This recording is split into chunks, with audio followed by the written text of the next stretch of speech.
your UEFA eEuros champion! I played this tournament last year and I won it. The whole tournament I showed I have a really good mentality. I didn't lose a single game. People can say whatever they want, but I'm the best days in the world and I think I've showed that most times, and if I can do it once again, I think it's a new day to silence all my haters. Oh, hello! Wow. I know that I'm by far the best in my country, so I also know it's deserved that I'm here, and obviously it's something special and you only have this tournament once a year. I just want to win and hopefully do someone proud. Anders, I'm coming for you.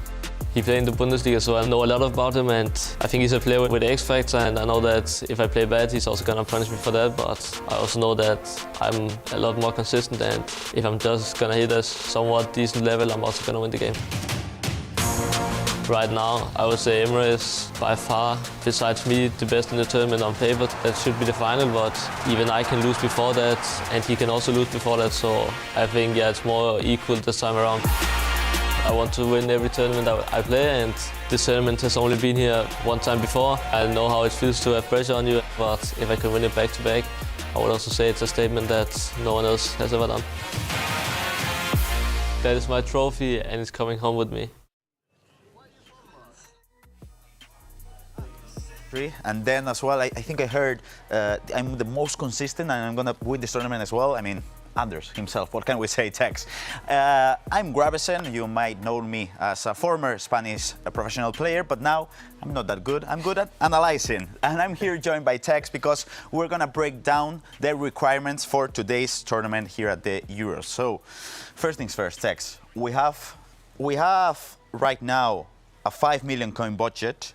We have a minimum of 1 item from every single nation in this competition and a maximum of 3 gold rare items. So what do you think of those?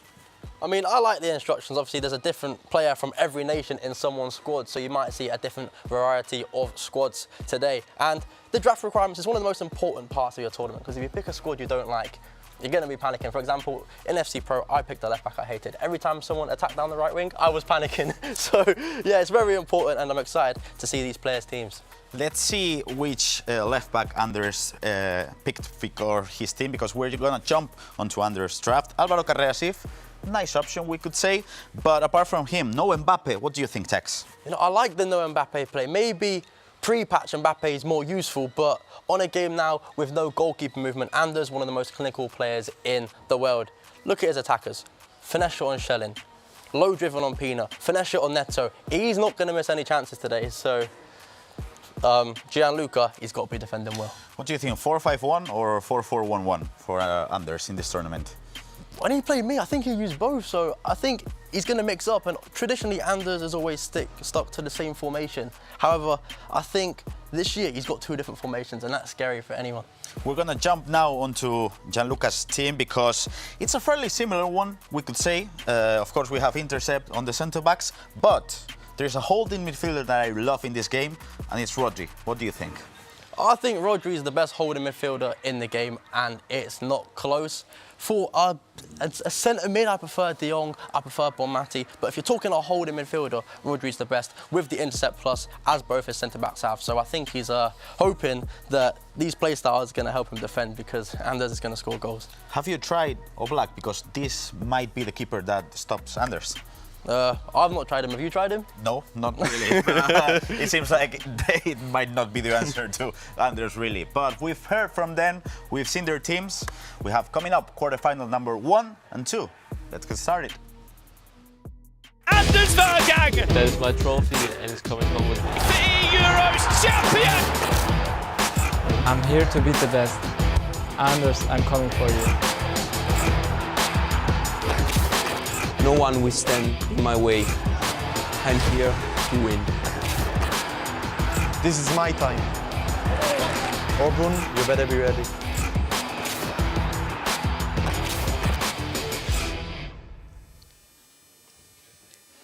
And welcome, and please welcome on stage the current UEFA eEuro champions 2024, Anders Vejrgang.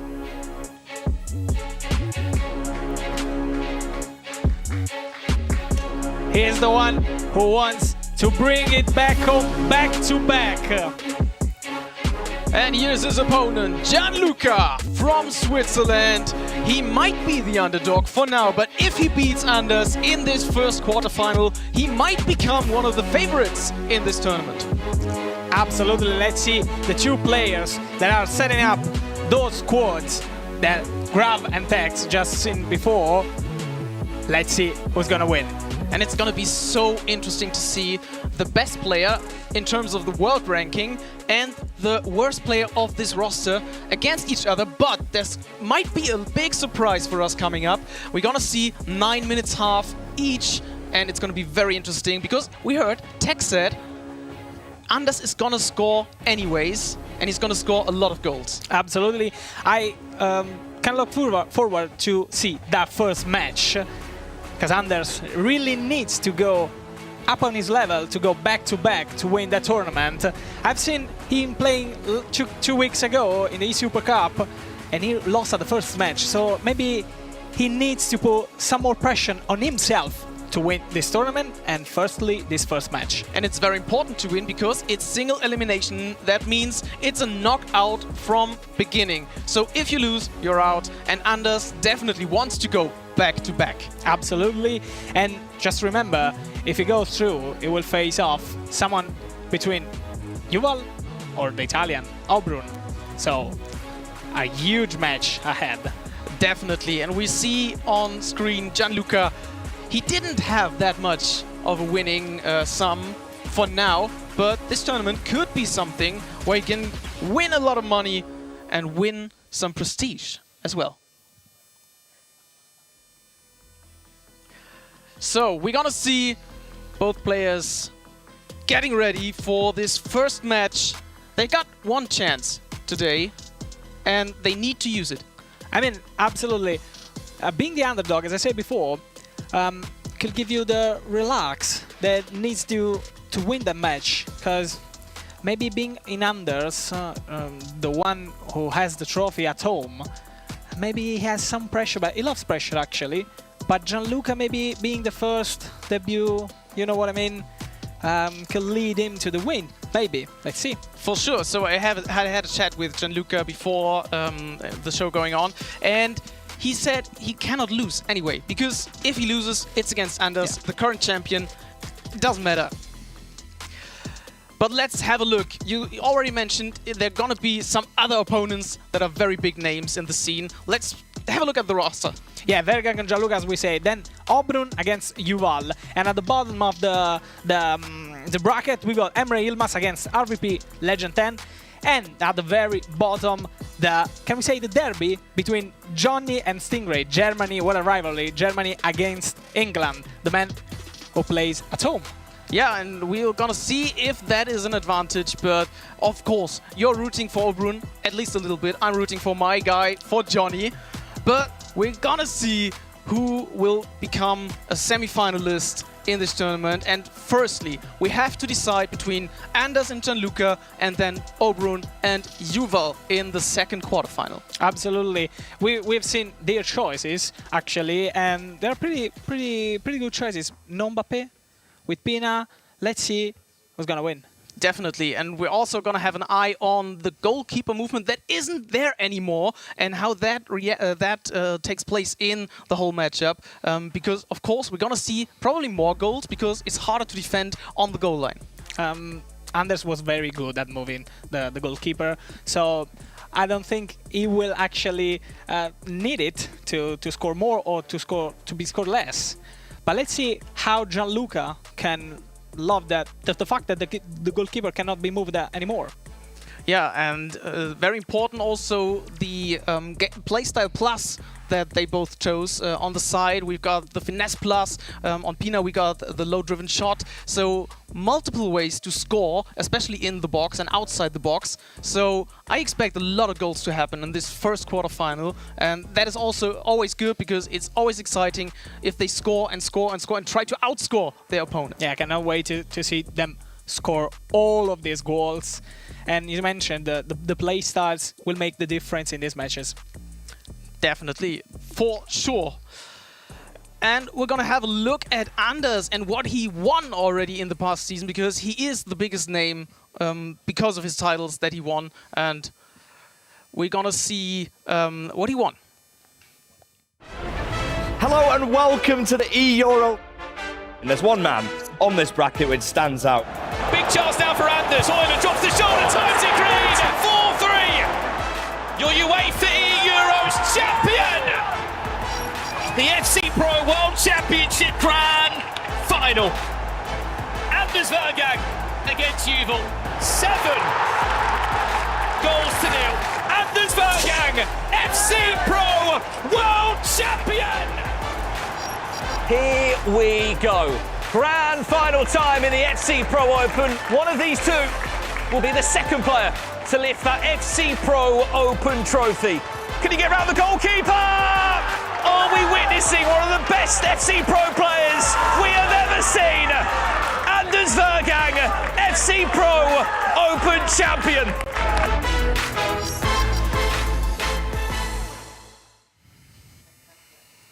And we are back. Let's see how Verang is preparing himself for that match. I cannot wait. I genuinely cannot wait to see those two facing off. For sure, and we've seen the titles and the trophies that Anders already won, and I think that is going to be of so much confidence. And you know, Anders, he is always confident. He always states that he is the best player in the world, and today he has to prove it once more.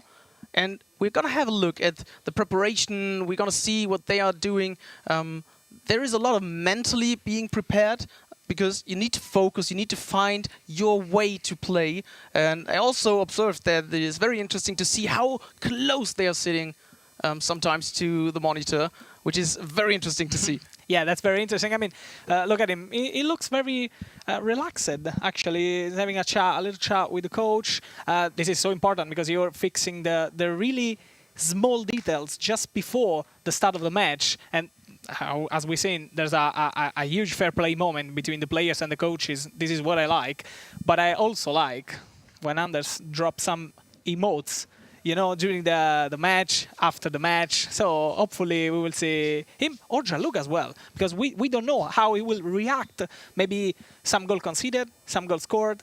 Let's see what happens. And these reactions are part of a mind game we all play while playing this game, because there's so much and you need to bring your opponent to the edge to kind of, yeah, move him.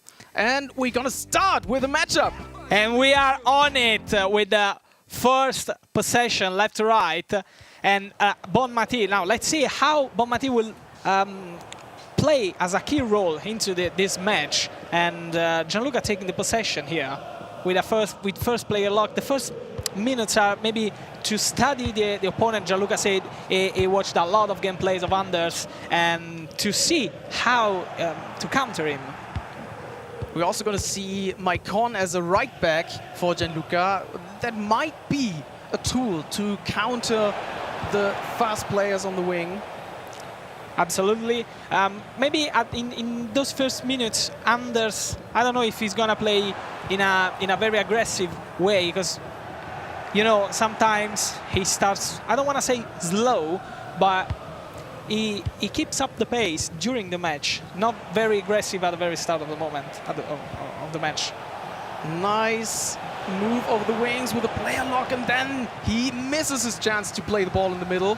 Yeah, there was a little mistake with the flick for the player lock with the right hand stick. Let's see, hold on with the through ball for Reinders, and a double X and Pina. Ooh, what a missed opportunity here. But we are 7 minutes in, not even 7 minutes in, and Anders got his first shot on goal. Maybe the second one. Now, how important are the set pieces? All the set pieces here, because everyone can score every set piece. They tried at home maybe a lot of time to score. Let's see how Gianluca can win this counter-attack with Reinders. Then Pina, and Carrera's nice clearance here. And let's see if Anders can take the lead with this counter-attack. Maybe he's offside, and he is. Yeah, a late whistle by the referee.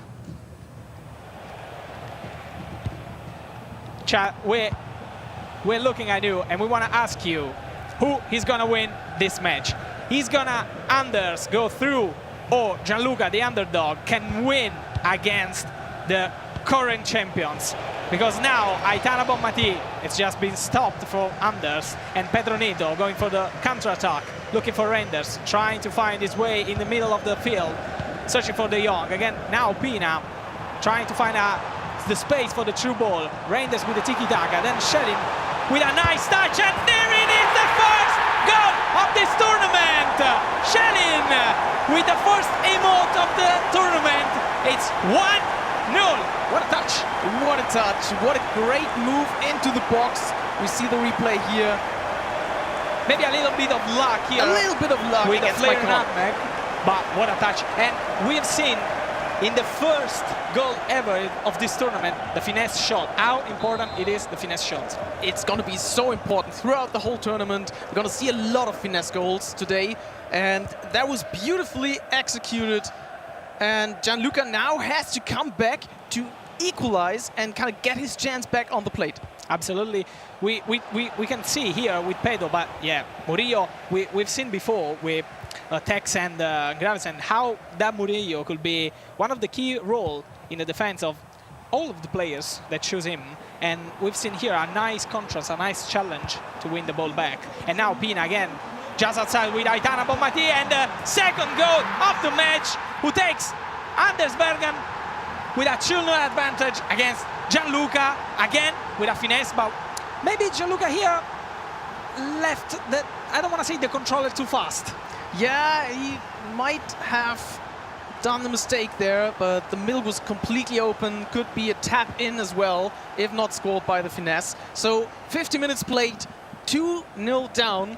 That is a big, big challenge now for Gianluca, but there's plenty of time. He's got time to reset his mind, to get back into the game. And he also had his chances in the box, but he didn't shoot right now. So yeah, he might need to get his first shot on goal, and that might help him get into the game again. He's not happy. I've seen his face shaking, saying no to his coach. He's not happy on how he's playing. Maybe he just needs something during the match to boost his confidence. Like this go through, but we know that Anders is one of the toughest players in defense. In fact, here, Pina with the finesse, and Donnarumma blocks it very easily. Maybe he's trying his luck from the outside of the box, trying some, you know, finesse shot from the outside, because it's very hard to go through the box. And with Donnarumma, one of the biggest goalkeepers in the game, it's going to be very hard to score those finesse shots. But still, there might be a chance, and he plays well. Like this one. Like Neto, into the box with a player lock, and with a tap-in of Reinders, and it's 2-1. Is he on? Is Gianluca on this match?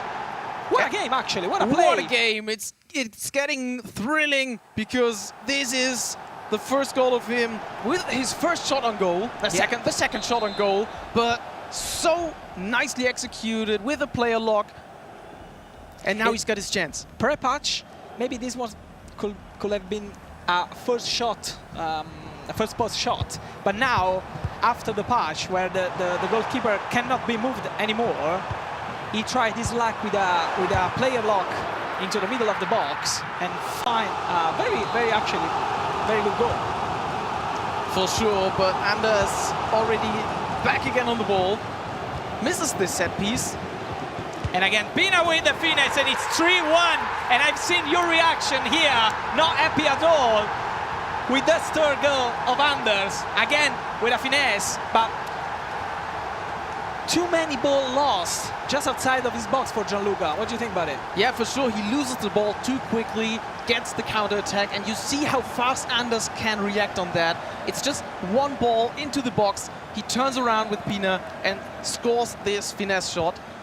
And if he doesn't defend these moments, Anders is going to score and score and score, and he's going to outscore everyone. Maybe he needs to start to play some easy ball like this one to get through his defense, like he did when he scored the first goal. Because maybe sometimes trying the simple things are the clearest.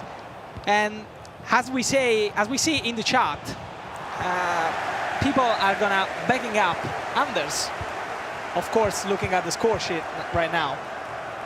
Yeah, for sure. But there are also voices for Gianluca. He is one that can win matches. Hold on. Here with Pina. Hold on, because Pina right now, he tried his luck again. Maybe with the run, maybe he could have passed it in the middle of the box, because there was someone left alone. But it's always difficult with Anders defending very aggressively, trying to push the defender towards the ball. And Gianluca has problems coming out of his own defensive third, and he needs to just count the players, the defensive players against the offensive players. He's always like 2 against 4, and Anders with 4 defenders is gonna be very hard to break. Yeah, Anders' defense is something very huge, but now Pina with a bounce back got the second goal of the match. Actually, the first one was a really good goal. Now we've seen Anders maybe playing with too much, confidence himself, and gifting this goal to Gianluca. And we know that at this level, you cannot give anything to your opponent, because we are at top 11 here at the UEFA Euro 2025. And it was similar to the game that Anders just scored, because it was a simple pass after a ball lost by Anders, and then just a nice finish from Pina.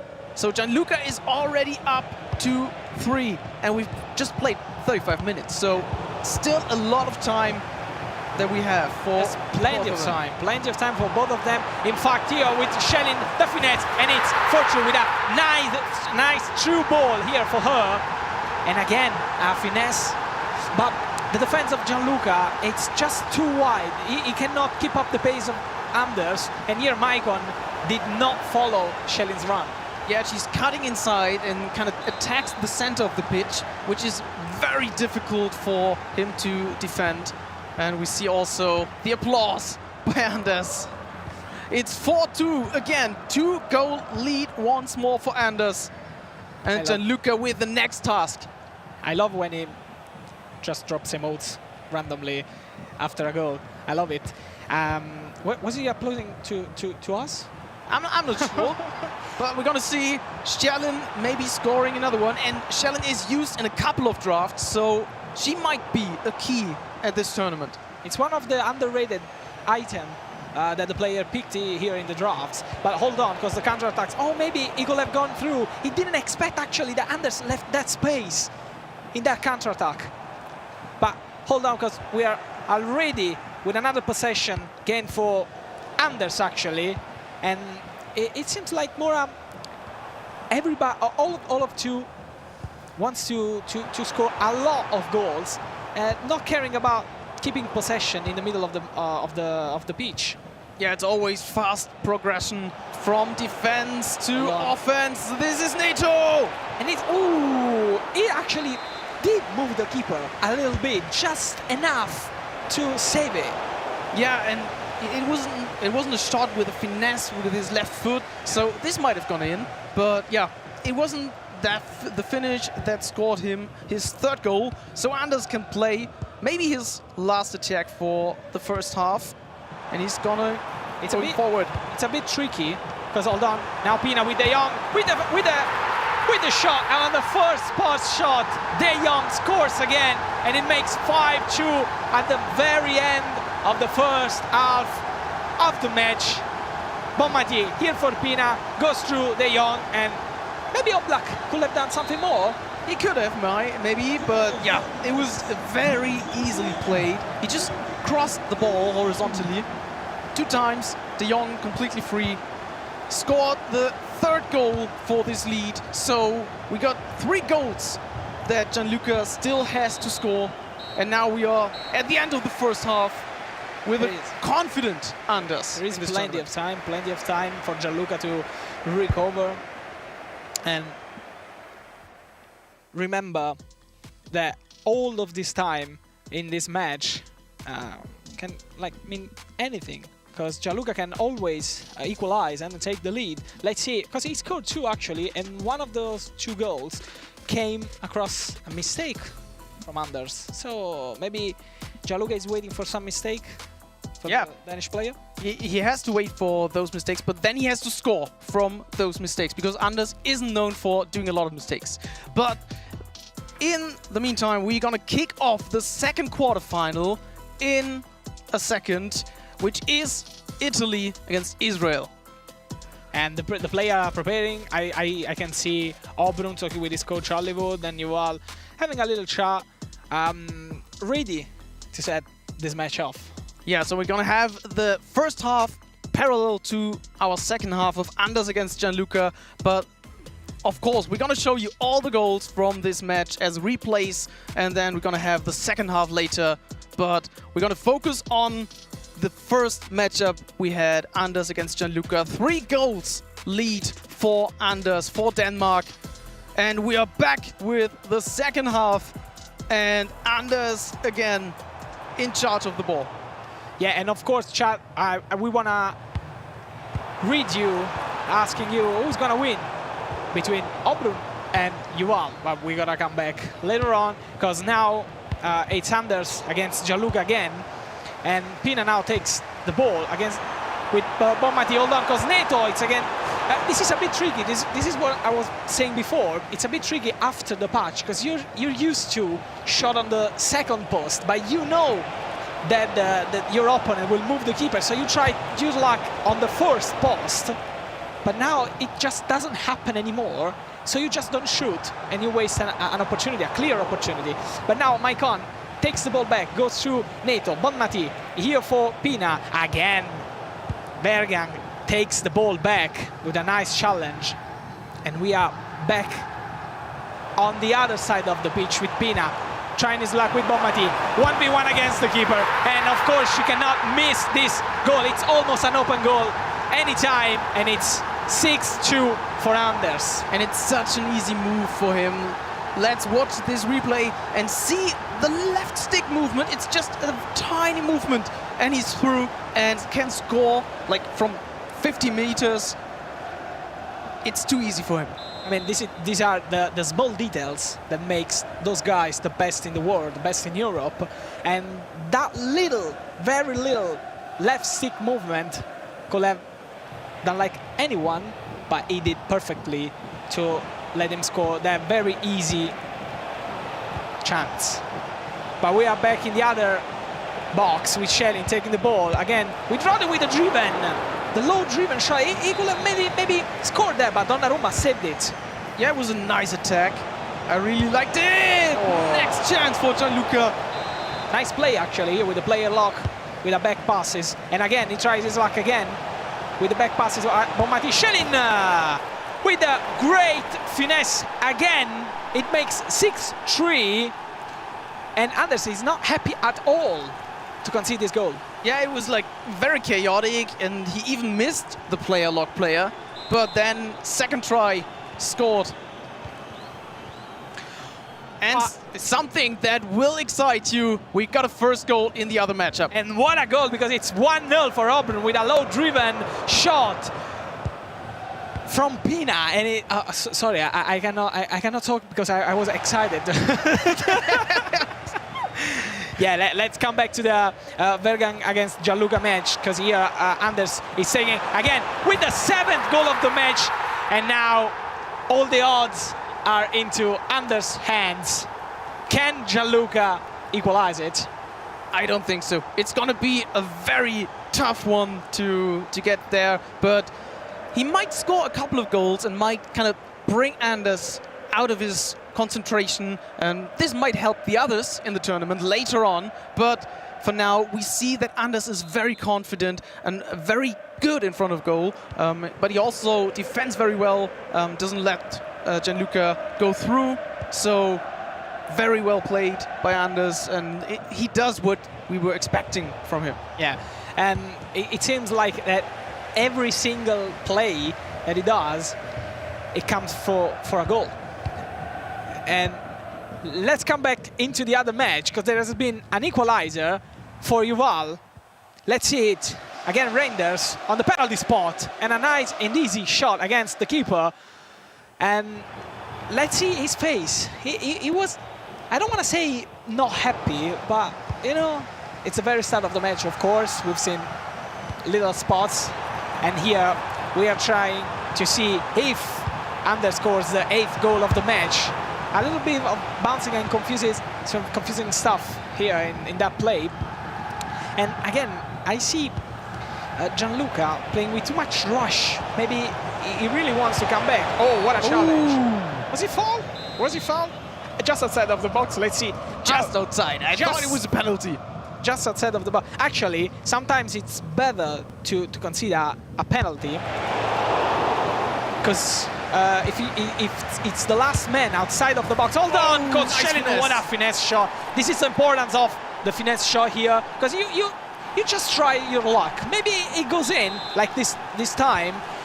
See where that ball passed through. Again, like in the middle of 100 heads into the box. Yeah, and we see Anders arguing because he tried to block this shot, and you might have seen it in the replay, but he missed his chance to block. But yeah, these things happen, and Shelin once more scored in this tournament. But this time for Switzerland, for Gianluca. Shelin actually is taking the spot as the MVP of this match. A lot of goals scored for her. Let's see if she can score more, but now Anders takes the balls back. But I know for sure he's not happy on how he is defending due to these 4 goals conceded. For sure, he didn't make that many mistakes except for the 2nd or 3rd one from Gianluca where he missed to counter-attack. But yeah, the 4th of Gianluca was very unfortunate for him. See, he tried a finesse with Renders, who, if I'm not wrong, does not even have the base play style. Hold on, because again, and we got a red card. See what I meant before? That penalty kick, not penalty kick, that free kick. Hold on, because Yuval maybe took the lead 2-1. Oh, with a bounce back, a very lucky bounce back here. But Pina scored actually, and now it's 2-1. Yeah, and we're gonna see a lot more goals in this matchup as well. Everyone at home, these matches will have a lot of goals. They're gonna be so exciting. And while we are looking at Yuval, we kind of have a short break because, especially Anders, he needs to prepare now for 10 men on the pitch, and they're both talking to their coaches. Maybe Gianluca tries to get his coach to kind of motivate him again. Definitely, to be 1 man down is something that you don't really expect to yourself. Probably, even if you call yourself Anders. But let's come back to the Obrun against Yuval match, where Obrun went 1-0 up, and now he needs to score another one to take. And there it is! Aitana, beautiful goal! Bellissimo player lock here from Obrun. And what a goal here from Aitana. The player lock went perfectly into Roger's head, then Aitana, and with a first shot here. What a goal, actually. I love that player lock in the corner kicks. Yeah, he used the player lock so good.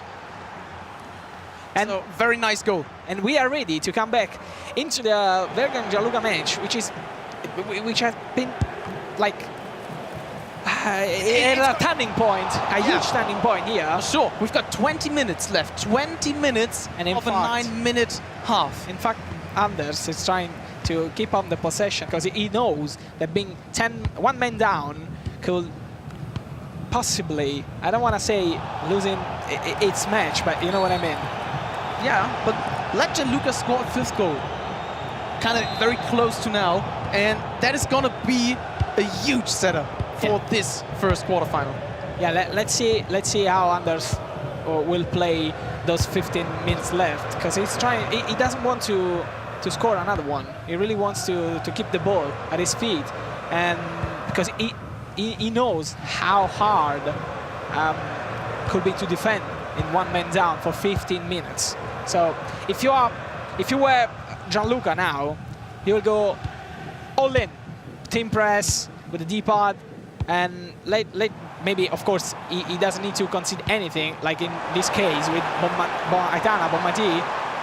But, you know, Anders is not going into the box. He's trying to keep it low, to put some water on fire. You know what I mean? Yeah, for sure. He tries to stay on the ball, tries to do everything calm and not lose the ball, because that would mean that Gianluca gets a chance to score. And like this one. Yeah, this is the commentary course. This is exactly what I told you. And in fact, Shellen here with trying to find his luck. Oh, maybe he almost trying to find his luck with that. But let's see what is going on in the other match between Auburn and Yuval, because the score now it's still 2-2. And let's see if one of the two guys, hold on here, because there is a huge mistake from Auburn, and Mbappe into the box, trying to find his luck again with Pina, Bonmati going back to De Jong, recycling the ball with Reinders, trying to find his way into the box, but there's no space because Auburn defense is very tough. But nice dribbling. And second chance for Bonmati with the dribbling and the shot. And the German legend, Oliver Kahn, saves it on the line. Yeah, what a save. He really made that day here for Auburn. Very strange to see an Italian guy picking a German keeper, you know? Yeah, he could have gone for Donnarumma as well. I mean, we have plenty backup keepers in our history. Oh, look, Ospina, what a move! Oh, and this is 3-2 for Yuval. He takes the lead. And you've seen how he kind of hesitated for a moment right here, because he was thinking like, is it that open? The defense is so open. Yeah, like we seen in the other match, where he did not expect that gap into the defense of a player like Auburn. But let's see what is going on in the other match if Anders is keeping his pace, one man down. Yeah, we're going to see the catenaccio maybe later. What's going on there? But now Gianluca with a chance, 9 minutes, and Donnarumma. Maybe he shot too early here. He could have done some more steps into the box, trying his luck with a player lock. This is a huge goal, and it's 7-5. Does he have time to score 2 more goals against Anders? And then we're gonna have extra time, because this is a knockout match. So whoever wins goes through, whoever loses goes home. So very important what happens in those last minutes. You call it the extra time. Do you think Gianluca can score 2 goals in those 6 minutes left? Nothing's impossible. He needs to score as soon as possible. And with 1 goal down, there might be a little chance to overrun Anders in extra time, but it's still a huge challenge. Maybe it was too early from Anders to trying to do some catenaccio and doing some ball possession just behind the defense, like this time here. Let's see if the team press, see 3 men on the ball for Gianluca, can take maybe the 6th. Hold on, like this time with Nur into the box, trying Carreras. Neto with the finesse, and it's 6 goals for Gianluca with 1 minute left. We're so close to a big surprise and a huge comeback for Gianluca. Final moment for this matchup, and we have got just a couple of minutes in game to be played, and Gianluca is so close to score the equalizer. Not even the coach is realizing what is happening.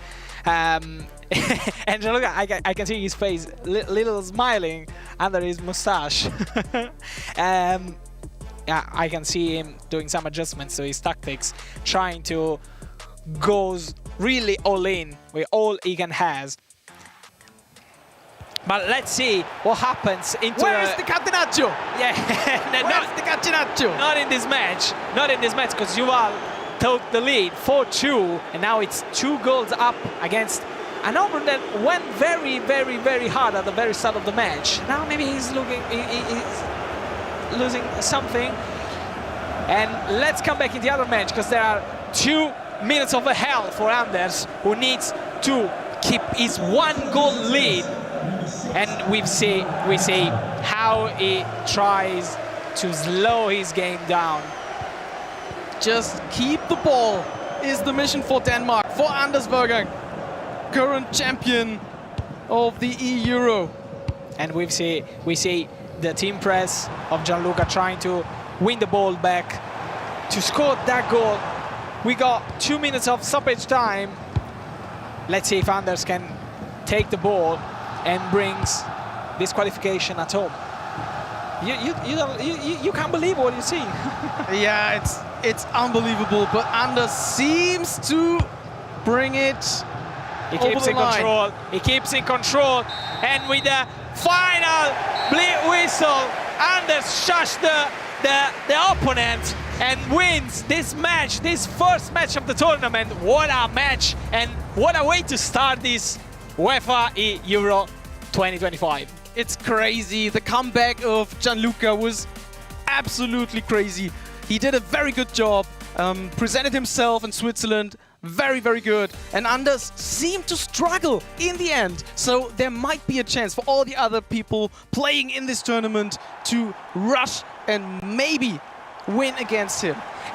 But let's see what just happened into Auburn Yuval at the 47 minutes of the match, because Dalot now goes through into the box, and Aitana with the tap in, not an easy one, and it makes 4-3. We got to see another 45 minutes of action here with Auburn against Yuval.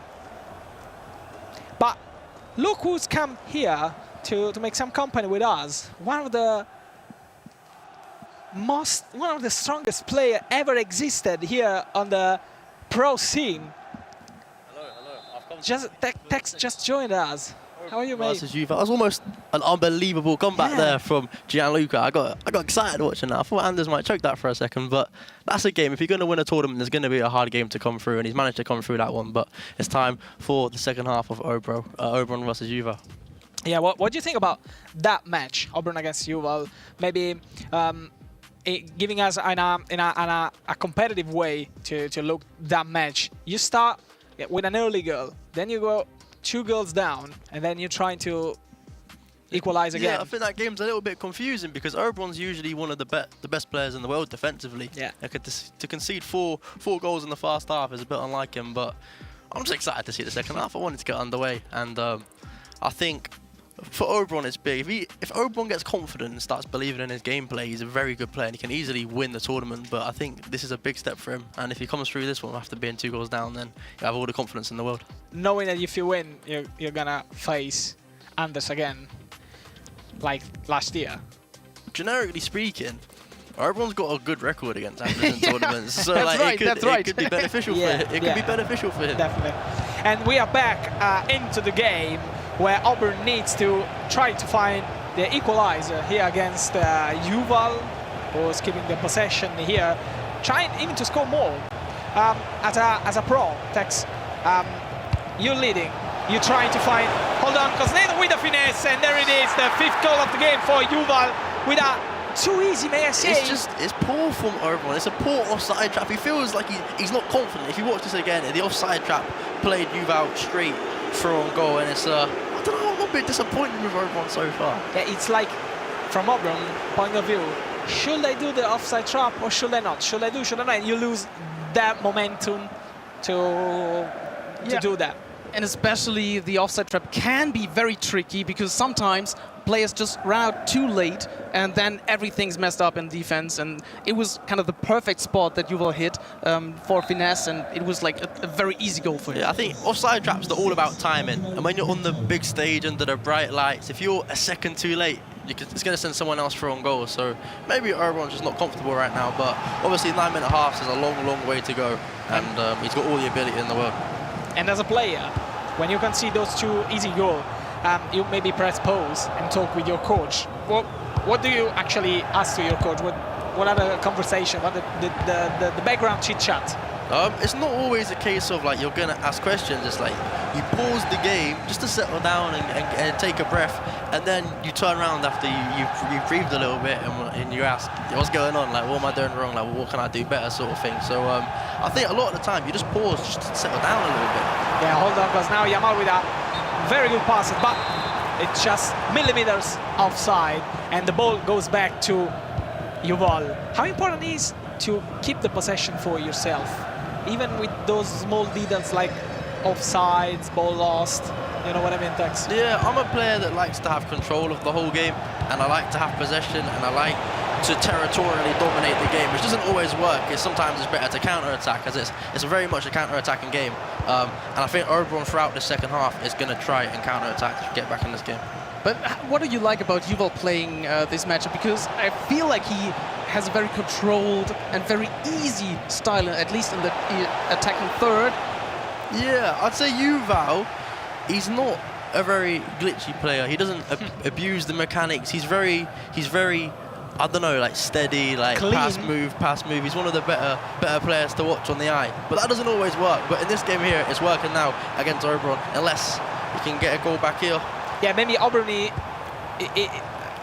maybe needs to find that glitchy part of the mechanics to maybe come back, trying to do not play as clean as Yuval is doing. And that's where Oberon's always been one of the better players, at the player locks, at the crosses, at the long shots. He always finds something to give himself an added advantage. And as I say, there's half an hour left in this game, and he needs it more now than ever before. Yeah, about time.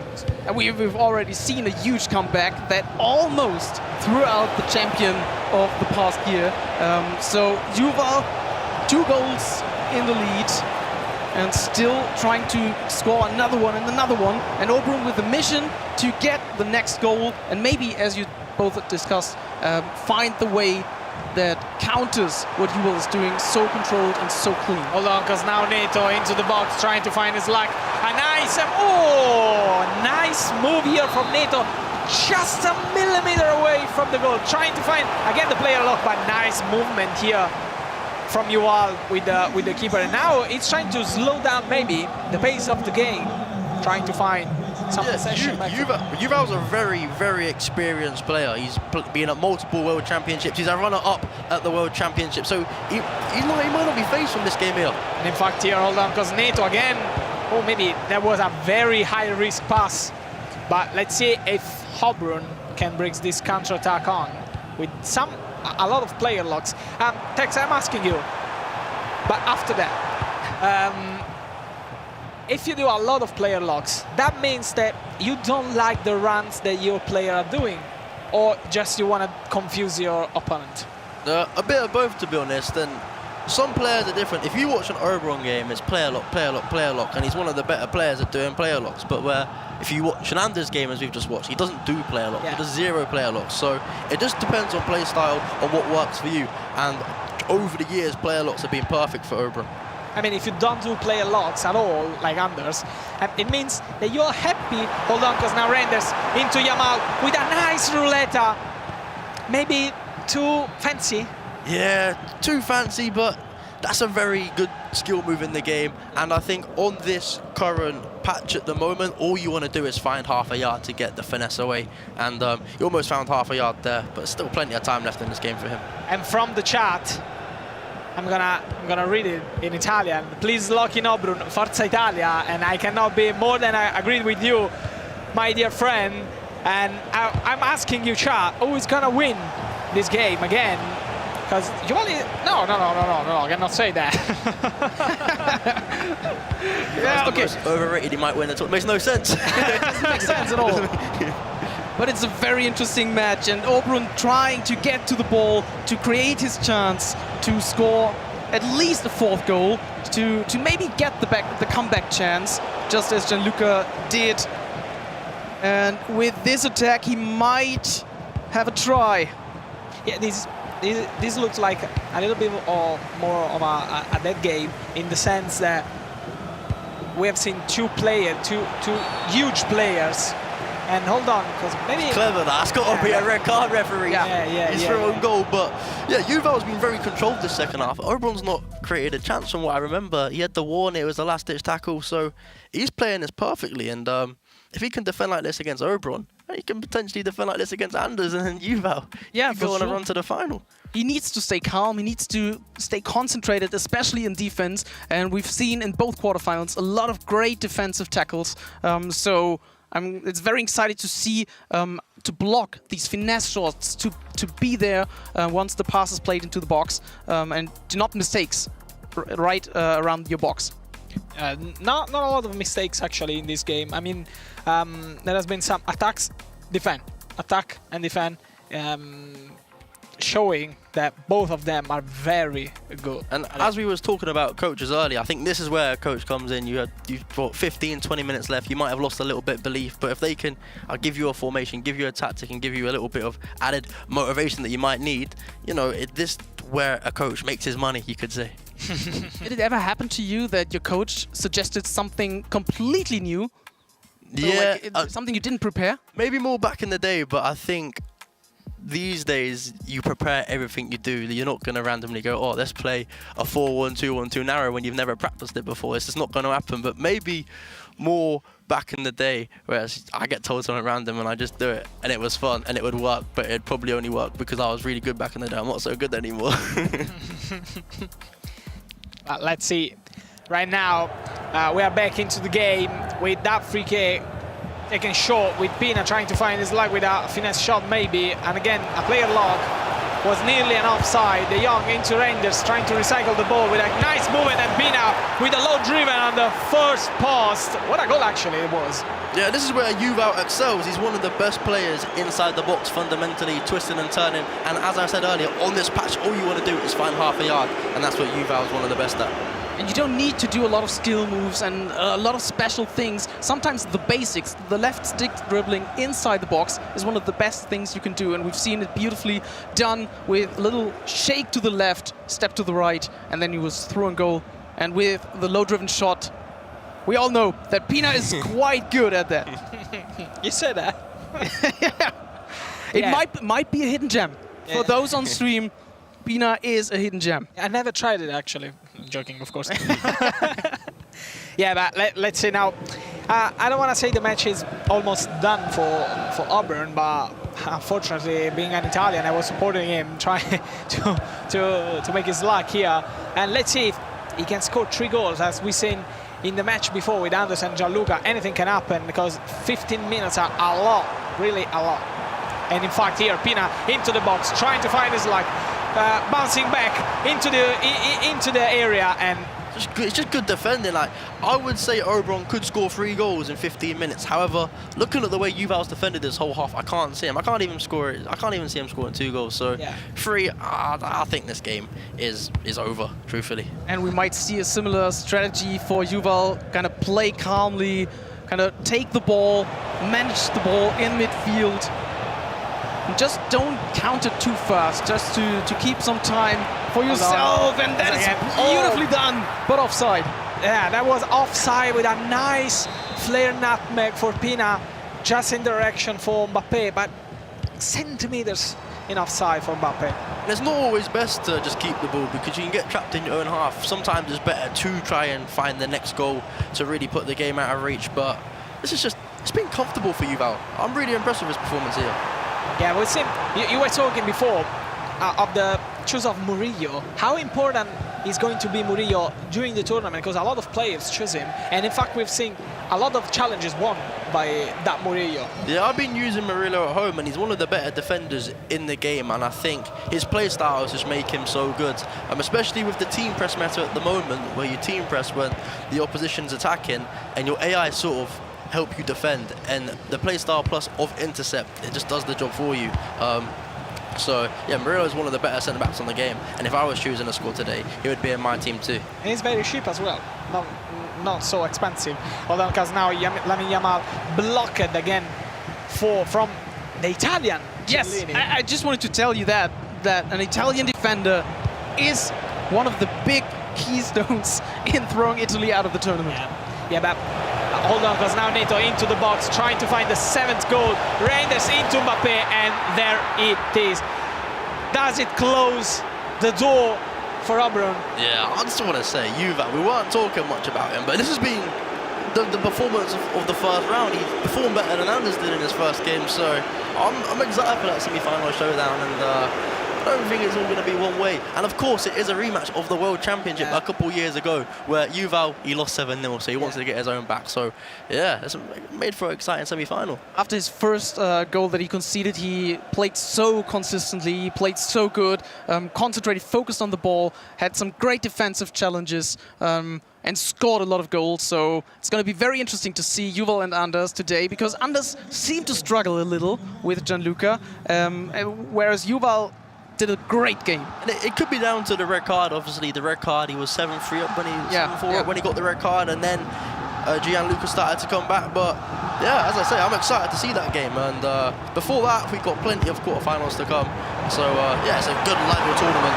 Hold on, because now Auburn tried to find his luck with Roddy with a long shot and score the 4th goal of the match for him, but it's not enough to equalize. I don't want to dampen your mood, but I think this game is over. Where's your final chance to call out a goal by Italy? Bellissimo! I'm sorry. Mi dispiace. I think everyone's going to be really disappointed though, because you come today and you're 3 games away from winning a trophy, and Oberon, it feels like, has done everything in the scene except win a trophy, and I think he would have looked at this as a good opportunity to get on the board, but unfortunately he's come up against a Yuval on form, and that's a hard matchup. The fact he did not play a bad game, actually, you know what I mean? If you lose and you play a bad game, you say to yourself, yeah, all right, but I play a very bad game. But he did not actually. He stayed on point. He actually attacked. It was just that Yuval played a better game. Just that. Yeah, Yuval's played unbelievable. I said there's a couple mistakes from Oberon in there, especially at the start of the second half when he was trying to come back and he did that poor offside trap. But other than that, there's not been too much going wrong. But yeah, let's see if those 30 seconds will bring to us a late goal. No, I don't think so, because De Jong takes the ball back, and there it is. A win for Yuval that led himself to go through into the next step of the tournament. And we're going to say ciao Italy. Ciao Italia. In this second quarterfinal.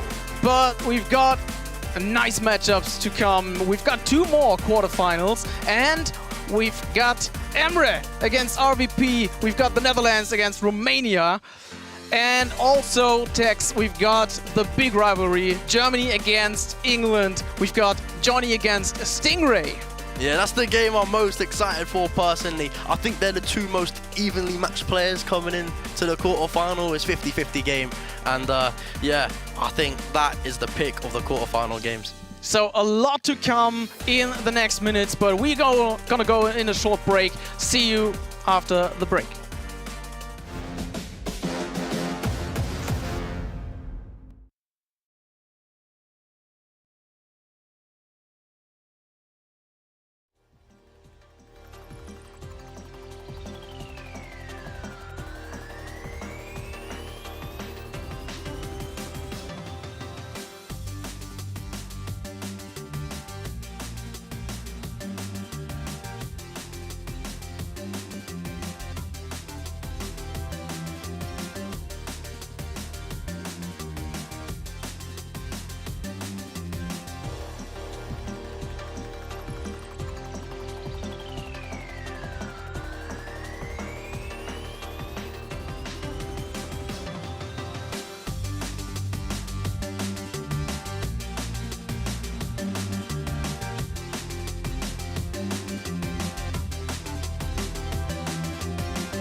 If you want more rewards, join in on the action of eEuro at Twitch/EA-Sports-FC or YouTube/EA Sports FC Pro.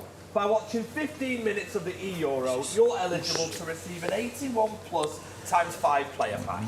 Watch an hour and you can claim an 82 plus ×5 player pack. For more information, go to www.fcpro.com. Program. Recap of program.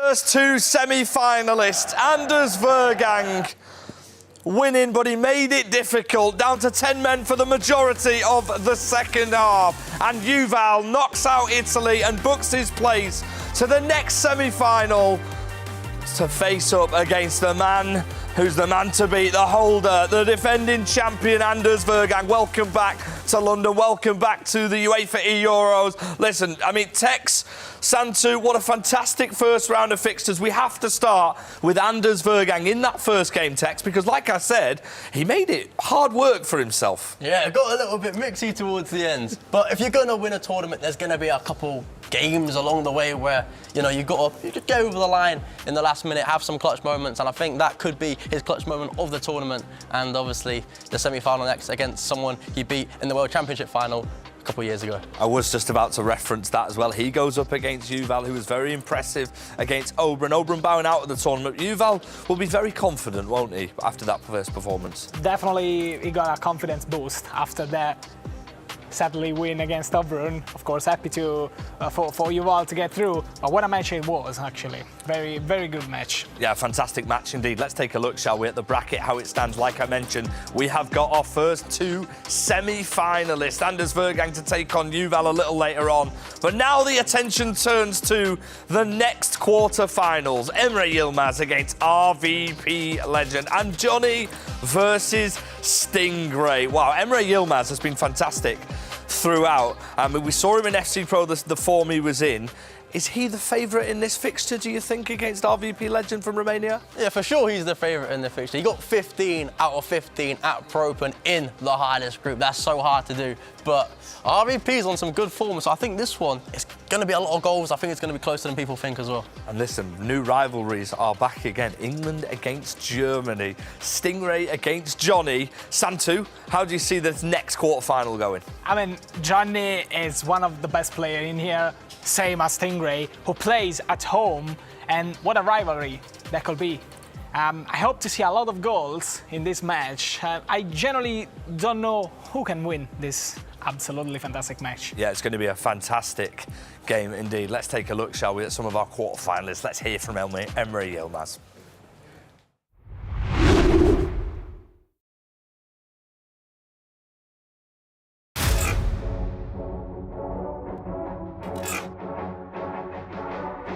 Yeah, it feels really nice to play this tournament. I think it's like a unique tournament.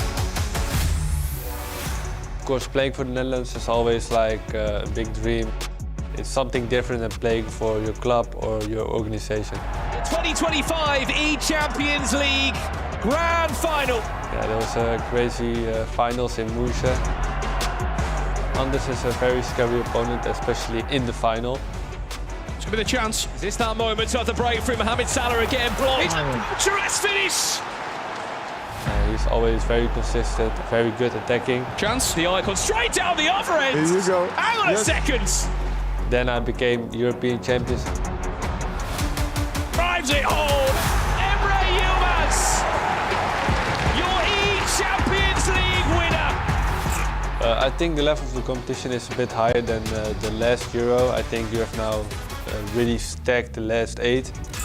The player that's playing the best is Oberon or Stingray for me. I played against those two and they were really good this year. It will mean a lot to win this competition, of course. You play for the Netherlands, it's an honor, and I hope I can make you proud. It's time to show the continent who I am. One quarterfinalist, let's hear from another one, and that's very interesting as a German to an English player. We've got Stingray here, and he's going to face Jonny. So how confident are you going up against the German player, Jonny, in my opinion, one of the best players in the world? No, you're right. Jonny's one of the best players in the world, and my confidence after the last tournament is pretty shot, so hopefully we can get it back here. What is your strategy? And tell us a little bit about the players you chose for your draft, and what is kind of the thing you want to achieve against him to win this game? Truthfully, my draft is just what I've been using all year. If it's not broken, don't fix it. And to beat Jonny, I just need to make sure I don't rage bring my defenders out, because I'm known for that. And if I do that, he'll just beat me for 10.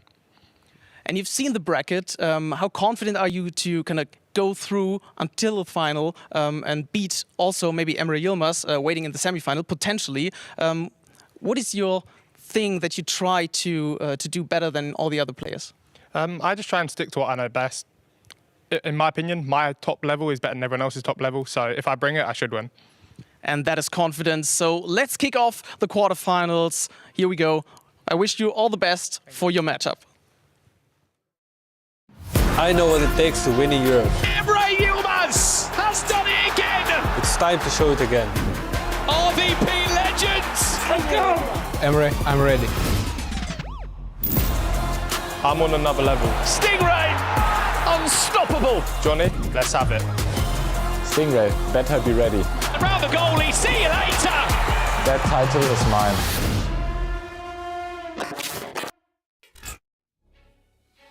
He knows what it takes to win a European title. The main man, the Dutchman, Emre Yilmaz, is ready to take the stage. As we just see our player jumping into the stage, Emre Yilmaz, one of the best players in the world at the moment. He's 4-5-1 at the moment, is unstoppable. Nobody knows how to defend the way he trigger runs with the wings. Emre Yilmaz is ready. Here we have the Romanian underdog, RvP, who's on the form of his life. He recently won the most recent EU East Online Cup, and I cannot wait to watch this game. This is a brilliant match, Tex, because I genuinely think we could see 15 goals in this match. Oh, this is going to be a 15-16 goal thriller. I think RvP is one of the best attackers in the world, and of course Emry is as well. So when you put two good attackers together, what happens? Fireworks, that's what happens, as we just saw.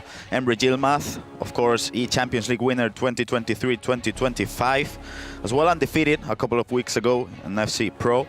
An RvPLegend, maybe people at home don't know him as much, but we do, because we've been playing against him online for many, many years. And as you can see, he's the winner of both 2025 eSuperliga and eSupercopa.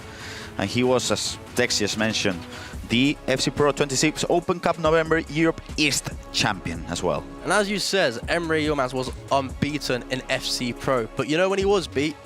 In the qualifiers for this tournament by RvP. So, you know what I mean? RvP, last time they played, he beat Emry. So I think there could be an upset on the cards here. Do you think that's inside of Emre's mind? Like, of course, you were unbeaten on FC Pro. You felt like, in a way, you found the rhythm. But you know, this guy can also find a way to attack and score. I think it was 12 or 14 goals against him. Yeah, I think it depends on the player. You look at someone like myself, I overthink everything, but maybe Emre doesn't overthink at all. And what I find interesting is RvP scored 14 goals last time he played Emre. 14 goals. But you could think of it, what, is Emre going to lose to the same player twice in a row? You don't know, he's too good to do that, you know? This is FC 26, anything can happen for sure. As we just look at Emre, just calm, cool, collected, just probably changing the tactics. What are you doing in this situation when you know there is maybe 1, 2, 3 minutes to the match? What's on your mind, Tex? So just a good start. I always like having kickoff. So you have kickoff and you can settle into the game, hold possession, because this is your first game in the tournament. It's knockouts. You lose and you're out. So you don't want to give yourself the best chance possible. So you look at the first 5-10 minutes of the game. You don't want to fall 2-0 down. Because if you fall 2-0 down to a player of Emry's quality, you're finished. As we just start from left to right. Oh, first goal. I didn't even just mention how Emre was just attacking. I was just mentioning the kids and everything, but Emre doesn't care really. 1-0 to Netherlands as we just see this replay. Talk to me, Tex. What happened? Yeah, the flare nutmeg pass straight from kickoff. As I was saying 3 seconds before, you don't want to fall 2-0 down, 1-0 down to Emre straight away. And that's what he's done. So this is going to show what's RvP really about. Can he fight back from conceding 1 minute in against Emre? One thing that we did see on your squad on FC Pro was Tonali. I'll just talk about that in a second, because you can see the second goal coming in from Emre Yilmaz. The goalkeeper movement was not good enough, and that's, I mean, Tex, you were talking about this. Finesses are the way to go. Yeah, all you need to do is find half a yard, and you can do that with the flare nutmeg, with the ball roll, as he did that. He stuck it into the top corner, very precise with the precision shooting. That takes some skill itself, and it's looking like a long day. You were just, I mean, under a minute ago talking about how you could find yourself in this situation in which it's 5 minutes of the game and you're losing 2-0 against probably one of the best players in Europe. What are you doing now? Are you changing some tactics? Are you pausing the game? What should RvP doing? Maybe scoring this goal, because he makes it 2-1. Pedro Neto, the thunderstruck item, with that beautiful finesse. It seems like you should go on the market and spend 4,000 coins and just buy Pedro Neto. He's unstoppable. Genuine. What did we say 2 minutes before we said that you don't want to fall 2-0 down straight away? It could be a 15, 16 goal thriller, and I think we got the best game to commentate here. Yes, yes, for sure, we have. I did see you using Tonali. What was it, because of the ping pass? Was it because of the stats? What made you choose Tonali on FC Pro? I like the ping pass. Obviously, he had the tiki-taka play style, and to be honest, I didn't really like him at all. But he has box-to-box plus, I think. So he defends more, he gets more involved on the attack. So they're the sort of reasons I used him. But I regret using him. So we just see Lotta Schelling step into the box to make it 2-2. She opens up the angle for that finesse, and it seems like at the moment we're seeing the best FC 26 in the whole world. That finesse, he just opened up the angle with a ball roll, and it seemed like we're enjoying the best FC out there, Tex. Yeah, it's just finesse, and obviously, how long has the patch been out for now? 10 days? Yeah. So players could still be adjusting on how to defend, and RvP scored loads of goals on the previous patch where there was keeper movement. So he won a tournament last time he played. So as I said earlier as well, this is gonna be, I think there's an upset on the cards. It could happen. Let me just remind people at home that we're watching Emre Yilmaz representing Netherlands from left to right with the blue shirt, and then we have RvPLegend representing Romania from right to left with the yellow shirt. I was just seeing an Aitana attack, pin up, passes it back to Beckham. Alvaro Carreras takes the ball back, and I did want to ask you as well, Tex, about Aitana, because Emre is the only player in the competition not using Aitana. Yeah, well, Bomberty's my favourite player in the game. She's amazing, technical dribbling. However, maybe defensively she's a bit weak, and that could be a reason not to use her. I'm not really sure, but I know if I was playing, Bomberty would be in my team, and all my attacks will be going through her. I'm just thinking that wasn't Emre, that was Jonny, so apologies to everyone but at home. Emre is still using Aitana, but it seems like the 4-5-1 at the moment from not only Emre but all of the Team Holy, Team Liquid players with that 4-5-1 with the false 9 on creative. Have you tried that at home, Tex? I've tried it. I've got some cooking. I've got some cooking going down that I'm going to pull out for open. But yeah, it might be we might see in January, right?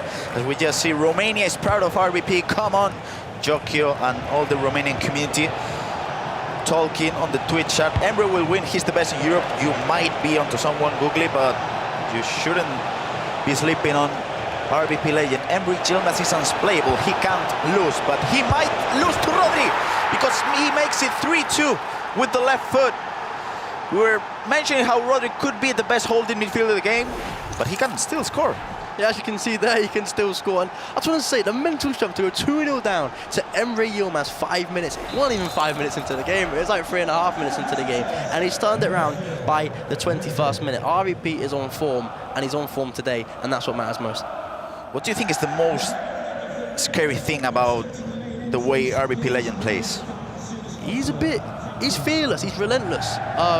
He just attacks, and he never sort of slows down. So you could defend him perfectly for 5 minutes. Let's say 10 minutes of the game. But if there's a 1 minute spell, you're not defending well. You're going to concede 3 goals, and that's what all the best players do at the moment. And like, you look at an Anders, you can defend him perfectly. I defended him, I think, okay first half in Pro Open. 5 minutes later, I've conceded 9. So, and as we just see that left street dribbling, come on, Aitana without the finesse play style. It doesn't matter because the goal is gonna come in. Aitana Bonmati, Tech's favorite player in the whole game, just makes it 4-2. Come on, talk to me about the left stick dribbling. Yeah, it's unbelievable, and I think Emre snatching and tackling him because he knows if he shoots, it's going to go in, you can't move the keeper. So if you show a little bit more composure on top of that, you can get all the shooting angles, all the space you need. And it's just, as I said earlier, relentless, sends so many players, just goes, and if you just say you're having a bad game defensively against RvP, you're going to lose, and Emre's not looking great right now. You're going to concede, what, 10 goals probably? Even if you're defending well, you might concede those 10 goals, but another player that's attacking on the wing is Diogo Dalot. Of course, Emre Yilmaz has to come back at least with a beautiful passing to Paulo Neto to make it 4-3. Paulo Neto with his second goal of the game for Emre Yilmaz, and he's escaping the replay. He wants to play, Tex. You got to be taking a look at your goalkeeper there. He's got to save that. We were talking about Oblak earlier, and neither of us have used him. I will not be using him after that. That is an awful goalkeeper, but a slice of luck that Emre could need to get back in the game. Do you think moving the keeper right now, because I feel like sometimes when you move the keeper, he doesn't save those, the footwork playstyle doesn't come in, and of course now when you're moving the keeper, it doesn't move as much, but maybe the animations, they don't come in. Yeah, it's weird because sometimes you move and they still score and you're like, oh, I moved, I should have saved it. But I think a big thing is, even if you don't want to move your goalkeeper, you're still gonna try to, because it's been in your. Hello, this. Can we talk about this attacking? It's crazy. But you've been moving the goalkeeper for what, 3-4 years now. It's muscle memory. You can't stop yourself from doing it. And when the lights get bright and you're on stage, you're gonna be doing things that you don't really want to do. But yeah.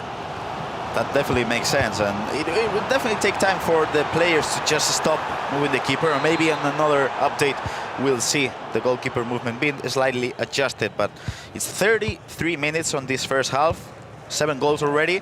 We talk about this, how this game could be 15 or plus goals. It seems like that could be happening, Tex. Yeah, I mean, as it stands right now, if my maths is correct, we're looking at a 15-goal game.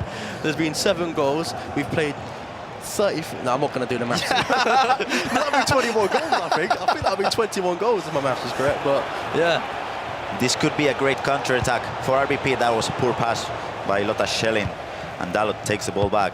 Just look at Diogo Dalot, because the ball might go to him. No, he prefers to just pass it on the inside, and that's beautiful. The way he triggers the runs now, that's a mistake, because he wasn't as quick as he should have been passing the ball, and now RvPLegend looks for the counter-attack. The player lock is beautiful. Lotta Schelling, 2v2. What's she gonna do? That's a beautiful cross into Rodri to make it 5-3. Maybe I was expecting a ball into a driven pass. Maybe I was expecting a finesse. I definitely wasn't expecting a cross, but it didn't matter because Rodri makes it 5-3. Yeah, that goal. That is so unique. I don't think you'd see any other players cross the ball like that today. So, you know when you're feeling good about yourself, you're in flow state and you're just doing things and it's working, and that's what RvP has going for him right now. 5 goals in 40 minutes against Emre Yilmaz. We've got to watch out for him today. We definitely have to watch out for him. I mean, I'm just thinking about how when you're coaching someone and someone goes for a cross and you're thinking, what is he doing? And then the ball comes in perfectly and you're thinking, okay, my player is in flow state now. I'm just chilling. Must be a good feeling. It must be a very good feeling. As we just see, that's a poor pass coming in from Pedro Neto, and it seems like Emre might be rushing a little bit too much, but it makes sense, because I feel like when you're playing these kind of opponents as RvPLegend, you know they're really strong on the offense, and when they are attacking and scoring every single chance they have, it seems like you start rushing things. Yeah, you got this Shelling item, by the way. Unbelievable. She's so fast. And I think it's because if you put a chem style on her, she gets lengthy running type, and you play her through ball, she's gone. You can't catch her. Too fast. She might be a little bit too expensive for the people at home because she's 1 million coins at the moment. But if you have those, I mean, you should go for those. But the thing is, would you say Lotta Schelling is a similar item to Mbappe on the wing, or do you think she's different? I think she's a little bit different. I think she's a bit more stiff and more, I don't know, you look at Mbappe, you want to twist and turn. You see Schelling as like, you're running and shooting, more like a Liao type on the wing, I'd say. That definitely makes sense as we just hear the whistle, and that's the first half ending. It seems like Emre Yilmaz is kind of on a slow foot, that we're gonna jump onto that quarterfinal 4, because we just see Jonny from Germany and Stingray from England being ready, and it has to be the match of the quarterfinals for sure, Tex. Yeah, for sure, the match of the quarterfinals on paper, but it's got a lot of expectation to live up for, especially after watching the first half of RvP versus Emry. So if it's anything like that, I won't be complaining. And yeah, I think this also has potential to be another 10-15 goal thriller. Definitely. I'm looking forward to seeing how Jonny plays on this FC26. He always finds different stuff about maybe roles, maybe formations. Not sure if he's gonna find different ones this year. As we just see Stingray, he's ranked 11th in this year's FC Pro Open Global Qualifiers, even though in the FC Pro official tournament he didn't play as well as he did last year, because we just saw he was the Group A winner. But you can see Stingray hyping himself up. On the other end, Jonny. What's different about Jonny into the game, Tex? Jonny, he's really good at everything, and when he's on his best form, defensively, you go back to when he won the Champions League years ago, he didn't concede any goals. He barely conceded. So I think defensively, and then going forward with his through balls and his counter-attacking ability, when he's on form, he is borderline unbeatable. We're gonna see Jonny in just a second. Just as we jump back onto quarterfinal 3, that's a pass into Claudia Pina to make it 4-5. Production was on point because we just jumped onto quarterfinal 3 and we saw this goal by Claudia Pina. Yeah, cracking goalie, and it's a much needed goal for Emry. Obviously, he scored the 2 goals in the first 5 minutes, and since then he weren't really doing too much, but that's a big goal at the start of the second half. And yeah, let's see how RvP keeps his composure. As we're just seeing on the left side, RvP just patiently controlling his players at the moment. Emre Yilmaz representing Netherlands, not defending quite well, I would say. Maybe abusing the player switching and the second man press as well. I was gonna say that on the first half I did see Emre Yilmaz second man pressing a bit too much, but this could be a great counter-attack. Diogo Dalot, he has ping pass on Silver, so you're not seeing a ping pass. It was a cross. He thinks he's RvP. And now a corner, Militao, player lock into Mbappe. This could be it. It is 5-5. And that's what all the best players do. They find a way to score their set pieces, they nail down the corners, and you sort of score 3 goals. And that's what Emry needed. He was 5-4 down in this game. You get a corner, and that's practice. That every little thing that happened there, he's practiced so much. I'm sure Emre cannot listen to me at the moment, but maybe Renzo can. Please stop skipping replays because I cannot just... Oh, there's too many goals there's too many goals, come on. This is Alex Morgan's first goal at the moment. Her left foot was incredible. Let's just see the replay. Neto with the player lock. That was incredible. And Alex Morgan with the finesse. It seems like he was waiting for that intercept, but the player lock was to the back of the centre back. That's the perfect way to... They say styles make fights. Emre's always been an aggressive defender, and RvP would know that, and he knows that Emre's going to pull out his defenders, and he's just capitalised perfectly. So is that from the training ground, or is that just on the fly? Who knows, but RvP's got plenty up his sleeve.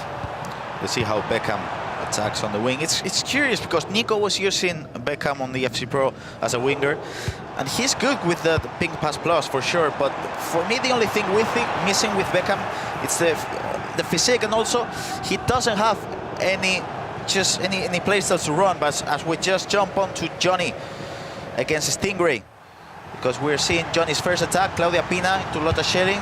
He's waiting. That's a beautiful double pass into Rodri to make it 1-0 for Jonny. Yeah, and when Johnny's on form, the double tap passes, he's always been one of the best at. So if you see a Jonny scoring goals via double taps, he can be a dangerous opponent for anyone in this tournament. I'm talking Emry, I'm talking Anders. There's five players in this tournament are in the top 10 in the world, I'd say. So we just jump onto quarterfinal 3. That's Emre Yilmaz against RvPLegend. That's the Netherlands against Romania. You can see now. Oh, that's weird, because I thought Dalot was just winning the ball, but now Reinders gets it back. That's a finesse coming in to the post. Wow. Now we're jumping back to quarterfinal 4 because Stingray. Whoa! It was a bit lucky with the rebound, but come on. Yeah, you deserve the luck when you're pulling out skills like that in tight spaces. It's a great goal. And what is this? Emre Yilmaz pushing for an equalizer now? It seems like it, and he didn't find a way to stop the corner now. He did. So you can see now Eder Militao takes the ball back, and this could be a chance. Oblak. Reach, maybe he's in my team. No, he's not. Did you see the previous goal? No, he's not. So we just see another chance. Reinders gets the ball back. He's got these corners on lock. Every single one, he has the first contact. He gets the knockdown. It's just maybe if he can improve his touch on the knockdown, he can get a couple more goals from these corners. And that's the thing when you're playing at this rhythm. I don't think RvPLegend should be sprinting. He was sprinting on the midfield. That was chance maybe for Claudia Pina to make it 6-6. It was lucky, I'm gonna say, because he did get the ball back quick with Claudia Pina. But I want to talk about this croqueta into a finesse. What's going on? It's just that Emre Yilmaz things that. Obviously, it was a bit lucky of the goal, but croqueta shot. Emre scored one of them in the previous tournament we watched, and it was one of the best goals of the tournament. So he's got that in the locker, and he probably would have gone in if he didn't get tackled. But he got a bit lucky anyway, and he managed. So was it the equalizer? Yes, I kind of want to go back home to play some weekend league and then try that croqueta into the finesse, and maybe we can learn some things from Germany and England as well, because we're seeing Jonny against Stingray. Of course, it's a 4-5-1 coming in from Jonny at the moment, and it's curious because we're seeing David Beckham as a winger in this match, and Vitinha as well. You can see how he goes for the finesse, Schelling for a pass into Marcelo. Nah, that's a poor pass from Lotta Schelling. That's the only thing missing from her. Those passing plays, sorry. Yeah, I think Beckham on the wing isn't very good. Agree. I think he's too slow. There's too many runners. That's a big chance miss. It's like a bit of keeper movement. Yeah. But I know Stingray, and he's gonna have corners down, but he's missed that one there. But well defended. As always. I agree with Beckham. I mean, he's 86, 85 pace and no rhythm play styles really. I don't think he's good. As we're just gonna jump on to quarterfinal 3, I mean 6-6, all to play, and we were talking about 15 goals. It's 12. It's 20 minutes left. It's gonna happen, Tex. It's gonna happen. But back on the Beckham talk. Albert, I think since his most recent upgrade, forget Beckham. No, back on Beckham. But on his most recent upgrades, I think he got tiki-taka, which makes him a way more viable centre mid within the game. But on the winger, if you have Beckham, just get out of here. That's a beautiful pass into Paulo Neto. Just offside. I looked down at the bottom of the screen now. I seen the flag. I thought, I mean, I'm sure Renzo's reaction was the same. Just thinking we have another chance to attack now. Aitana passing it to Reinders. Paulo Neto, probably the MVP of the whole, maybe tournament, maybe match. Just twisting, turning. And he's looking for those passing to Mbappe and to Claudia Pina. That Tonali passing to Claudia Pina, well defended by Murillo. But now another chance for Reinders.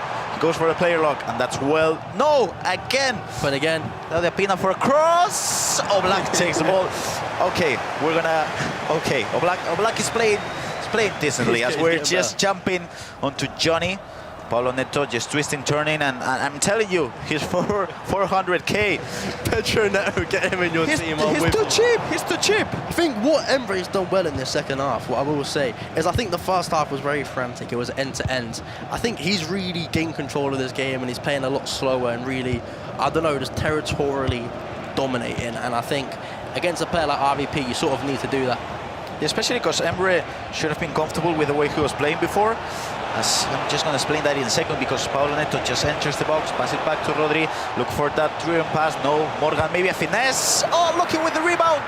But no, you got to look for those finesses with Morgan. Now, chance for attack. 10 minutes left, and it seems like the 4-5-1 against 4-5-1. I feel like Emre is comfortable with the way he's defending, but it's those player locks, really.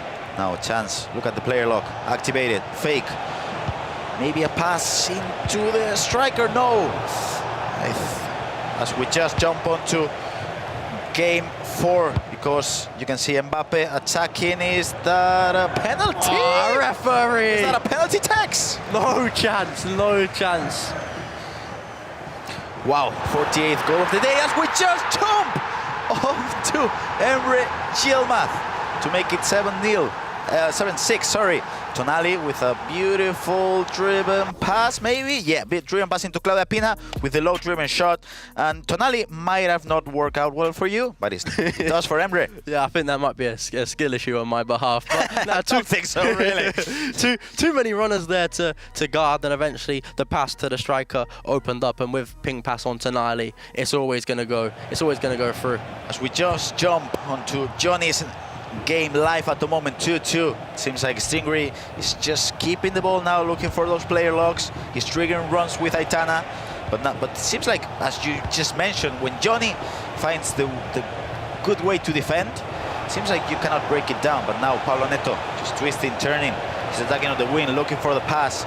You can see maybe the team press coming in. No, the player Reinders gets the ball. The left stick dribbling is amazing. The passing is incredible as well. Vitinha makes it 3-2. Come on, that's incredible, FC, because you got the left stick dribbling, you got the driven passes, and you got the weird celebrations. That's a special goal. And what I will say is, in the qualifiers for this stage of the tournament, Stingray was by far and away the best player. As we just see now RvP attacking Romania. Lotta Schelling again, 1 million coin on the market. You gotta buy her because she's just unstoppable. Finesse coming in. Tex. It could happen that we could go to extra time for the first time in the tournament, Tex. Yeah, I'm trying to see penalties as well. I want all the drama. But this Schelling Neto winger duo is dangerous, and it's delivering. I mean, if you're doing SBCs, if you're doing evolutions, if you're just selecting items for your team, finesse is on the wing. The thing is, the rapid is a good playstyle as well, but it's just the finesse is so strong, Tex. Yeah, especially with no goalkeeper movement now. If you get in a finesse position, there's nothing your opponent can do. But as I was saying, Stingray, in the qualification for this tournament, he beat Emry. He beat Anders. He might beat Jonny now. And they're the people, the players he's going to play further in the tournament if he makes it. So he's beat everyone he needs to beat. He just needs to do it one more time. And especially, you're going to be confident when you're reaching the quarterfinals, semifinals, maybe even final. But just as we jump back onto game 3, that was a poor team press by Emre. Paulo Neto goes for a normal shot. Why no finesse? You've been finessing the whole game, but that's what happens in the final moments of big games. He was second-guessing himself. That was a clear chance by RvP to maybe put himself through to the semifinal, but no. Now a chance for RvP to make it. No, look at that second man press. Really good by Emre, and it seems like anything can happen now, Tex. But you can see RvP maybe rushing a little bit too much. Now Labelle, maybe the second in form, I don't know which one it is, but now Rodri, tactical fault. Emre is escaping, he wants to play. It's a clever foul, but the problem is, in previous FCs, when it's not 9 minute halves and it's 6 minute halves, you're thinking last attack. But I think it's too long to hold for last attack. So if I'm Emry, I'm trying to score right here, right now. That's what he wants to do. Paulo Neto gets inside the box, player lock, fake. Now a chance for a pass into Claudia Pina to make it 8-7. Unbelievable FC. He did want to attack. He didn't want to wait for the last chance. And you can see how that player lock was incredible. And talk to me, because this low driven, was just an easy tap in. Easy tapping, and it's clever, it's smart, and it's composed because he got half a yard for the finesse. But instead of shooting this time, he sees the extra pass, which is what he played, and that's what the best top 3 players in the world do. Because personally, I think most players are just shooting, and you might miss. I'm shooting 100%, but that's the thing. How do you find those spaces in which maybe a couple of times you went for the finesse, maybe another time you went for the cross, and now when it's all just, you have one attack to attack, you go for the pass. How top players at the top level are able to do that stuff, Tex? It's just flow state, and you got to think, it's like a game of chess throughout the whole time of the game. You're trying to trick your opponent into thinking that you're going to do something you're not, and that's just part of it. But obviously, last minute here, and take it away, Graf. Let's see if RvP is able to trick. No. One more time, Emre, and now it's gonna be 2 minutes at a time, and he has to go forward. He has to trigger runs, he has to attack on the wing, and now Emre is gonna be comfortable defending with a 4-5-1. Now Llorente, he has 1 more minute left. He's gonna be on the wing. Pedro Neto, that's risky pass, but he gets the ball back. Rodri, look at that second man press coming in. That was beautiful, that was perfect. And now Emre is gonna be able to hold the ball, just put it outside, out of bounds, and you can see how Emre gets to the semi-final. It was, as we mentioned, 15 goals. We were talking about it. Emre beats RvPLegend 8-7, one of the best games we've seen this year so far.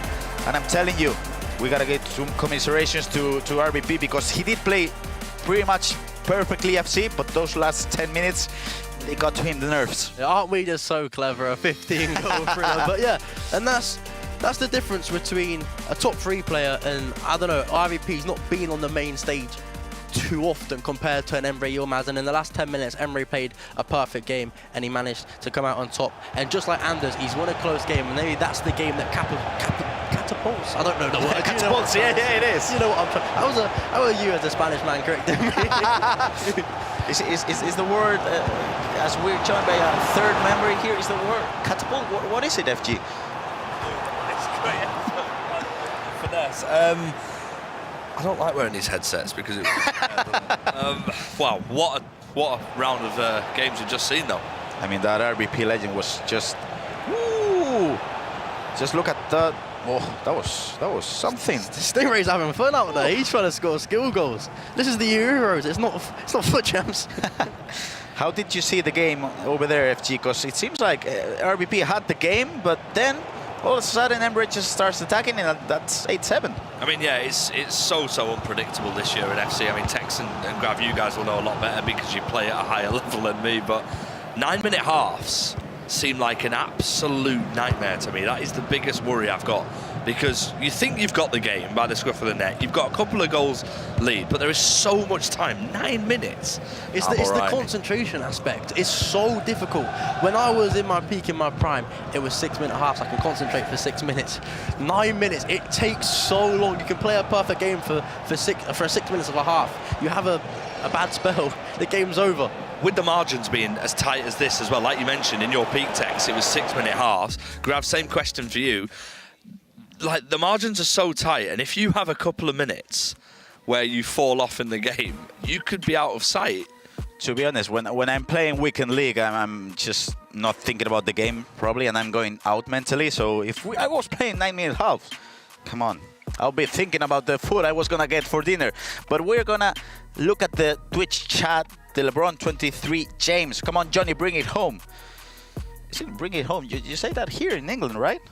Bring it home? Yeah, it's coming home hopefully in the summer. Another tournament. Jonny is built for this matchup as well, being marks. I mean, shout out to everybody who's watching. Shout out to Stokes and his gang as well, because I was watching his stream a little earlier on. And you are correct. Jonny is built for anything. He's 7'8". He is built. The definition of built.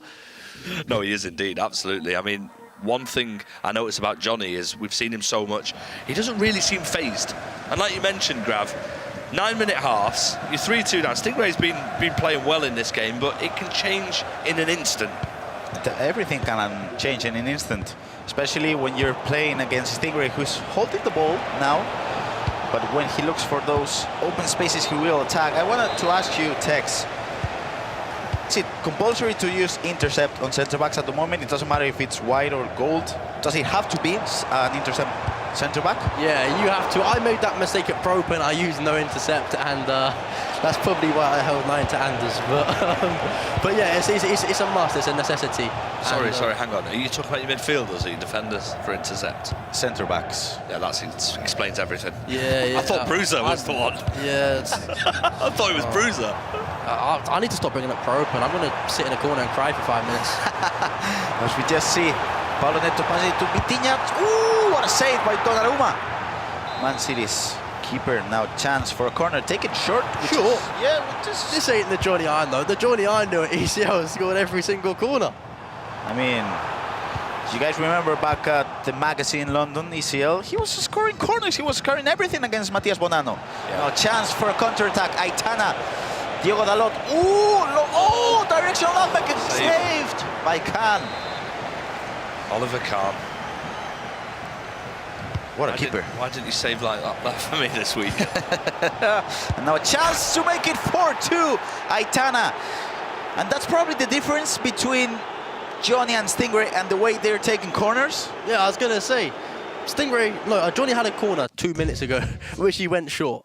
This time, Stingray just swings it in and scores. It's an easy goal, you're 2 goals up. And from what we've watched, he's defending really well. Jonny's made it 1 chance that he missed, but other than that, it's been a great game from Stingray so far. I want to ask you, Tex, because I've seen now Stingray using the directional nutmeg, the L1, R1, but then he went for a pass as well, and then he went for a cancel. So he went for a directional nutmeg into a pass and cancel it. How do you do that? I got 10 fingers, 5G. Are you able to do that with 10 fingers? I've got 2 thumbs, pal. I've got 8 fingers and 2 thumbs. But yeah, I mean, listen, I can't do that at all. I can't. Me neither. But also, how do you defend against that, though? Because, I mean, some of the goals we're seeing, it just seems like he's just having fun sometimes. Yeah, the players here are such a high level. So there's some things that genuinely are undefendable. And there's some moves that Stingray will pull out, and anyone will pull out, where it's like, wow, I can't defend that. And you sort of have to accept it, move on, take it on the chin, and go do it yourself down the other end. Especially for the people at home that want to learn something about the game. For example, as I was watching Stingray in FC Pro, I noticed how he went for the Berbatov spin cancel. And if you are AI defending, your defender would just move out of position. That's why people at home should be watching these tournaments, because you learn some things. And I'm sure I've been learning how Tex attacks since 2018. And there's... Ooh! That was a knock. The left stick dribble and the cancelling was perfect. And that's the thing. He did a directional nutmeg and he failed it, but it's still so good that it tricked the opponent. So yeah, that's why it's always good to have a little bit of fun in the box. Do you have fun inside the box? Oh, chance! That's a chance to make it 5-2, and this might seal the deal. Stingray. He's on a mission. He's on a mission to win this whole thing for England. He's the most on-form player in this tournament. He beat Anders in the qualification. He beat Emry in the qualification. I said it already and I'll say it again, but he's the man to beat. He's the man to beat. You mentioned that he beat Emre at some point, and awaiting the winner of this in the next semi-final. Who's it? Emre Yilmaz. Fireworks. I mean, who's winning that? 9-minute halves, it's not over yet. Jonny gets the goal. Things could change. Stingray's in a great position, and one thing I noticed as well when he had the interview with Mo earlier on, he seemed a lot more focused. We saw him come out of FC Pro with some sunglasses, which, in fairness, I don't think anyone would wear usually. But he's a lot more focused. There was not really much camaraderie around him today. He was just out there, and he's got a job to do. And he said that he was humbled as well from the last tournament. I mean, when you don't perform to standards that you think you have, you get humbled. That's the way he probably just trained as much as he could, and he's at his top level at the moment. That's a chance to Donnarumma to save it. What a save. Finesse. But I'm just gonna ask the people at home, because we've just seen quarterfinal 1, 2, 3, 4. We've seen the best players in Europe. Which player do you think is going to win the whole thing? We're going to throw a poll into the chat. FG. Listen, I'm a host, I'm impartial. I think any of the players in this tournament could win. I mean, Anders Vergang, for me, you'd usually back for him. It wasn't easy for him in that first round. I think Emre Yilmaz could potentially go all the way. I like my chances. I think the final is going to be Sting versus Anders. Wow. And I think Anders pips it at the end. Only because if Sting's to win this tournament, I said it before, he needs to beat Jonny, which he's going to do here, then Emre, then Anders. That's one of the best tournament runs of all time. Yeah, it is well deserved if you win it from that bracket. Looking at the Twitch chat, we've got Fashola. He says Anders 2-time easily. Leave somebody, the Uber Mook saying leave John. No, I can't repeat that. No. Thank you very much for watching, though, my friend. No. Thank you. We appreciate you all watching. No chance to make it 6-2 and closing the game. FG 6-2. That has to be one of the best performances we've seen from Stingray against a player of the caliber of Jonny. Yeah, that's a dominating performance. Reminds me a lot of the Yuval Vejrgang game in the other quarterfinal, where it was just cool, calm, composed, not too much drama. And it's always nice to have an easy game as your first one. And I'm not saying it's been an easy game, but he's made it look easy. Is the chat as stunned as we are at the moment, FG? Well, we've got a comment from Jordan. He's saying Stingray's going to sting all the oppositions. Haha, see what you did there, mate. He's got to get banned. Yeah, it's a good job I'm not a moderator in that chat. Yeah, listen, it's a massive result. Stingray's in again. It seems like he could go for the seventh goal. And again, have you tried Paulo Neto Thunderstruck? I have. How is it? Doesn't look as good like that for me, but he is good. Finesse is such a massive play style this year as well. I'll probably start finessing more now. And also the intercept. Well, yeah, I've got Bruiser on my centre backs. Yeah, when I've got intercept on my centre backs at the Pro Open, it's dangerous. Now, it won't matter as well because that's 7-3 for Jonny, who's not happy at all. I think Tex was spot on before, because if you look at the tournaments for Jonny when E-Bundesliga back in the days, and as well the Champions League, he was strong on the defense, conceding 1, 2, 3 goals per match. He's conceding now 7, Tex. Yes. Could be 8. That's 8. Yeah, defensively, Jonny's always been one of the better players when he's on it, and he's just not been on it today. And obviously, that's the 50th goal scored just in the quarterfinals. It's goals galore, and yeah, the semi-finals. It's going to be exciting. Wow. I've got a question. Who do you think is going to win today? You got away with it. Who do you think? To be honest, that fence that I was sitting on was comfortable, but I'm going to say Emre Yilmaz. There's something about Emre every single tournament he plays. You could see how he wasn't playing at his best, but then he finds a couple of goals. He's playing well with a 4-5-1, and having Renzo behind you. But you've got to do the maths. He went unbeaten at Pro Open. There's no way you go as unbeaten again today. It's too many games against top-tier players. I'm not having it. It is Pedro Neto, by the way, not Paulo Neto. I said Paulo Neto. Oh, yeah. I'm reading some of the comments in the chat. And I noticed that, but I stayed quiet. Yeah, it is Pedro Neto. We can reveal. I also saw Redlack in the stream as well. He was happy about the Pedro Neto Thunderstruck. I think he even called it the Paulo Neto one. Laughing at you. Shout out to Redlack and everybody watching. A win for Stingray. He's into the semi-finals of the eEuros. After the break, we're coming back with semi-final 1, Anders Vejrgang against Yuval, Denmark against Israel, coming up in just a few minutes.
If you want more rewards, join in on the action of the eEuro at Twitch/EA Sports FC or YouTube/EA Sports FC Pro. By watching 15 minutes of the eEuro, you're eligible to receive an 81 plus times 5 player pack.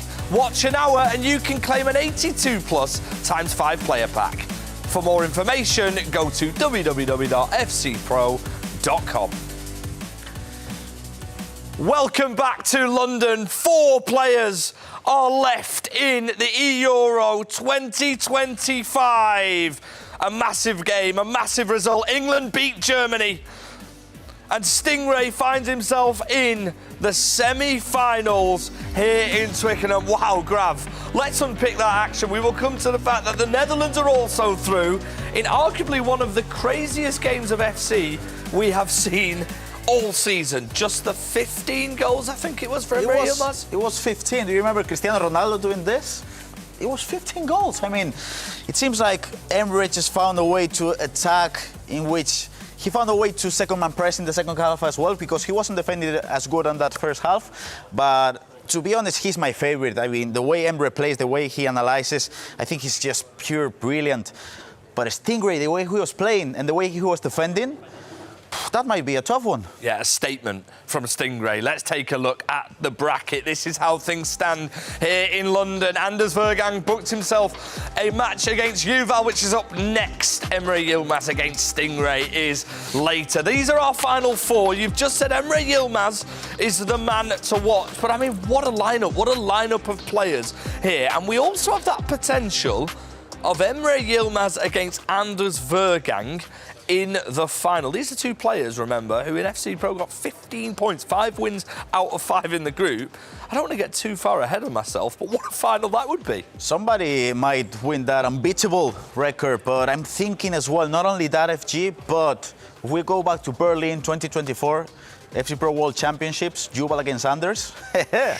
We have a rematch coming in. Yeah, we do indeed have a rematch coming in. Let's take a look at some of our highlights as well, shall we, in the screen behind us. I mean, when you're looking at Anders Vergang, you're looking at the score and you're thinking 5-2, it's all nice and easy. You might have noticed from the bracket, it wasn't that simple. A little shush there, I don't know who that was to. This Anyone time really? Anders Vergang. Oberon as well was beaten by Yuval, who was sensational. He attacked so well. So well. I mean, how do you think both players will be feeling? I mean, of course, Anders will be comfortable because he did play a really good match, but I feel like Yuval's got to be thinking about that final they play in the World Championship, because it was arguably the biggest game in his career, and even though he played a great tournament, he wasn't up to his standards in the final, so I feel like he has to be thinking about that revenge. Yeah, absolutely. We just saw a goal from Vitinha with Stingray there, not Paulo or Pedro Neto. Paulo Neto, great winger. Great winger. Pedro Neto as well has been fantastic. I mean, one man who's fantastic all the time is Anders Vergang. We're going to head over to the analysis desk to unpick some more about him.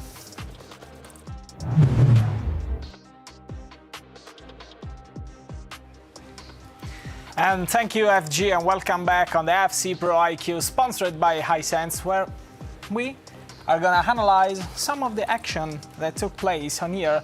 And I'm with Tex, my friend, to break up something here. Yeah, so we got an Anders goal to break down. Now, Anders is one of the best players in the world at send and run. So if we can just play this for me real quick and pause it here. So as you can see, Shelling, the left winger here, he sends Shelling on a run. So if we play it forward, what it does, it pins back the opposition's defense a little bit. If we pause it again, what he did there is he then clicked R1 to call Shelling short. So it's L1, R1, running behind, come short, and he did it constantly. So if we keep playing it here, towards the edge of the box, what he did something that created this whole goal. It's amazing. And you ready?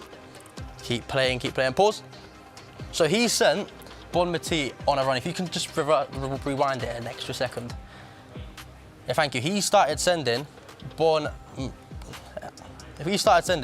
Mati on a run. There, I can't work the machine.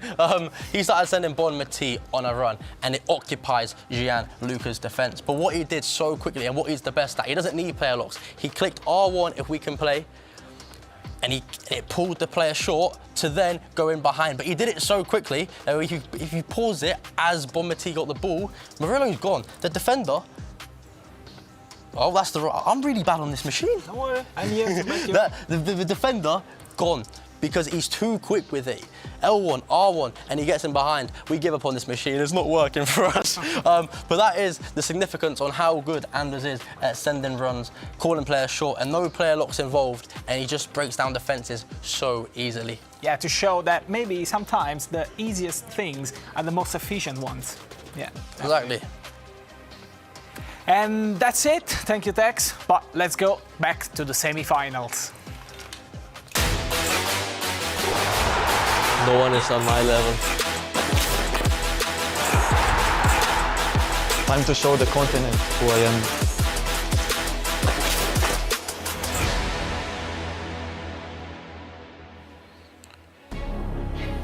Quarterfinals are done and things are starting to get heated because we have semi-finals now, Mo. I mean, I'm looking forward to a few matches, but we have the first one coming in now, is that Anders against Yuval. I mean, that's gotta be one of the best games we can see in FC26 at the moment, as we just see Anders just walking comfortably.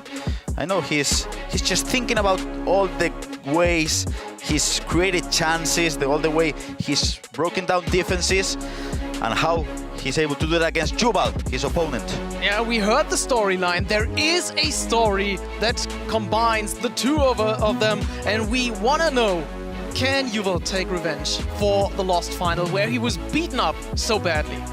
It wasn't a great performance, especially because he did play a beautiful tournament, and on that semi-finals against Jafonso, it was probably the biggest win in his career, but when it came to the final, he wasn't up to the standards. But now, this is the thing with FC, you get chances for revenge, and what of a bigger chance now that beating Anders to get to the final of the Euros. Yeah, it's a big motivation, and he played so well in his quarterfinal. I think I've never seen such a controlled, composed player in such a stage of a tournament, because he analyzed what Oberon did and then did the basic things, but perfectly executed, and that was his key to win this matchup. So Anders, still the favorite probably for most of the people out there. He is a crazy good player, but on the other hand, Yuval had a very good quarterfinal against another very good opponent, and he might be able to crack Anders.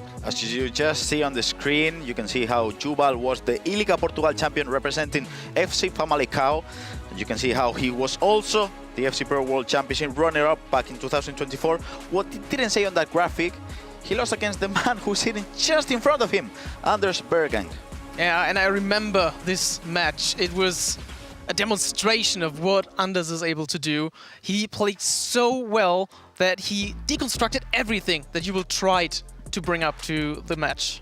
It was a 4-3-2-1 against 4-3-2-1 battle back in FC24. Now it's FC26. Tactics have changed a bit. We might see a 4-5-1 against 4-5-1, but you never know with Anders, because sometimes he's using the 4-5-1, sometimes he changes to the 4-4-1-1, and I would definitely love to see Anders jumping back onto the 4-4-2 as he did back in the days.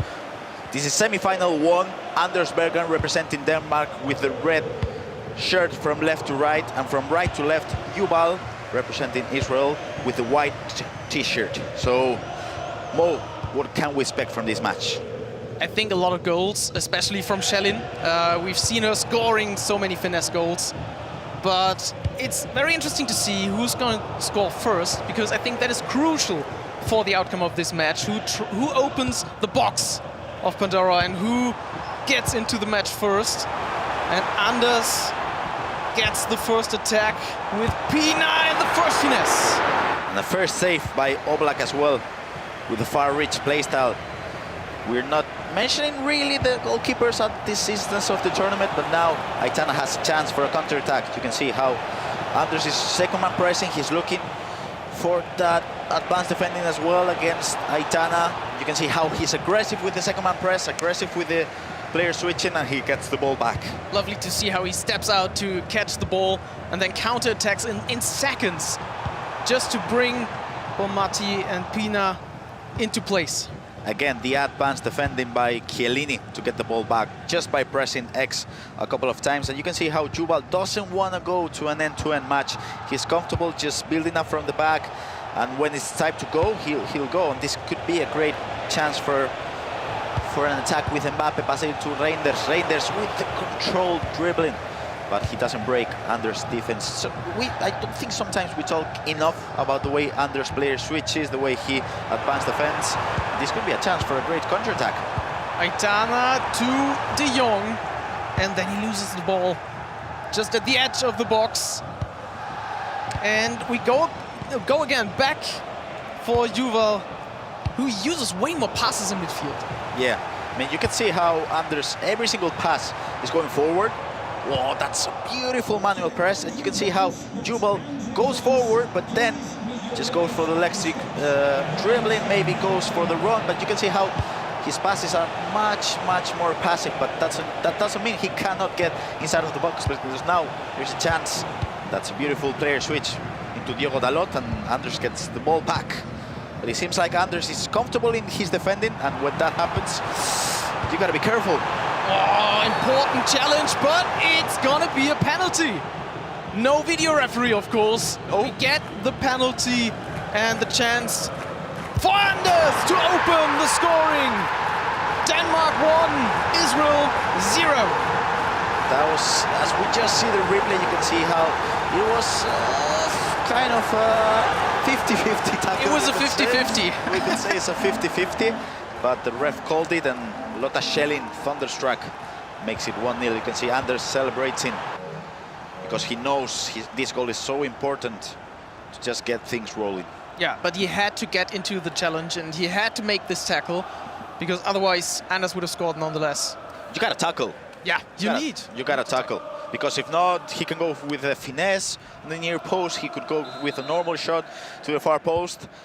I feel like against Anders, sometimes you might be doubting yourself because penalties can be called and things can happen, but you gotta tackle, because if not, he'll just shoot and he'll score goals. And of course, when you're playing against a much more passive player, you could maybe just wait for the block, but when you're playing against Anders, you gotta go for that chance to go for the tackle.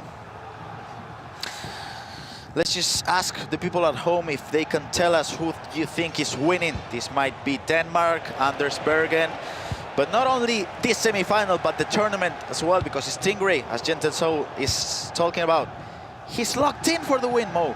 Yeah, he played a very good performance, and unfortunately for me, Germany was kicked out of the tournament, so Stingray is a one to watch, especially after this matchup. We see Yuval, who tries to make us kind of calmer build-up and find the perfect pass inside the box, but Anders doesn't want to. It is, again, it's such an easy move.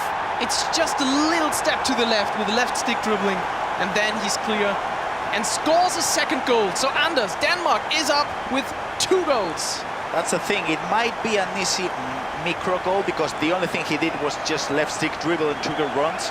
But as a macro side of things, you gotta cover the pass and you gotta cover the player that's controlling the ball. So of course you can second man press, but it comes to a point in which you gotta go for the tackle. It's a 50-50, he chose the wrong direction. It's 2-0 for Anders.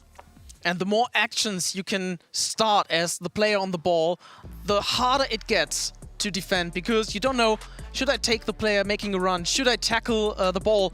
You never know, because with these many options, like the finesse shots from outside the box, with the low-driven shots, with the finesse inside the box, with the dribbling inside the box, there's so many options, and you need to cover all of them, especially on this level where you can trigger runs forward, backwards. It's interesting because if you're playing weekend league and you're getting 10, 11, 12 wins, you're thinking, how can I get 15 wins? And maybe you're thinking, I got a player lock, or maybe I got a creative run with my wingers, or maybe, I don't know, I have to, I don't know, look for those cancels with some skills. But you can see how Anders doesn't do any of those things. He just keeps to the fundamentals, and he does them perfectly because his timing is just out of this world, really. And timing is the most crucial part for everything you do on this game. And speaking about timing, we've got another quarter of this match to go. And Yuval inside the box with Mbappe. Nice skill moves. And then three players between the ball and the goal. Crazy defending by Anders. I feel like when Anders is just so concentrated on the defense, there is not much you can do, because he'll go for the attack, he'll trigger runs, and look at this beautiful finesse by Lotashellin, saved by Oblak. Tex didn't feel like using Oblak, but he might change his mind, because that was a really good save. But I was just talking about how Anders, when he finds the rhythm on the defense, seems like he's unstoppable. There's nothing you can do, because his players switching manually, he's second man pressing perfectly, and he's not putting players out of position. So what can you do, really? I can't imagine anything that you can do against that, except for waiting for your opportunity like this, but it's offside. But there's gonna be a moment, and maybe if the match luck kind of swings into Yuval's direction, Anders might get another red card, for example. We've seen him struggle with 10 men on the pitch, especially in the crunch time of the matchup against Gianluca in the quarterfinals. But here with 11 players on the pitch, everything's all right for Anders. He doesn't seem to crack, at least a little. And Yuval was lucky with that double triangle pass, because Murillo did intercept it with the intercept plus, but this might be a better chance for a pass into Pina. Wow! Did anyone see that pass back at home? Because here at the commentating booth, we did not see it. Pass from Aitana to Claudia Pina. Look at this, he triggers the run with Lotashellin, and he finds the pass into Claudia Pina. It was disguised, it was perfect. It was just Anders Vejrgang. And it was yet again the same thing. You need to send as many players as possible, so the defense is completely chaotic, and he executed it again perfectly and scored a third goal. And it seems to be the same match we've seen already between these two. It's exactly the same. In that other match, it was the 4-3-2-1, and then Anders would attack in the 2v1 situation with the fullback and the winger, and there was nothing you could do, really. It seems like now we go 2 years later, and he's doing different things, because it's not that kind of attack. Now it's more of triggering runs with the wingers. He's controlling the dribbling with Aitana. And the thing is, if you don't defend the pass into Lotashellin, of course, Anders knows the pass into Claudia Pina will open, but you gotta look for that defense in which you gotta look for that 50-50 and thinking, okay, I gotta do something. But the way Anders reacts so quickly in milliseconds, takes the right chance and scores. It's so fast and so great what he brings to the pitch. And now he stays calm. He knows he's got 3 goals as a lead, and he just needs to play this rhythm and try to challenge Yuval in his defense. And he's gonna win this if he just tries to continue with this. It is a hard one, because we're seeing a 4-4-1-1 against 4-4-1-1, and it's not working out well for Yuval because of the result. It's 3-0. But if you're Yuval, what do? Because 4-5-1 is a much more defensive formation. And not only that, it's really hard to come back on a game when you're losing 3-0 with a 4-5-1. So what do? You stick with this formation? Maybe you change to the 4-4-2? It's a hard one. It's a hard one to call. I wouldn't know what to do if I was playing in here mode, if I'm Yuval. Tactically, I mean. Yeah, tactically it's quite complicated. At some point he needs to open up at least and try to elevate his pressure to the defense line and try to pressure as much as he can. But Anders seems to be on the top of his game. We're just seeing this play. Anders attacks in a situation in which he attacks, creates runs, but then presses R1 to bring the player back, as we just see Yuval. Chance for a counter-attack. Now he attacks on the wing. De Jong with the tiki-taka plus. Look at that X-pass coming in. It goes to Claudia Pina. Claudia Pina for a beautiful driven. Saved by Donnarumma. And just after the first half ends, we're going to have the chance to be joined by Jonny, the German player who will be devastated for sure, Mo, but he always teaches us things about the game, for sure. for sure. Maybe you can teach us some German as well. Yeah, we can try to. Yeah, it was unfortunate, but for Yuval, in these final stages of the first half, he had a chance. He had some chances, we could say, but Anders defended very, very well. He tried to step in every time, and even when he was like 2 meters in front of goal, he set his goalkeeper to the right position and defended perfectly. So we are at the end of the first half, 3-0. Denmark and Anders about to reach the semi-final if he can continue like this. Not only that, but it seems like there's not much you can do. He's defending perfectly, he's sending runs, but then bringing him back with R1, creating space. So what can you do, really? And we have the pleasure to be joined here by Jonny's own. I mean, it was a hard match on your behalf against Stingray. It seemed like when Stingray found the rhythm and the way he was creating those durational nutmegs on the wing, there's not much you could have done. How do you feel right now, Jonny? Yeah, unfortunately bad, because I think for the first half it was a 50-50 game for me. But yeah, the lucky moments was on his side, I think. Also with the penalty, it was very unlucky. But yeah, I think at the end he deserved the win. But yeah, after that we will see Emre against Sting. I think it's also a really good game. As we're just jumping in to the second half, Anders Vejrgang against Yuval. So you can see here the three of us at the camera as well. I'm gonna have the chance to ask Jonny another question. If you're Yuval right now, he's playing 4-4-1-1 against 4-4-1-1, but he's not finding ways to stop Anders or even attack. So as you can see, another goal, another 4-0 situation. If you're Yuval, how do you approach the second half? To be honest, I would switch the formations to 4-5-1, I think. Because to beat Anders, I think 4-5-1 is the best formation, because Andy have no more space in the middle when you play 4-5-1 because they have 3 center mids. So I think that would be a good option, but yeah, 4-0, it's when he switches formation, it's also hard, I think. Although 4-5-1 is rather a defensive formation? To be honest, yeah. So you can counter good with this formation, so trigger the winger or trigger the center mid, but I think it's better to play 4-5-1 against Nasada or Anders because they're in the offense, they are so good and you can defend well with the formation. So I think he should change it now. Maybe you will. We will see. As we just see a pause coming in, maybe we see Yuval changing to a 4-5-1, maybe a 4-4-1-1. We're asking people at home to ask Jonny anything about the game. If you want to know how to defend, if you want to know how to attack on the wing, if you want to know how to go for the creative runs on the wing as well, please throw those questions into the chat as well. And we want to ask you at home as well, who do you think is going to win this tournament? Ooh. Because we just see how KBDA boss thinks. Yilmaz is in a crazy run, so he takes it. Jonny, what do you think? I think it will be a 50-50 game against Stingray, but I think Emre will be in the final against Anders, and then it's full 50-50. So Emre beat Anders in the eChampions League. So this year, I think it will be a tough game, but I think Andy will win at the end, to be honest, because for me he's the best player in the world.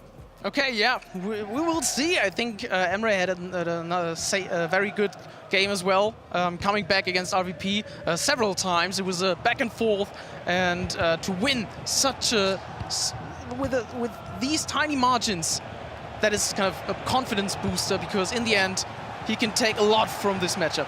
I want to ask you, Jonny, when Anders finds those situations in which he has to be passive but then goes... Yeah, that's crazy. It's every time the same, yeah. What do you suppose it is? Because he's perfect, really aggressive with the center back, so how do you attack against this? His player switching is also perfect. So I think it's the only way you can beat him, I think it's through balls, to be honest, because his player switching, look at this. Incredible. It's perfect. So perfect defending. So I think the only way that you can beat him is, like, for example, Sting did the same in the Euro online qualifier, because he played also 4-5-1 with the trigger the runs. So I think that's the only way, but of course, look at this again, a good attack. But yeah, I think it's really hard to beat him. We're just seeing Yuval trying to find different ways to play the game, because as Jonny was just analyzing, when he's second man pressing and player switching as he is. I think he's switched now to 4-5-1, to be honest. Will it be enough? I guess we'll just see in a few seconds. Look at that pass into Pedro Neto this time, no Pablo Neto. Another pass into Aitana, maybe a chance for a finesse to make it 4-1. Yuval is still alive on the game, and it seems Jonny maybe it was all because of the change of the formation? Maybe. Yeah, and that's just the first goal that he scored. Still 3 to go to equalize. But enough time left. Enough time left. Yeah. You've discussed it. We've discussed it in the first quarterfinal. There's plenty of time to come back. You can turn the whole match around, and maybe this change of formation is the important factor. And we see Anders, he's getting frustrated. Yeah, but for me it's every time the same. So every time he conceded the goal, for example, also in the FC Pro, he's on full on rage and do stuff like this. So I think for him it doesn't matter, to be honest. But I think he will play his game. And yeah, I think Andy didn't score in the second half yet, but I think he will score, of course. So yeah, I think it's impossible that he don't score in the second half, to be honest. I want to ask you as well, Jonny, because you did mention Nasada and the way we saw on FC Pro how he was using the 4-4-2. Do you think the 4-4-2 is playable right now at the meta? I think Nasada's the only one that can play this. So I think Nasada, he's really, really good at the offense, and with the 4-4-2, it's the perfect formation for him. But look at every pro, in FC Pro also, 4-5-1 is the most used formation, I think, after the 4-4-1-1 maybe. So that are the two best formations also for me in the game. So I think 4-4-2 is really hard to defend, to be honest. So in the attacking is a really good formation. So you can see the best example is Nasada, but at the defense it's really, really hard. Now chance, that's a beautiful tackle by Álvaro Carreras. And it seems like, wow, that's good pressing, yeah. Incredible. I'm in awe at the way right now Anders is just player switching and defending. Now a chance for Lotta Schelin. Goes wide. 30 minutes left. More. It seems like the comeback could be on, but the way Anders is defending, I just don't see a way. He has perfect risk management because he always knows the exact moment when to switch the player and when to approach the ball. So it's impossible to be better in player switching than Anders at the moment. But nice moment. Oh, that wasn't the best tackle, but Anders won the ball and is on the counter attack. He stays on the ball. Left six dribbling was just out of this world, really. A chance. Good spot now. Spot. Yeah, he mentions pass to Reinders, and that's just perfect. Jonny, you called it. It was a second. He do nothing with the Reinders, and Yuval think that he plays I think to Schelin it was. Yes. And then yeah, free goal I think. Look at this now. Yeah. It was perfect. He got like 1 or 2 seconds to turn around, even inside the box. So that is a crucial moment for Yuval. Now 4 goals again. And we see the negative reactions by Anders if he concedes, and the positive reactions where he shows his confidence and his inner self. I wanted to ask you, Jonny, because this all started with De Jong and the left stick dribbling on the wing. When Anders is dribbling like this, how do you defend that situation? Maybe the second man press? Is it hard? To be honest, team press is really good at the moment. So that's the new meta, I think. So last year at the World Cup, it was the same. So with team press, everyone does it when you play the cutback, then team press on. And I think this year it's also really, really good. For example, also in these spots, I think Yuval turned it on, to be honest. But it was, really, really hard to defend for him because his decision-making from Anders was really, really good at this moment. But I think Yuval in the second half, he had better spots with the new formation. So I feel like the game is better now for Yuval, but yeah, it's still 5-1. Yeah, it's still a long way to go for Yuval, for the Israel contestant in this tournament. And Denmark with Anders on his way to reach the final of the eEuro. Once again, we have to say. Once again, indeed. And he seems like he's going to go for the 6th, 7th, 8th goal. Do you think he's going to stop, Jonny? I don't think so, to be honest, because if Anders is in his mode and plays like this, so full offensive, good shot, full offensively, he will score like, the whole time. So I think he will never stop, to be honest. The timing on that challenge again was outstanding. The timing is perfect. So defense and offense, so I think it's really, really hard. Yeah. Usually we would have expected the through ball going through, but Anders had the perfect defending for the situation. It's crazy because the way he's manual pressing, you gotta think you don't have any second to think. And in this instance, it was the second man press. So Yuval had time to just twist and look for the pass. But it's so hard in these small seconds. It's so hard to do for Yuval, and yeah, then it's every time the counter now, and it's 5-1.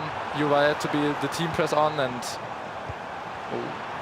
a chance for another goal. But yeah, I did want to ask you, Jonny, because maybe people at home don't realize that, of course, he was second man pressing and he had the chance to look for that through ball and it would be against the keeper. But when you're playing at this level and Anders puts the pressure on you, you don't know if he's manual pressing, second man pressing, team pressing. Yeah, so team press, for example, it's perfect from him.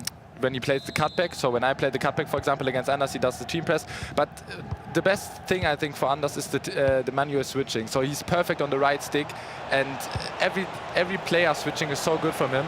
And now it's a good chance for Yuval. I think he will score, yeah. Oh. Nice save from Donnarumma. What? Commentating curse, that's on you, Jonny. But this animation from Pedro Neto, I think it was crazy. So the finesse was so bad. But Donnarumma also the best keeper for me in the game. But 600k, I think it's really expensive for a goalkeeper. What's your best goalkeeper in the game right now, Mo, do you think? I think it's Donnarumma because of his length, because of the play styles, especially with the finesse meter. You can save a lot of chances with him in goal. But as you said, it's expensive to have him in your team. For example, when we have 5 million coins only for the whole team and your goalkeeper costs 600, 700k, it's really tough to beat other players. A chance for a counter-attack. Yuval well defended by Militao. Do you regret something with your team, or do you think the squad selection was perfect? I think the squad restrictions was good and my team was also good. But of course, I would like to have Donnarumma in the goal because for me he's the best goalkeeper. And for example, I have Khan in the goal, and he was not that good. For example, I think that it was the 1-1 from Stingray. And yeah, it was not good, but yeah, Donnarumma, as I said, it's too expensive. I want to ask you as well, because I did see you were using Aitana Bonmati. Why? I think in the 4-5-1 she's not that good, to be honest, because I have the center mid with Rodri with Intercept Plus. That's for me the important playstyle at the center mid position. Then Vitinha also with Finesse Plus. It's also the best playstyle right now. And then Beckham for the chemistry also, and he got all passing playstyles. Of course, Bonmati is really, really good, but I don't know. He was not that good, I think, for me. Because for me, Beckham, Rodri and Vitinha was even better. And we go into the last minutes of this first semi-final with Denmark, with Anders in a great position to advance. And he takes some time while having the ball, but this is the second goal for Yuval. And of course, the moat by Anders. He knows it's too late, but you can see how... That was a really good attack. Yeah. You can see the first time Anders was kind of lazy with the player switching. Yuval did score the second goal, so... And no team press from Anders. So I think that's really important this year also. But yeah, of course, it's 5-2, 82, I think it was, minute. So yeah, I think it's too late. But it's getting closer. Compared to the last match we all have in mind. Second half also 2-1 for Yuval, I think, after he switched the formation. Yeah, it might have been the formation. Yeah. That's the thing with the 4-5-1. So it was 2-1 in the second half, but the thing is, you're not going to get 5 or 6 clear chances with the 4-5-1. So it's kind of a damage control in which you're not going to concede that many goals, but is the comeback on? 4 goals, 5 goals? Hard one. For sure. And the seconds are ticking away. Game is over. And he's again in the final. And there are just 3 minutes of stoppage time. We're just gonna... I never had 3 minutes. Yeah, we just wait for the match to end. It's a 5-2, and Anders is a finalist once again. And we need to say congratulations for advancing, and especially Yuval for at least a tiny comeback. It was a tiny comeback, but it wasn't good enough. We gotta thank Jonny as well for jumping in the commentating booth, because that's professionalism. As after losing the quarterfinals, jumping in here, I gotta thank you personally. No problem. And we're gonna see Anders just saying hi to Yuval as he just made it easy, really, on the semi-final. Won, but for the people at home, semi-final 2 is coming in. We have Emry against Stingray. I don't know what's gonna happen, really, but just after the break, we'll see one of the best games we can see in FC26 right now. Emre Yilmaz against Stingray, Netherlands against England, semi-final number 2 coming right up after the break.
We have our first finalist here in London, and it is the defending champion, Anders Vergang, representing Denmark. And we're going to go straight away to hear his thoughts after he booked his place in the final. Yeah, so I'm joined by Anders. The second time you're in the final for the eEuros, you're the defending champion. But let's talk about your quarterfinal first. You've had a very interesting matchup against Gianluca. Talk us through, it was a close matchup because of the red card in the end, but tell us your thoughts on the quarterfinal. Not anything else than it would be embarrassing if I lost to him, but that didn't happen, and everyone was saying after that Yuval was coming in more hot than me. I proved otherwise, like you're all speaking, even though I was leading, I think, with 3 or 4 goals, and then I get a red card because I didn't get the thing over Reinders, so I got like tactical foul before I could see that he had a yellow already, so I don't really care. You all thought I was bad at that time. Now I showed otherwise in another final. I don't know what more I have to prove since, yeah. But I'm happy, like these 2 games was on paper two games that's in a normal world I should never be able to lose, and I'm happy that I avoided that, and now only one more game to go. Yeah, during the cast, we found so many words for your player switching, your fast reactions, your aggressive attacking as well for the tacklings. What is the key to your game today that makes you confident to win the final as well?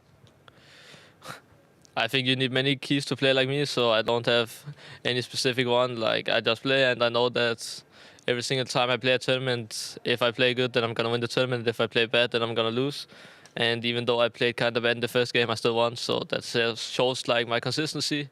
So I'm just happy to be in another final, and if I'm gonna lose, then it is what it is. Then my opponent gets this trophy for the first time. I can reach it for the second time. That's the difference. So I don't put too much pressure on myself. I know if I play well, I'm gonna win it again. So let's see. Does it put more pressure on you to be the defending champion, or is it something like, I don't mind, I could win it, would be nice to have 2 trophies? It doesn't put any like extra pressure on me. I always put pressure on myself when I play because I know I'm the best in the world.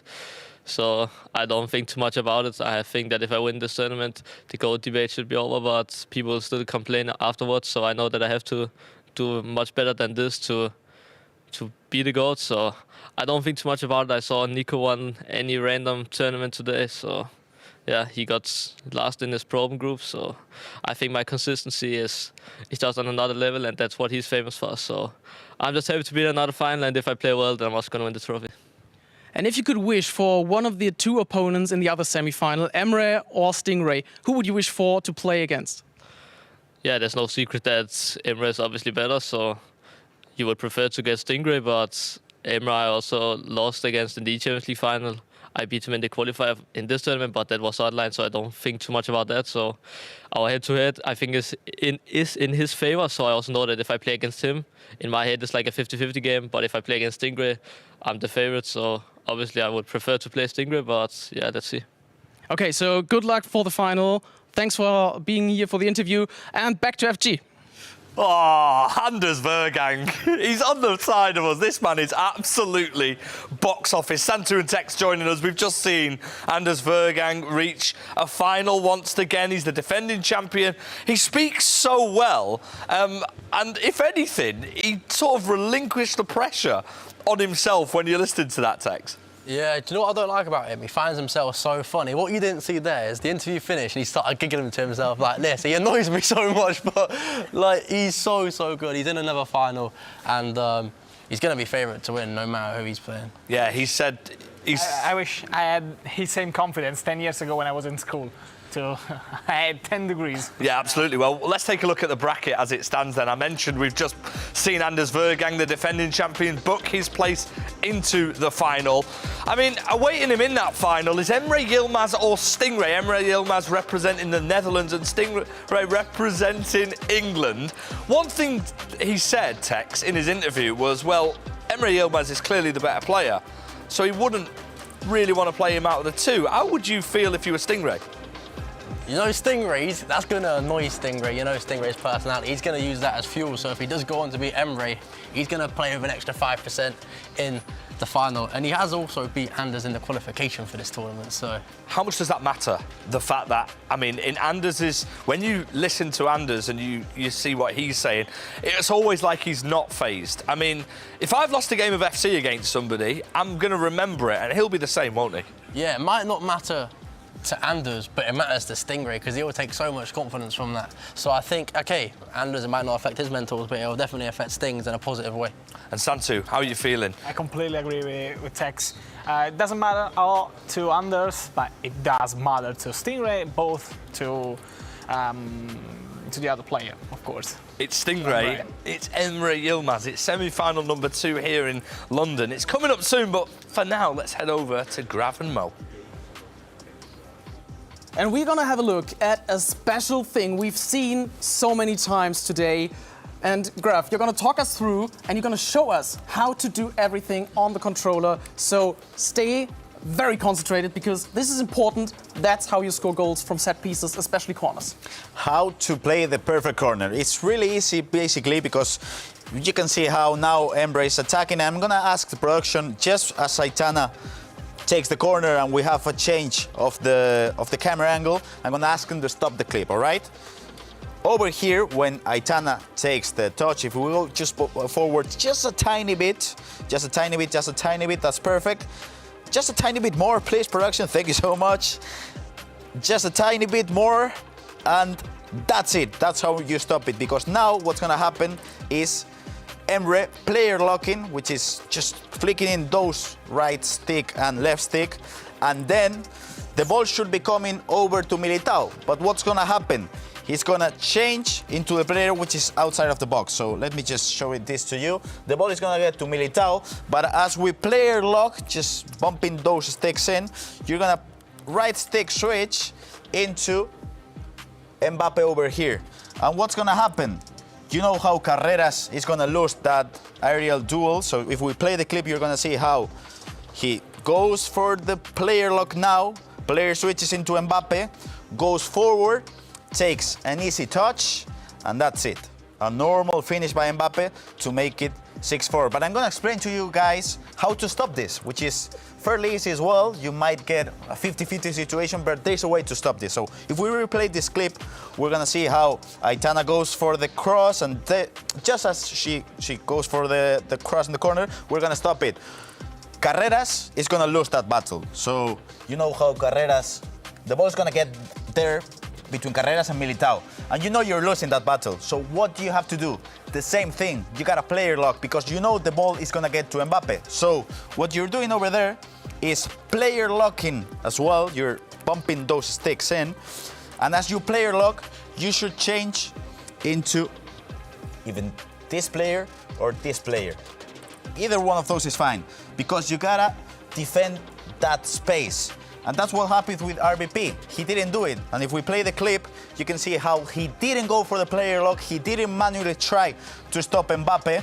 And it was too late, because Carreras lost the battle. And you can see how Mbappe just took a touch, finessed it, and that's easy 5-5. For the people at home, this is really, really important. You gotta train those corners, because on the offensive side of things, it's so OP at the moment. But on the defense, you gotta know how to stop them. And the answer to both of those things, player locks.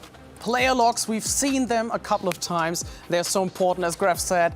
But now let's move over to the second semi-final. We've seen England winning over Germany. That is so sad for me. Sorry. Yeah, I feel very bad. But we also seen Italy get out in the quarterfinals. So Sorry. The only one at the caster desk that has a say in this tournament is Tex with England. So we're gonna see England, Stingray, against, who is he playing? Emre. Emre. We've talked a lot about Emre. So Stingray against Emre, Netherlands against England. I'm sorry, Santu. So, throw over to you guys. Glory awaits. Unbelievable. Time to write history. No one is on my level. A win for Stingray. It's game time.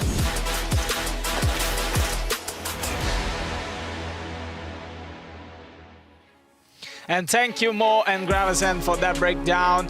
And we are so ready for that semi-final again with Emre and Stingray. And please welcome the Netherlands, Emre Yilmaz, the one who Anders doesn't want to play against.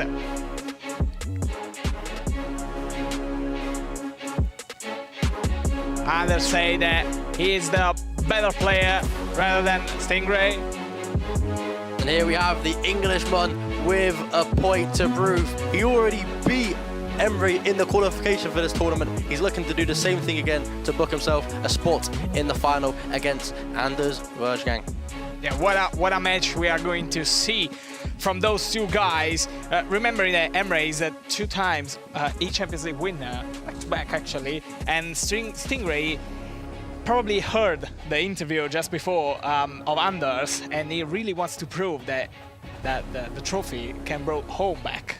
There's 3 players left in the tournament: Anders, Emre, and Sting. Anders has won plenty of tournaments. Sting has not. Emre has. So Sting has a point to prove here today, and he's on, you could argue, the form of his life. He's unbeaten so far in this competition throughout qualification today, and he belongs in this semi-final, and let's just see how he performs. If you were Stingray, how would you approach a guy like Emre in this particular match?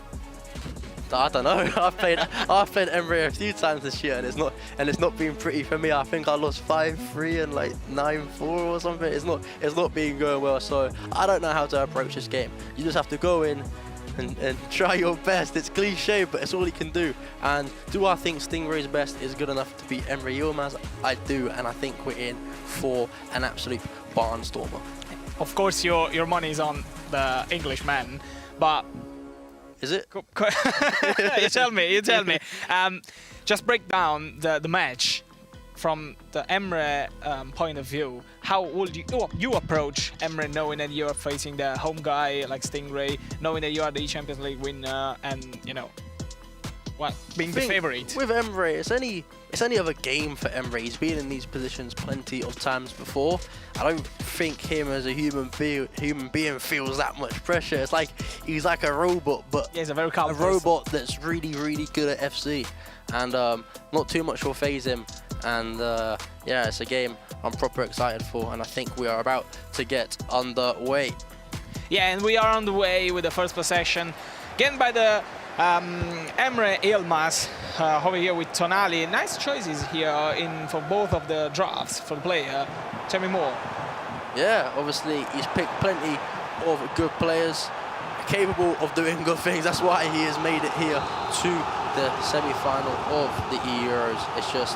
It's a big game now. All practice beforehand goes out the window. It's right here. It's right now. Can you perform? Yes or no? I didn't recognize the orange. Hold on. What a ball here from Mbappé. And it goes for the first goal of the match for Stingray. What a ball from the left back, actually. What a long ball. You just don't see it at all. I don't even know what that was. And this is, I was saying about Oberon earlier. Stingray is really good at the glitch. He always finds something new.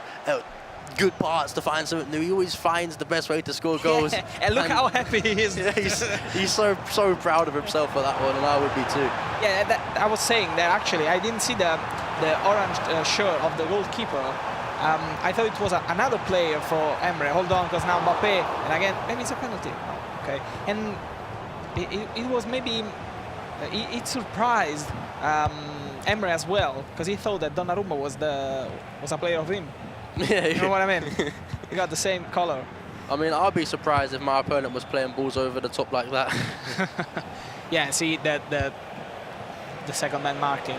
Hold on, because now Pedro into the Pina. Oh, lucky shot here, and he tried his luck with a slider. A Stingray corner, we've seen this earlier. He scored from one. Can he score from one again to take a 2-0 lead against Emre? It's penalty. That's penalty. Where do you shoot? Fast, right, left, center. And there is top left, you know him, you know your mate. And it's 2-0 actually. And the celebration, I love the I don't love it if I was his opponent, but it's been a very good start from Stingray. And a start I think is needed to give himself confidence in this game, but I don't think he needs any confidence. He's 2-0 up in 8 minutes against Emre Yilmaz. Yeah, and now if you were Emre, would you keep on like the same pace of the game, or you try to be more aggressive, or knowing that there is a lot of time, 80 minutes into the game? I would stay playing my game at the moment. It's been a tough start, but it's 9-minute halves. It's a long way to go. And in fact, here Pina into the box, trying to bounce back, but Donnarumma takes it. Hold on, there's a mistake here, and Pina with a low driven, blocked perfectly from Murillo. Could have been a costly mistake there from Stingray, but he survived, and I think that's going to be an avenue for Stingray to win this game. Is he needs his defenders to put their lives on the line, and Murillo did it just there and managed to stop the goal from Emre. And guys, we want to hear from you at home. Who is going to win into this game? Are you supporting by Emre or the home guy, Stingray? Tell us in the chat. We're reading you. I'll go a step further. Do you think Emre, Sting, or Anders in the final is going to win? Hold on, because sorry about that, but Emre just got one wonderful goal from Claudia Pina with the low driven, and we know how powerful she is. Sorry, can you come again with the question, please? I was just asking who the chat thinks are going to win, and their answer might have changed with that goal there. Obviously, Emre fighting his way back into the game. I think he needed that goal. Is your mind start going 3-0 down to Sting? It's just, you don't want that. So that was a big, big goal. Has your mind changed? About who? The winner. What did I say earlier? I think Anders is gonna win. You say Stingray. Did I? Yeah, since yesterday. I don't know about that. Now, Stingray's more than good enough to win, and I think he can win. It's just. Oh, cool. That was a tight angle. That was a tight angle, and that's why it didn't go in. But it's a corner kick, and we know how powerful they are with player locks. And again, Donnarumma with the horn. And let's see how he plays a lot with the goalkeeper, trying to find a long ball with the fullbacks, as he did in the first goal. Is it something that you try?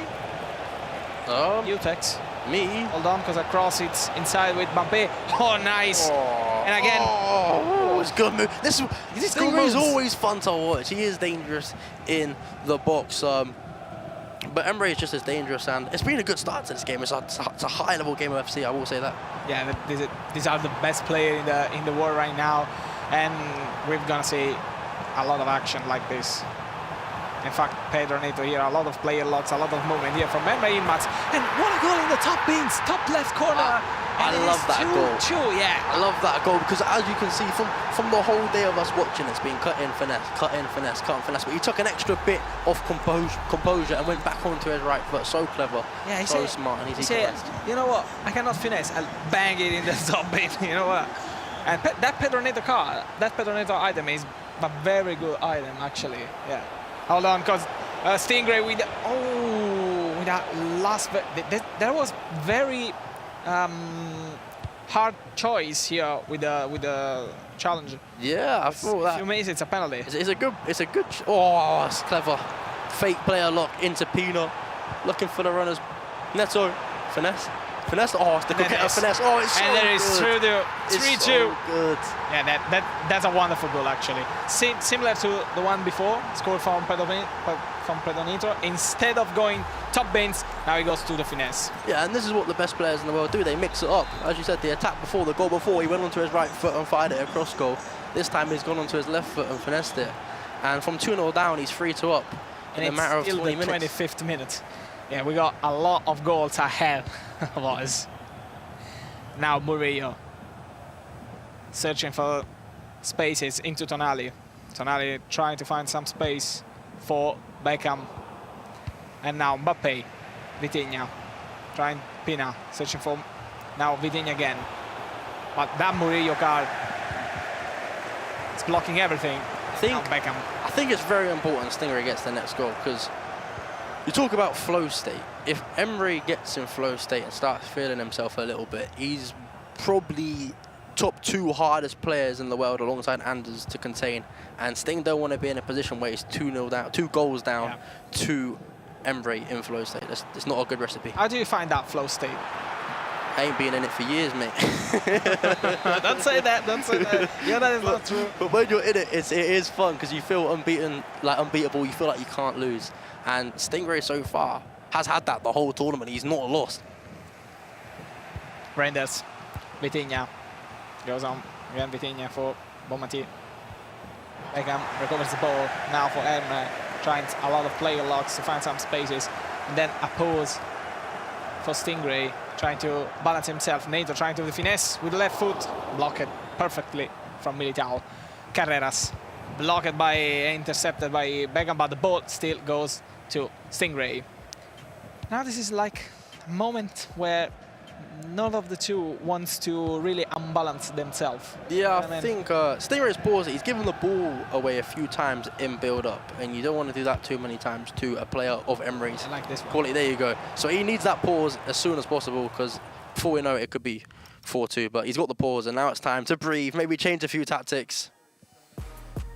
But, you know, yeah, let's see something. If Emre comes back, he will win the whole thing, mark my word, says Omar. It's possible. It's possible, yeah, it's possible. Stingray and England will win the Euros. Yes, once again, it's possible. Everything's possible today. These 3 players left in the tournament are some of the best players in the world. And then some in the chat say Anders is a beast, he can't do it. I mean, He is a beast. He is a beast. They can all do it. And that's what's so exciting about these final 3 players. You wouldn't really be surprised if any of them won. Obviously, Stingray is going in as the underdog right now, but he's more than worth his place here in the final 3. As I said it already, he's beat them already in the tournament. Exactly. One in the chat said that Emre is the best attacker in the game. Would you agree? Or Anders or even Stingray could take the lead about it? Depends what type of FC you like watching. If you're looking for through balls and things like that, Emre, basic mechanics. Like if you're looking for through balls and player lots, Emre probably is the best. But if you want basic fundamentals, Anders. Anders is the best one, And the fancier, Stingray. Fancy? Nah. Skill moves and skill moves. I don't know about skill. You don't really see skill moves too much anymore. It's a dying art. I miss it. Do you? Me too. Hold on, because now Beckham into Pina into the box, trying to find his space. And again, Beckham with the left foot shot. Saved perfectly by Donnarumma. Let's see if that corner kick pays off for Emre at the 35th minute of the game. No, Mbappe. Now Reinders. Dalot has some space to run to it. And again, with the long ball. But saved by Carreras. We see a lot of those balls. He found the weak point of Emre. Could he? Yeah, but Emre was watching that one, so it's not a weak point no more. But that's beautiful attacking. Ooh. Was it a save? It's a good block from Emre's defenders there. But I think since the first 5 minutes, Emre's really settled down into this one nice. And Sting, he needs to find like a new avenue of attacking because those long switches, Emre's guarding them at the moment. That Militao with the intercept plus is just unbelievable. And we see a lot of player locks to find some runs. Now Pina into NATO. That NATO card is just unbelievable, right? Oh, that's nice that. Pina into the space, Carrera saves it. Try to change side of the pitch into Beckham now. There's a lot of, I don't want to say, oh, what a play. Bonmati with the finesse, hit the posts. You cannot miss those chances. That's a build-up that deserved the goal. That's unbelievable build-up. He set it up, and Stingray didn't see it coming, but he got away with it, and he's setting up an attack of his own here. Can we say that that match is going to be won from the guy who takes most of the possession play into the midfield? Nice counter. It's a counter. Whoever counter-attacks better, in my opinion. Whoever gets through on goal, whoever creates more chances, to be honest, because it's hard to miss these days, but it is a chance missed from Emre. Now Mbappe on the left-hand side, trying to find the space for Bonmati. Bonmati, again Bonmati for Vitinha! There it is, the equalizer on the 44 minutes of the match. 3-3, and again, slow build-up into the box, trying to find with patience the space. That's really, really good defending, but great attacking beats great defending, and that's what that was there. Unbelievable patience. Managed to put it into the corner, what Emre didn't 2 minutes ago, and we got a tie game here. Yeah, we got a tie game here. And are we going to go into the second half 3-3? Or maybe there's space for another goal? We're about to find out. 30 seconds left in the stoppage time. Emre is trying to find the space to the last attack of the first half with Mbappe on the left side. Oh, and there it is. And we're going to head into the second half of the match with a very narrow match. Yeah, what do you think about that? It's been a 50-50 game, I think. Stingray started way better, but I say the last 35 minutes Emre's been better, but it's perfect to fair. We 45 minutes left for the second half. There's no other way you have it. Anything can happen. The match is pretty open, and someone reached us, and he's going to talk with us in the last 45 minutes. Introduce himself. Well, RvP, welcome. I know you'd much rather be playing right now. Talk to us about your game against Emre. You almost had it. Yeah, it's a 50-50 game. I think Emre is one of the best players in the world, and in my opinion, he is like probably the best player in the world because.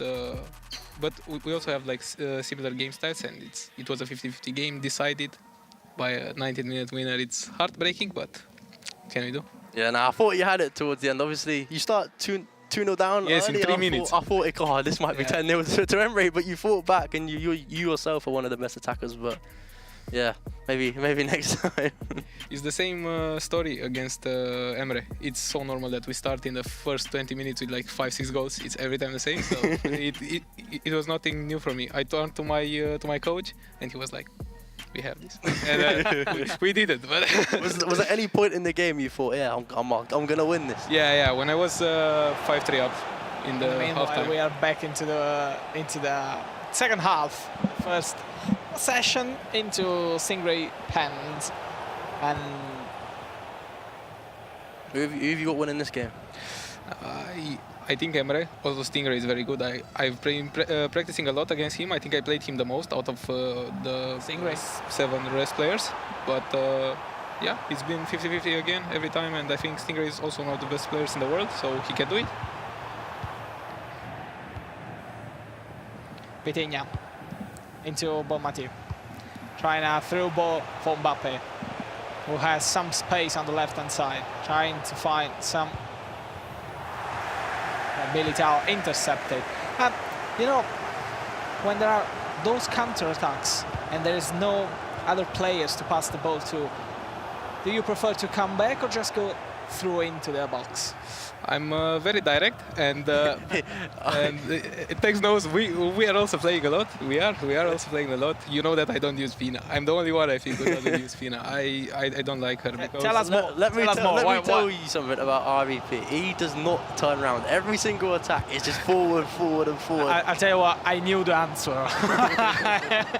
I just asked for him to tell us. Need space on my striker. I've been using Morgan for like a lot now, but it will be time to change for next weekend.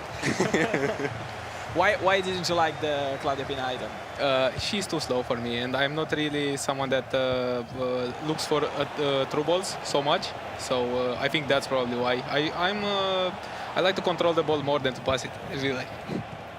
Hold on, because now Pedro Neto finds some space, but Murillo saves it perfectly. Dan Murillo card, tell us more, Razvan. He's very good, but he was also a bit cheaper. As you saw, I think I was the only player with Infor Militao. I spent too much on the attack, but he's one of the best defenders also for the price. He was 200k for us, so he was saving a lot. Also with the Intercept Plus. I come with the finesse. What a save from Donnarumma. What I like about this game is it started off really fast, but they've sort of counted out each other. Oh, it's poor keeper. What's the keeper doing? What is the keeper doing? What's the keeper doing? See, again, this is the 4th time I got confused with the color of it worked earlier in the game. He brought him out and he caught the corner, but this time the keeper's not doing very well. And RvP, if that was your keeper, what are you saying to him? I don't know, because my keeper, you saw him, third goal. Yeah. He got nutmegged, so I don't know. I'm used to my keeper not being the best. You were man with Oblak, weren't you? Yes, I was with Oblak. Yeah. He was conceding a few shots. Talking about budget that you were mentioning before, how do you suggest us to divide the budget into goalkeeper, defense, midfield, etc.? I wanted Morgan and Mbappe, both, and they were like 2 million both, so I couldn't afford them. And I was like, I will just hold on, because Pina, it goes 1-1, and Stingray goes with the equalizer in now 4-4. What a match we are watching. Let me take a look at Emry Yilmaz's defence there. What on earth happened? He just threw. It's a bad offside trap. It's a bad offside trap, and yeah, this is when we've seen a lot of goals there. Yeah, when you're in the semi-finals of the tournaments in the bright lights, you're gonna make mistakes, and that's a mistake that Emry doesn't usually make. And I'm sure you wish he made that mistake again. Yes, I do, but he was changing. He got up with the line. He got like I think 90 against me, because it was easier before the break. But hey, what I'm asking to you, Razvan, is it really necessary to hold on? Because Haitana 5-4, and again a through ball. Tell us more about that through ball. I don't know if Stingray expected it, because Pedro Neto doesn't have incisive. That's the thing. And he has tiki-taka, so he can play shorter passes. And yeah, I think it's just bad timing with Militao there. Yeah, definitely. I think both these players are very aggressive defenders with their centre-backs. So both these players know how to sort of exploit the opposition, and through balls in behind will be one of those things, and they're both doing a great job at the moment. Talking about the offside trap, is it really necessary to call the offside trap when your opponent is halfway through the midfield? I don't know, because I think the best time to call the offside traps, I'm not the best at it, I will admit, but I think the best time is when the opponent tries to recycle. So he goes back. When he passes back, you have to offside trap. This is like the most known rule in the pro scene, but yeah, sometimes you can do it wrong also. Even for you guys at home, listen to one of the best players, and Pina with a Trivela shot that we've not seen since last year. He's showing his versatility right now. The whole game, Emre's been counter-attacking, trying to get in behind, and that time he's slowing it down. He had a slow possession, and I don't think Sting expected it, and now he's 2 goals up with 20 minutes left, and Sting's got a mountain to climb. But 20 minutes left, it's a huge amount of time for Stingray for the equalizer. Now that he's got the possession of the ball with Vitinha and then Bonmati. Again Vitinha, oh, but Militao stopped it. Yeah. Your Militao didn't have intercept. No, because my Militao was informed. What are you doing? You sound like me at Pro Open. I used to back with no intercept. Every time I had to make drafts, I think it was like 2 or 3 times, I made every time the wrong draft.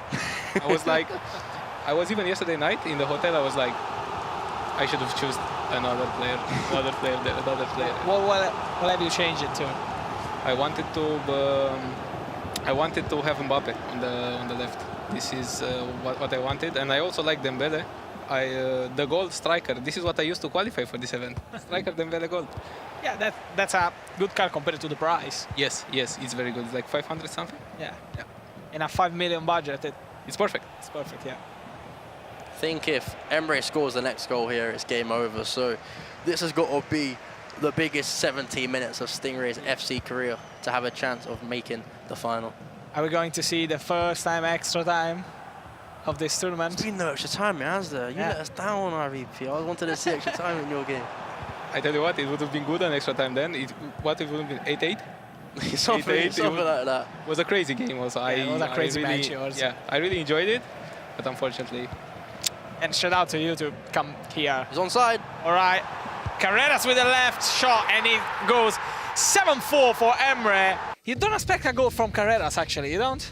Nah, but when you're through on goal with a one-on-one, you expect him to finish it. You're aiming. It's a precision shooting. You back him to put that in the back of the net, and he did there.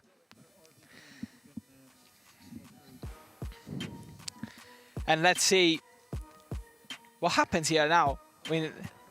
Yeah. RvP, I had my notebook out watching you. How did you get so good at attacking? I don't know how to explain it, because people always tell me, how do you attack so good? And like how to play the game. I would be probably not the best coach, because I don't know how to explain things. But I just watch a lot of people also. It's very important for you guys at home to watch, especially the pro players, because they can teach you the best things. So when you're watching other players, what other players do you watch to get better at attacking? Tex. No. And what celebration were you using?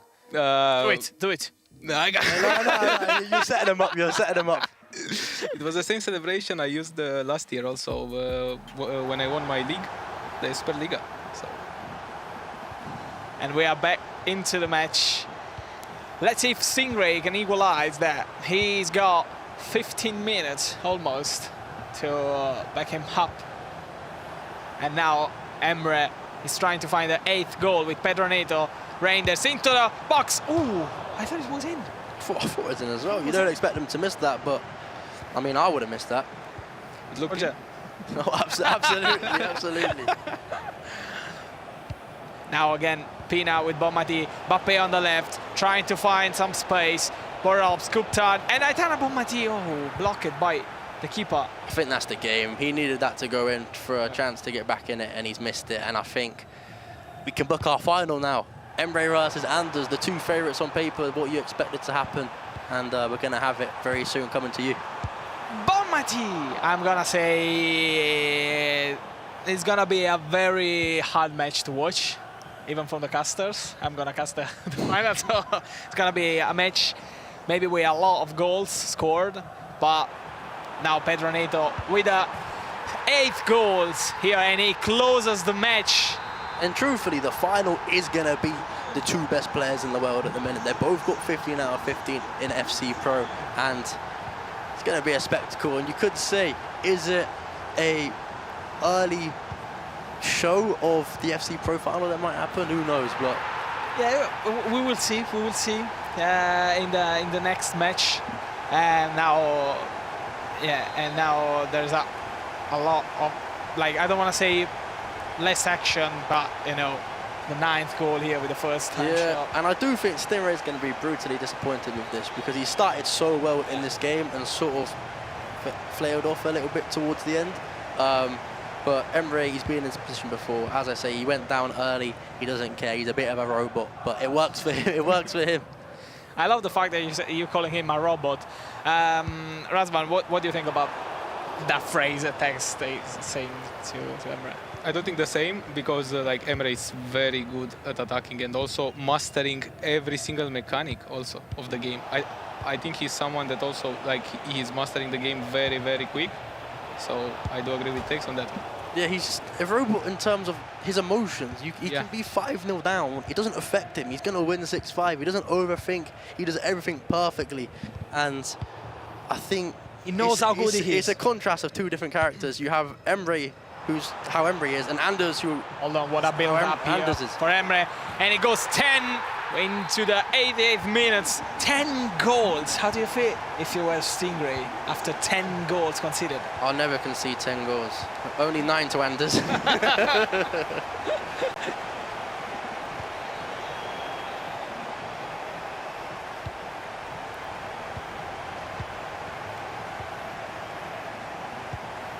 Don't let it be 11. Don't let it be 11. It's gonna be 11. 11.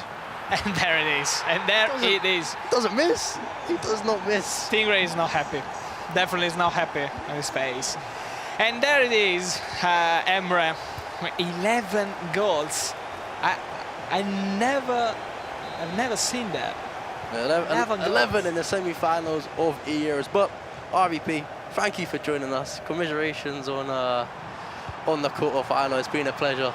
Thank you for having me, guys, and good luck to the finalists. Thank you. Well, I don't know what I'm saying thank you. I'm not playing. I wish I was playing, but thank you. And, next time, Tex. And there we are with the second finalist from Netherlands, Emre Yilmaz, who wins 11-4 to Stingray. But what a match this has been. Yeah, what a match. The two favourites are going to be playing in the final now. It could have been a different story if they picked the best player from England. You know what I'm trying to say? But yeah, I'm excited to watch this final, and it's going to be a spectacle. Thank you so much, Tex. And we're going to Mo for a fantastic interview to the finalist, Emre Yilmaz.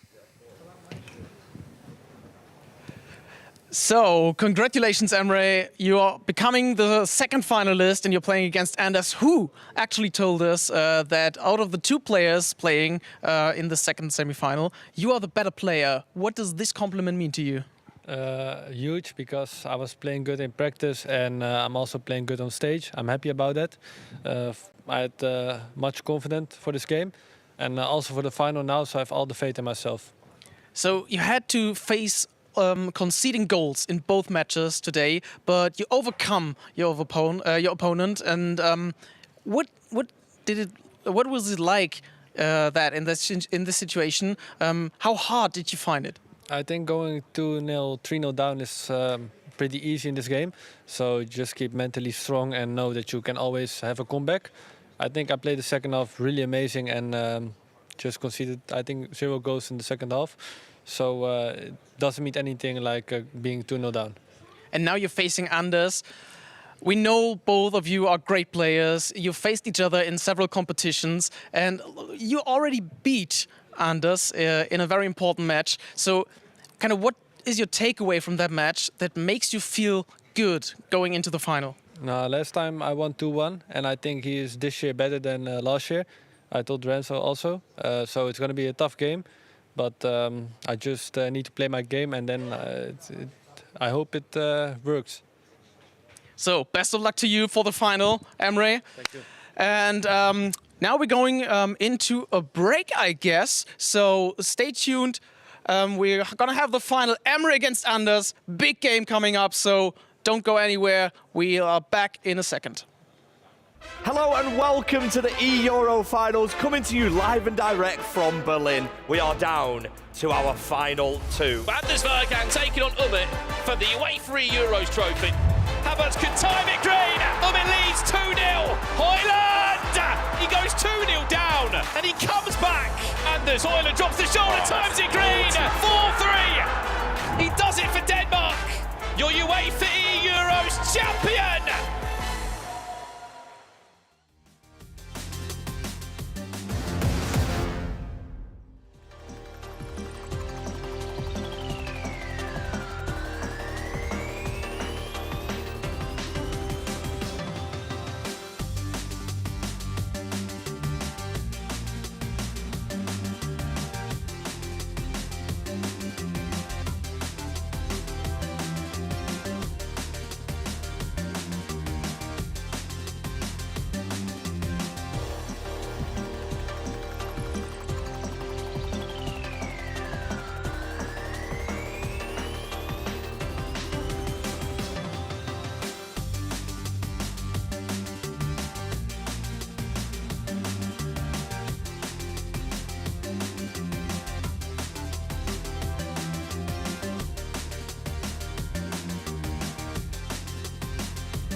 Six players are out and we are down to our final two. We will be crowning our eEuro champion 2025 after tonight's final. Will it be Anders Vergang or will it be that man Emre Yilmaz? It's Denmark versus the Netherlands. It's the eEuros final and it is up next. Wow, what a fixture. Tex, both players, 15 points out of 15 points in their groups in FC Pro. They're going up against each other. We predicted it slightly earlier. Anders is the defending champion. Who's going to win it?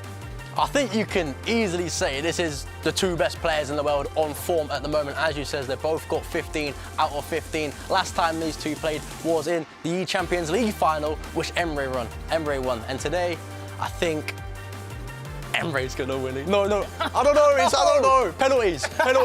He hesitated. It's going and by the way, a penalty shootout would be crazy. There will be extra time and penalties if the scores are level. You spoke to Emre Yilmaz just before the break, Mo.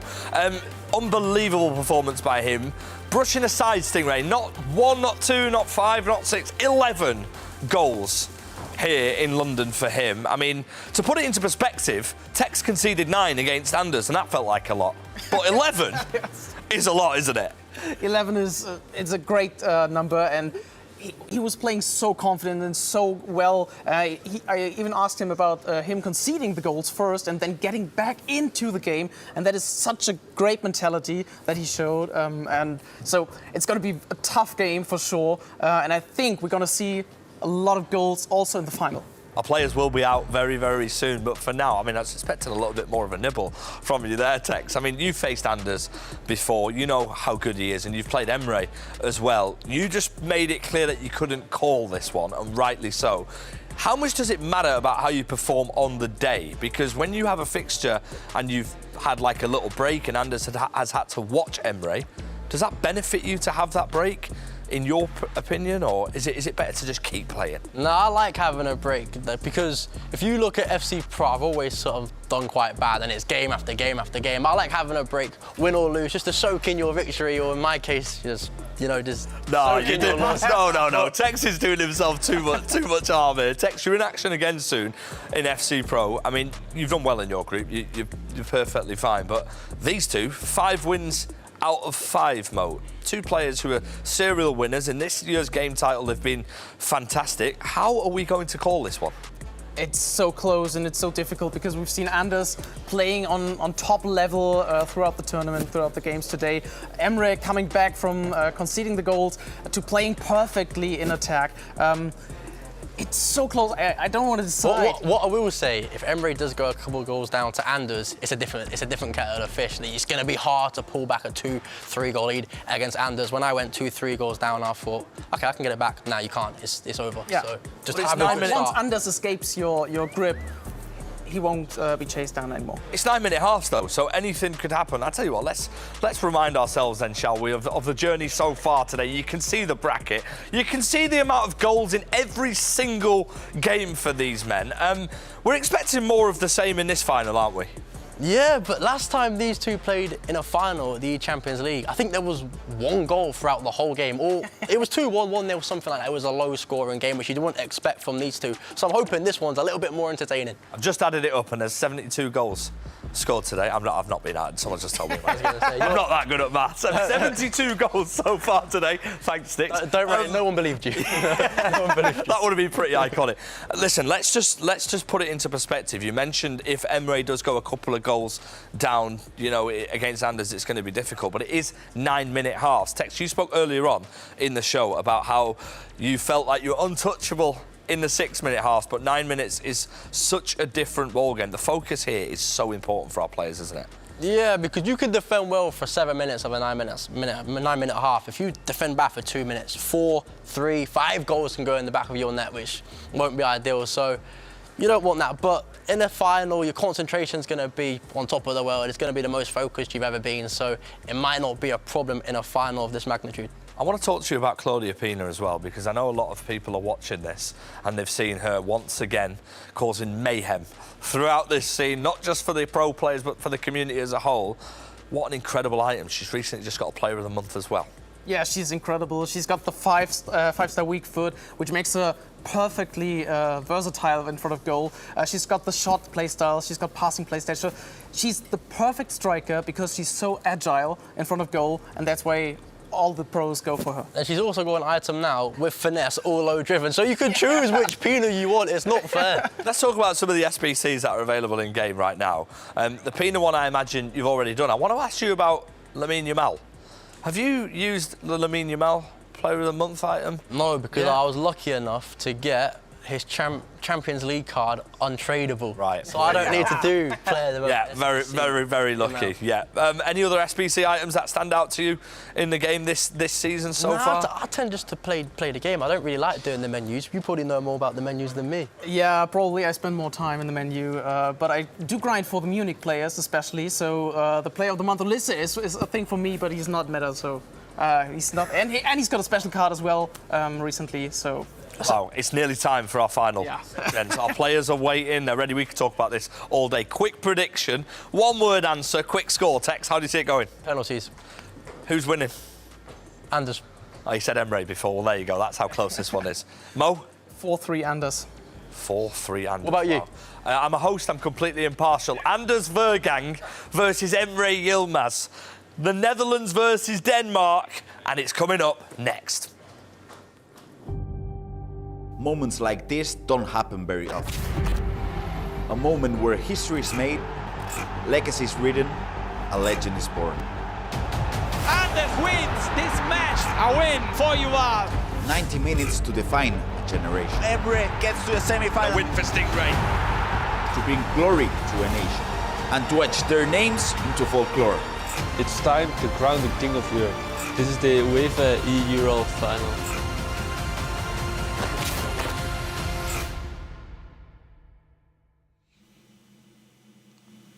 Everyone at home, please pick up some popcorn, be comfortable, because for the next 20 minutes, we're gonna see the best FC26 game we could see today. Because we've seen pretty much Stingray, a really top competitor. We've seen today as well Jonny, a great German player as well. But we've not seen the best two players in the world matching up against each other. But no worries, because we're gonna see this in just a second. Anders Verang against Emre Yilmaz. Wow. What a lineup. What can we say? Because the first player that's gonna come in, it's Anders. He's won the World Championship before, he's won the FC Pro, he's won the Euros before as well, but he's never done it twice. Let's see if he's able to do it today. And his opponent, Emre Yilmaz from Netherlands. Can he beat the legacy of the Danish man himself? Emre Yilmaz on the stage here to beat Anders. What a lineup. The stakes are high. We've seen this match before last year on the Champions League, and it did go over to the Dutch player winning, but it was a tight game, just 2-1 for Emre, and we know Anders, we know he likes to take revenge, and it seems like he's very focused. It could happen. Yeah. It could happen because he knows Emre is his toughest competitor this year. As you can see, his career winnings, not only that, but how he went on to win the Euros last year, beating Umut 4-3 in the final. What a match that was. Incredible. Not only that, another great match, it was the FC Pro final back in 2025, beating Obrum 5-4. Unfortunately. What can we say about Anders Verang that has not been said yet? On the other side, Emre. Emre is one of the best players in the world right now. Winner of the E-Champions League in 2023 and most recent 2025 E-Champions League winner again. Unbeaten like Anders in the FC Pro Open group stage. What a player he is, and can he beat Anders? I'm asking to you guys at home as well. Write us in the chat, who is gonna win this match? Who is gonna win this tournament? Who's winning this tournament? We really don't know. We did see a prediction coming in from Tex, from Mo. FG, I guess that defense was comfortable. You were sitting in there, it was okay. Santu, at the start of this event, I did say I thought Emre was gonna take it home. What do you think? I can confirm you say that. I'm gonna say that the winner is gonna score more than 7 goals in this match. That's a tough prediction as well, because last time they played it was 2-1. 7 goals. At least 7 goals. At least 7 goals. If I'm honest, the way Anders played, not only in the quarterfinal but in the semifinal as well, the way he was defending, I don't see a way in which Emre can win this match if Anders is up to that standard, but it depends on how they approach the match at the very first start. We've seen Emre in the semi-final went 2-0 down and then comes up. So we have to see how Anders approached the match. What do you think about his approaching? I feel like he's comfortable with the 4-4-1-1 and Emre is comfortable with the 4-5-1. So I do think they're gonna stuck with their game plans. I don't think I'm seeing Renzo changing the way he's commanding his player, but how much is the cam important for Anders compared to the 5-4-1 of Emre? Like the using of the Bonmati as a cam instead of a centre mid. The thing is, when the ball gets to Aitana Bonmati, he starts triggering the left wing, which is Lotta Schelling. But the thing is, when Lotta Schelling just is in a situation in which you cannot pass the ball to her, presses R1 and brings her just back, and the way he just triggers those runs, it comes to a situation in which it's a 50-50. You have two chances, a pass to the wing, a pass to the striker, and if you just player switch a second later, you're doomed. So you can see Anders, you can see Emre, Denmark a lot of fair play against Netherlands. Fair play is coming, but it might not happen when the game starts, Santu. Yeah. But you know, what stays on the field, what happens on the field stays on the field. And we are absolutely ready to start the final of this UEFA eEuro 2025. Seems like the game is gonna be underway in any second. Just any second, as Anders your prediction is ready. Your very fast prediction. Emre is winning this 4-3. You? I'm gonna go with Tex penalties. Anders winning. Same as Tex then. We're underway on the UEFA eEuro Final 2025. From left to right, we're seeing Anders Vejrgang commanding Aitana Bonmati to make it 1-0. It was the reason why he's using the 4-4-1-1. He was just dribbling with Aitana Bonmati as a cam, and you can see how as soon as the angle opened, she went for the finesse. It was an easy finish. Anders scores first, 1-0. I asked you, how important is Aitana Bonmati as a cam? And he answered that in less than 2 minutes of gameplay. Hold on, because Dalot, but no, it's offside here. And the man himself, Tex, has reached us. He's joining us, Tex. I decided to join you for the best level game of FC we're going to see so far this season. I can't wait for it, and it's been a fast start. We've already equaled the amount of goals that were scored in the E-Champions League final, if I'm correct. 2-1. Oh, it's 2-1. I'm not correct. Get me off. Get me off. We're here joined by Santu and Tex. We're going to have a wonderful final for the people at home. And as we're just joined by Tex, you're going to see from left to right, Anders using that orange strip, that red strip, we could call it as well, representing Denmark. And then representing the Netherlands from right to left, Emre Yilmaz. The blue colors. I was going to say the Danish strip is definitely not orange. It's definitely not orange. It's the most red thing I've ever seen. It's a bit strange because, of course, orange is the Netherlands color. Yeah. So it's been a long day, people. That's all I'm gonna say. Paiba just telling us, mate, I'm about to come out my house and head to the stadium to cheer on Yilmaz. You're more welcome to join us here at Twickenham Stadium. While Azator said Verang will show why he shall be ranked 1. How can we disagree with him? I'm sure Nicholas is not happy with this comment. Takisingo 3-2-3-7. Emry's under kryptonite. Love it. It's not over. Do you think it's over? Because Claudia, no, Aitana goes for an easy low-driven finish to make it 2-0. The Twitch chat was supporting Emre Yilmaz, calling him Anders kryptonite, but Anders is not enjoying that at all because he makes it 2-0. Easy 2 goals, Tex. Yeah, you got to look at the goalkeeper now. I thought All Black was going to get it, but as we spoke about already, we're not fans of All Black here on the commentating booth. But what is interesting, yes, Emry is Anders kryptonite, but eventually you're going to beat him, and I think today is that day. All those years ago, I used to lose to Oberon every game, and I eventually beat him. You can't lose so many times in a row to the same player. Ooh, we needed that. That's a miss. That's a huge miss here. You cannot miss in the final. It's the same to me. I remember back in the days against Tom in 2020, I lost against him. We matched up 6 times, lost 6 times, and then I got a win. Yeah, when it mattered most as well. Yes, when it mattered most.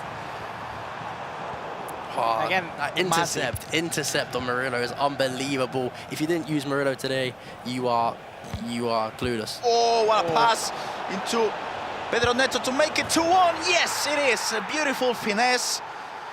The goal play style coming in, and Pedro Neto, probably the best right winger in the game at the moment. You can see the player lock coming in, and you know, without the player moving the keeper, it's gonna go in, Tex. You know what I love about Emre? Yep. It's like he only starts playing when he's 2 goals down. Yes. He does it all the time. He did it at FC Pro as well. He went a couple goals down all the time, and he just pulls it back like it's nothing. It's maybe for him it's a switch on. You know what I mean? we've not mentioned this as well, Santu. They're both unbeaten this season. 5-0 on FC Pro, each one of them. So who'll collapse today? Yeah, we usually say that if the match goes to extra time, you draw on the 90 minutes. So maybe none of them will lose if we go to extra time. You know what I mean? That's a defeat anyway, Santu. I'm not buying that. That's some poor logic. I don't want to hear any more of that nonsense. I'm not buying that. As we just see, if we look at formations, we're seeing Anders with a 4-4-1-1 with Aitana as a cam. And I'm confident Emry is using the 4-5-1, which he went unbeaten with on FC Pro. It wasn't just an unbeaten as well. He played some of the best FC we've seen all year. I'd argue that Emry was in the group of death. He scored the most goals and conceded the least. That takes some doing. And he's on that form again today, but he's up against Anders, who should, in my opinion, and many people's opinion, should be #1 in the world. Great defending. Player switching to Murillo. That was a beautiful manual tackle. Now a chance for a counter-attack. Look at that pass coming on to Pedro Neto. A finesse maybe coming in. He takes his time. Mamma mia. Low-driven. Not only a finesse, but low-driven. What I love about that, he takes the extra second to make sure that he's got the perfect angle to put it in the back of the net. It's a great first-time pass, it's a great through ball. And from 2-0 down against Anders, he managed to put it back to 2-2. And I don't think any other player in the world can come back from 2 goals down against Anders. What a build-up. He gets the ball back. Yeah, not even the time to talk about it. Seems like, as Tex mentioned, Emre is just comfortable only when he's losing 2-0 at the start of the game. Then he starts playing. Now he needs to concede 2 other goals. And then he'll start playing again. It seems like now is a great chance for a counter-attack. Lotta Schelling on the wing. Look for those finesses. That's a beautiful pass into Claudia Pina to make it 3-2! He worked up the angle well enough for Lotta Schelling. Emre had to bite on that. He had to go manually tackle with Dalot, but he was thinking about other stuff, and that pass was... The timing of that pass is unbelievable. He knew that Emre was going to pull his player out, and he knew that he was going to be onside as well. That's some of the highest level stuff we will see all day, and it's come in the final. That is some high-level FC, indeed, Tex. Might have just caused a spillage behind the scenes. Yes, that's on me. That's definitely on me, Tex. Now chance for a counter-attack. Beckham on the wing with a pink pass. Just twisting, turning. Look at that second-man press. Just beautiful press with 2 players on the wing. No chance for another attack. Tonali with a pink pass. Twisting, turning into Aitana. Mbappe look for that finesse. The second-man press coming in with the right back. Just look at that angle. That's his favourite move, the Croqueta finesse. He keeps doing it, and it keeps working. Obviously, it didn't work that time. But what I love about Emre, he's so versatile. He can do every single type of attack. If he can't break the opponent down, he's going to play the free balls. He does the player locks. He does creative runs, and he can also slow it down and dominate a game, which I think is why he's so good, because he can do all different facets. No chance for a counter-attack. Claudia Pina, no, intercepted. I mean, I completely agree with you, because we did have Jonny joining us on Semifinal 1, Anders against Yuval, and he said that, Anders, you gotta be aggressive against him. Now a chance for Aitana to make it. Oblak saved it. Whoa. One of the best keepers in the game, but now a chance for a corner, taking short. Look at those finesses with Reinders, with Aitana, with Pedro Neto. But yeah, I was just explaining.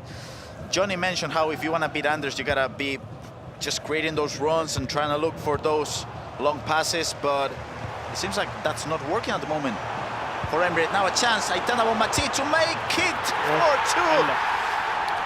And that's another goal. Que gol. What a goal, yeah. Que golazo. Que golazo. You can see the loss of possession again by Emre Yilmaz. It was again the controlled dribbling. The timing of everything.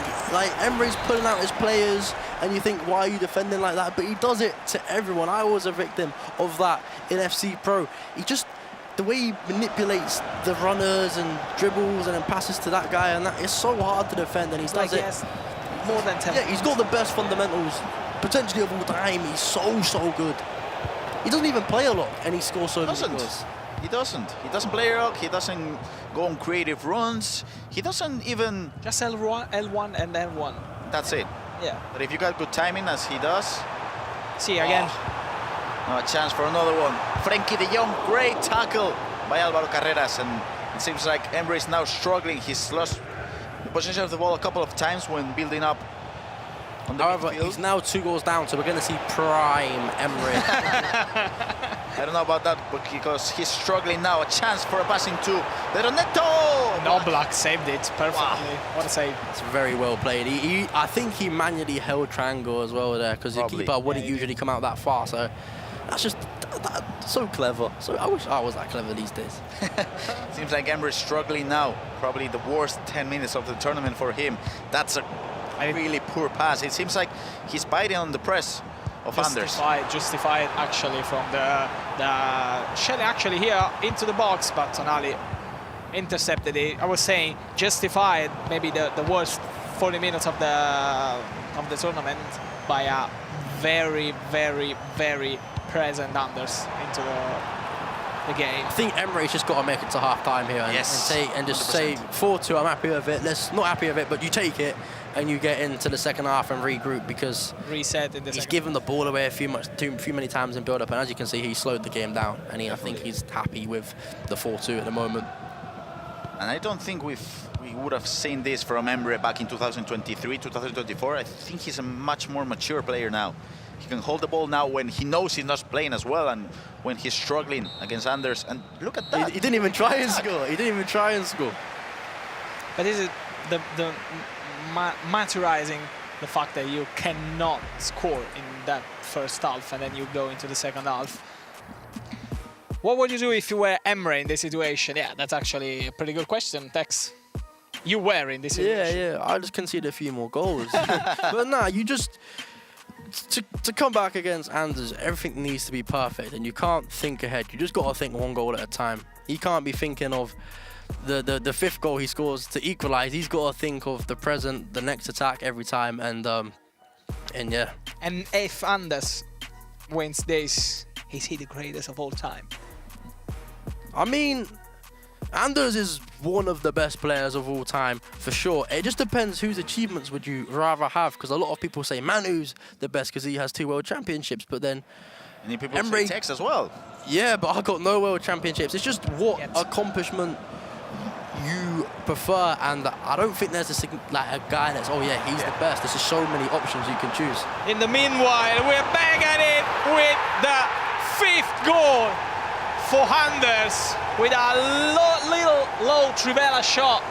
And if he carries on like this, he will be one of the best players all time. There's been, what, is this the 2nd Euros?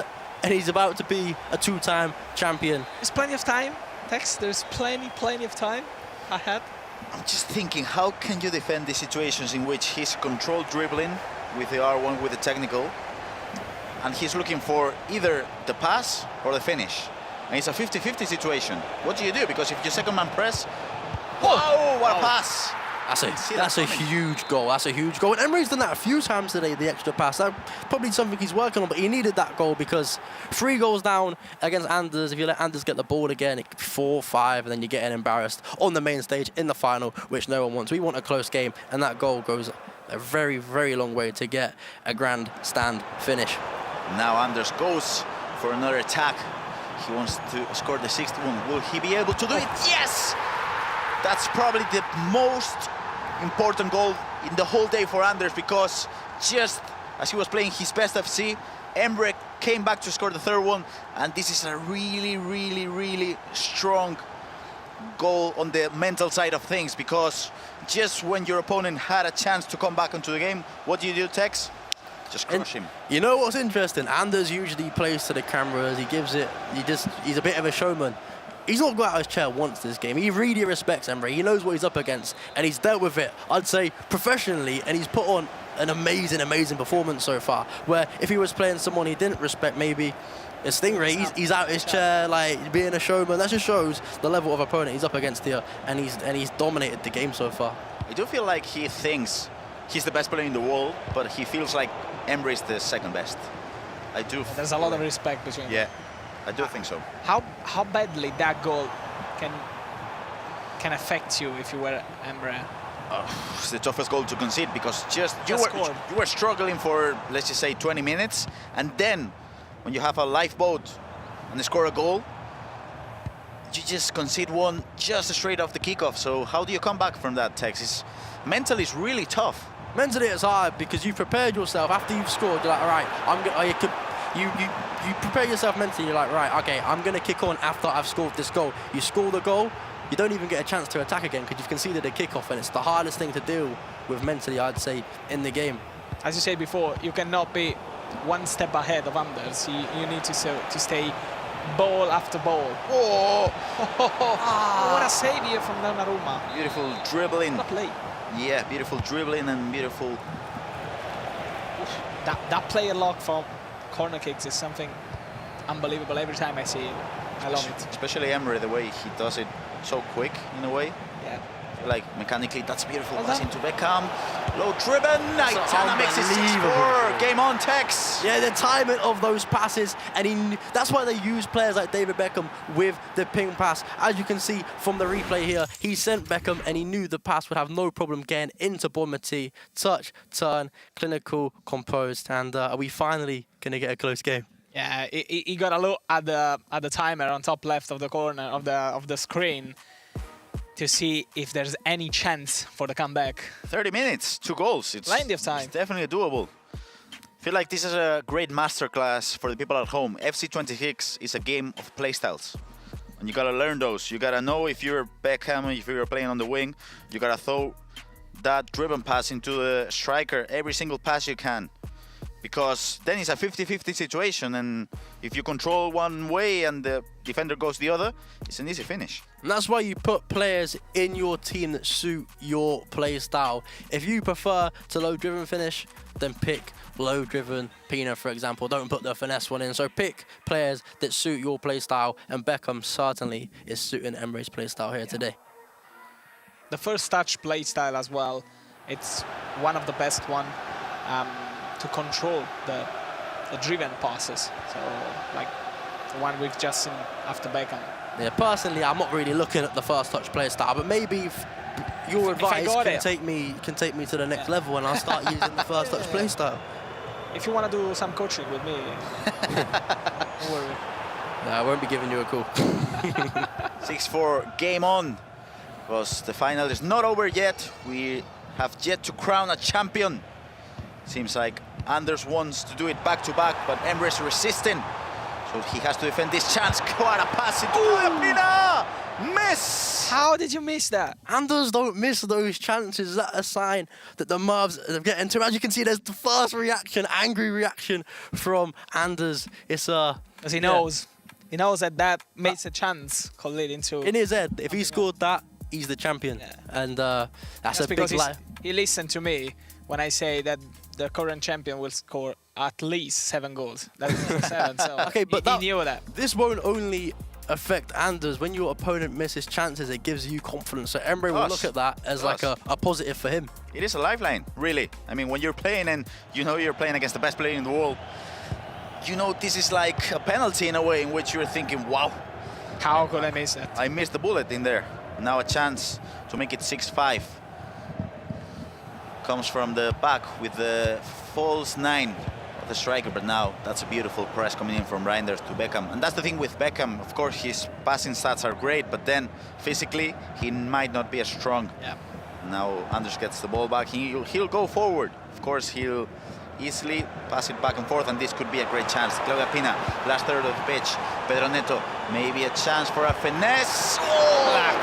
Goalkeeper movement there, Tex. I don't know, Emre's holding on though. And this is what I love about Anders. He doesn't really try and see out games. He'll try and score more goals. When you're trying to lead a comeback against a player like Anders, it's not about scoring the goals. It's about stopping what goes down the other end. And he's finesse one into the top corner. And that could be game over. He's got a 3-goal lead with 23 minutes left. And if we know Anders, this could be over. Lotta Schelling Thunderstruck, probably the item of the day with that finesse. 1 million coins. Once I get to a hotel, trust me, I'm buying her, because it doesn't matter if it's with the right foot, left foot, it's going in. Top bids. I would buy it as well, but I don't have coins. She's expensive, but I'm telling you, if you get Lotta Schelling and then Pedro Neto, I'm finessing. I'm finessing Ryan Pessoa. I know you like those trivellas, but no. FC26 is a game of finesses. Ryan Pessoa likes trivellas? Yeah. That's why he's a commentator. Chance for a counter-attack now. Pedro Neto. Whoa, what a dribbling. What a way to score the 5th goal of the day. Emre is not giving up yet. I mean, that left stick dribbling on the wing. Beautiful FC. And the game still not done, Tex. Just composure coming out his veins, but he's still 2 goals down, and he's going to be annoying Anders, because every time Anders thinks the game is done, he's just staying in the game. And in 9 minute halves, if you stay in the game for long enough, you might have a spell where you score a couple of goals without reply, and that's what Emre needs now. Now we're going to see the... No, I was about to say the two-goal lead that brings prime Emre Yilmaz, but it takes 3 now. Every time we're trying to gas up a comeback, Anders just scores. It's annoying me. I mean, that's a combination. That's why, in my opinion, Aitana is one of the best items in the game. You go with the technical and goal playstyle, but then she has the low dribbling. So what do you do? Because if you manually defend, if you're just one step wrong with the jockey, she's going to punish you, and that's what she did. 8-5, and it seems like the game must be done. I don't know. It's early to call because it's still 20 minutes, but... I mean, if Emre scores in the next 2 or 3 minutes of the game, maybe game's still on. If not, I think... Don't get it twisted. Emre needs to score within the next few minutes. And I think we might see a different side to Anders. I think he might keep the ball a little bit rather than attack, because he respects Emre. So he might take a different approach of thinking, okay, I need to keep the ball, because he knows that Emre can score goals down there. Listening to you. Look at him, Anders Bergen just passing it to the right back, then center back, into left back. What's going on? Have we ever seen Anders Bergen doing this on a final? I mean, he knows how important this chance is to win back-to-back the tournament. So he's trying to slow down his pace, definitely. Oh, that's tactical foul maybe, or advanced defending coming in, I don't know. Tactical foul, smart one. Just remind that in the very first match of the tournament, he did the tactical foul and got one man down. So he has to be very, he has to do very attention to this. You think Tex, Emre needs to score before the 80th minute? I think he needs to score this. And he has! 8-6. Deep down, I wanted him to score because I want to see a finish that is exciting. I don't want to see one person run away with it. And the goal came through that tactical foul, so not a very smart decision. And now you have Reinders booked. Ooh, and he's got the ball back. I'm telling you, it's 10 minutes, it's 2 goals. This could happen.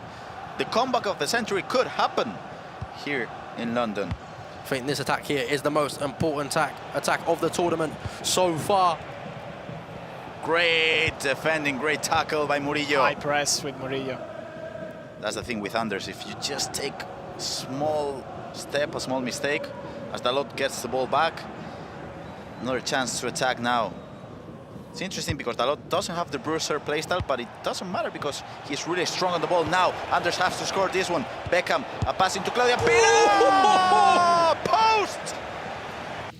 It hit the post! And I think that post has probably won Anders the tournament. Emre needed that to go in. He trusted it, but his aiming was a little bit off.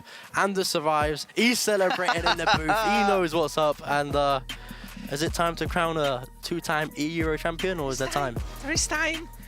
Look at this replay.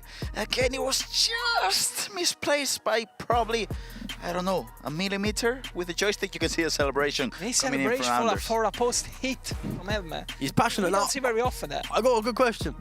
Obviously, when he was 3 goals up a second ago, he tried keeping the ball, and it didn't go well for him, and he conceded. Do you think this time he's going to keep the ball? He's going to try to score again? He's going to try to score. I don't think he's passing it back. Maybe he's passing it back once, but now he's going forward. Let's just say. Yeah. Now a chance for Mbappe to dribble. That's a beautiful pass into Claudia Pina. Neto makes it! 8-7, Labelle! Guys at home, please wake up! Because we are going to see the best 7 minutes of the FC here in the final of UEFA eEuro 2025. It's 8-7. Is that a celebration from Emre we see as well? Both these players are fit in it, and I love it. And I cannot wait for this next 5 minutes. Oh, He's got it back again. Another attack. Oh, great defending by Anders. What's he gonna do now? He's gotta go forward, Tex. He's going forward, he's going forward. He's sending his players forward. No chance. And if he scores now, he will be getting up off his seat. Now Reinders just dribbling. He's going backwards. He's not confident enough. He was trying to find the perfect space to get in. This could be it. Whoa, what a tackle by RvPLegend. And Emre gets another chance. Look at that counter-attack. Mbappe doesn't get the ball. Now he's patiently passing into Pedro Neto. Look at maybe the pass, the finesse. Oh! He misses it. He's off his seat. That was the one. I think he wanted a left foot finesse around the corner, but he got a right-footed shot. Anders is taking a moment. There's 2 minutes left, and Emry has a corner. He feels the pressure. He feels the pressure. He's human at all. Can someone tell me what is going on right now? Look at that replay. Pedro Neto. Maybe finesse with the left foot. He wanted to do the left foot. The robot has malfunctioned. But now it's a corner, and we have seen Emre's corners throughout the day. They've been good. Do you think it's gonna be a player lock corner? I think he's gonna go short. Yeah, probably. I will definitely go short. I'll go short, but that's why we're here. Yeah. That's why I'm player lock corner. It's a player lock. Come in. Mamma mia, Emre! What a comeback! It makes 8-8. What a corner! What a finish! 8-8. And there's still 3-4 minutes left for someone to find a winner. And that's the reason why Tex and I are commentating here and not playing. It was a player lock, it was direct, and it was effective, 8-8. And now, Anders has another chance to go forward and score the last kick of the game. When do you think he'll attack? Maybe 90 I seconds. think he might take it extra time. Yeah. 3 minutes added on, 2 minutes left. It's a long time to hold the ball for. And I know a lot of players like to team press in this situation to try and win it back themselves, but I'm not sure if his team's pressing. I think he's trying to press. He is. He's trying. If I'm Anders, I take it to extra time here. Yeah, definitely. I ain't trying to score. They're both gonna go to the extra time. Now Murillo maybe passes it to Álvaro Carreras, and Emre is happy with extra time as well. Emre is happy, Anders is happy, and we're happy because we have extra time in the UEFA eEuros final. First extra time of the tournament, and these players both have so much respect for each other. They didn't go for the winning goal. They were both happy with extra time, and this is going to be the best 30 minutes of FC we've seen all year, and we have front row seats. I don't want this to end. I don't want this to end. I don't want it neither. I don't want this to end. I don't want it neither. And we are back. We are so back already into the match. Let's see who is gonna win this extra time, or maybe at penalties, like Tex was saying before. Emre we were saying before as well. Yeah. Emre's been 3 goals down in this game about 4 times, and he's still found a way back. He's fighting. Still fighting, and he's going forward now. You can see the manual press coming in from Anders Vejrgang. What a tackle by Murillo, intercept, the playstyle that you gotta use on your center backs, as Tex was talking about. And now a chance for another attack. Pass coming into Aitana Bonmati. Will she take it? No! No, another chance. It's not over! 9-8 was a lucky rebound. It wasn't beautiful, but it was effective. Anders Vejrgang scores the 9th goal of the match for him. I gotta tell you, we can all agree it wasn't beautiful, but still. It was a lucky effective goal, but in this moment, in a game of this magnitude, he will not care. He is celebrating. So, it's such a big game, and I'm enjoying it so much, guys. Same over here. Because now Emre is in we could say, known scenario for him. He's losing the game, as he's been doing for the first 90 minutes of the game, but now there's a whole different match coming in this extra time. A chance for a counter-attack. Lotta Schelling. Wow, what a first touch. Fast. She threw maybe a chance to make it 10-8. Lotta Schelling, thunderstruck. One of the best items in the game. I have no idea how that's found its way in the goal. The whole tournament, we've seen the players cut inside and finesse, but this time she just ran, Anders just ran, left foot across the goal, 2-goal lead once again, and surely he can't throw it away this time. Wow, what do you guys think? Maybe a tackle, maybe, I don't know, because he went for the advanced defending, I think. Yeah. I think he defended it well. Yeah, think it was a keeper very didn't tight save angle it. just to score. Yeah. I think he defended it well. Now it seems like Santu really, it's 10-8. It's a 2-goal lead, and I don't think Emry is that uncomfortable, really. Yeah, definitely not. I told you, 2-1 was not enough. It wasn't, no. We're seeing gold color here in London over at Twickenham, and that's a great chance for a pass into Labelle. Labelle, no! He needed that. He could have gone through instead of choose that pass. There's only so many times a human being can come back against Anders without starting to feel the pressure a little bit, and I think he's feeling it here now in extra time, and a 3-goal lead could be on the horizon. Frankie de Jong makes it 3 goals once again. That could be it. Anders is up in his seat, and it's looking bleak for Emre Yilmaz. What a goal here. What a play. And Anders left his soul here on the stage for this goal. He went really through it. What a lot of emotions. Come on! You gotta be learning Danish. What can you do, really, when Anders is attacking like that? He's triggering runs, he's controlled sprinting with R1 as well, and it feels like when you just take a step forward, he just passes the ball, and there's always it's his timing. His timing's the best in the world, and it's such a underrated attribute that he has and that you can have in FC, and it's just the fundamentals are just a level above anyone else's. And I mean, yeah, there has been also a little mistake, may I say, from Emre. He was a bit too aggressive with Militao. He went too much into for the ball and left a lot of space. Yeah, but if he's not aggressive, then Anders is... Yeah, he's not aggressive. Yeah, I know what I mean. Just like picking how... It's a 50-50%. If you're not aggressive, you're conceding. If you're aggressive, you're conceding as well. And Anders, when he's attacking, is watching what you're doing, so you're going to just concede either way. It's how do you want to concede? Do you want to die on your feet or on your knees, really? Because you're going to die. You're going to concede the goal. It seems like Emre's not done yet. He's got to be done. It's been 4 times he's down 3 goals. I can't see it. And he just conceded 11 goals. He scored in the previous match 11 goals. And you think a player of Anders' caliber is going to give it away again? I can't see it. But he might be overthinking because Emre has been his kryptonite. He needs a goal before half-time, though, for sure. He does. For sure. And I think he's got the ability to do it. He just needs to settle it down and make sure to have one good attack. And that's what he's going to try to do. Look at that pass to Reinders, intercepted by Murillo. And Anders is probably going to keep the ball for as long as he can on this first half of the extra time, because he's not in a rush to attack. But if he finds an open angle, he'll definitely go forward like this one. Lotta Schelling on the wing. She's just too fast, really.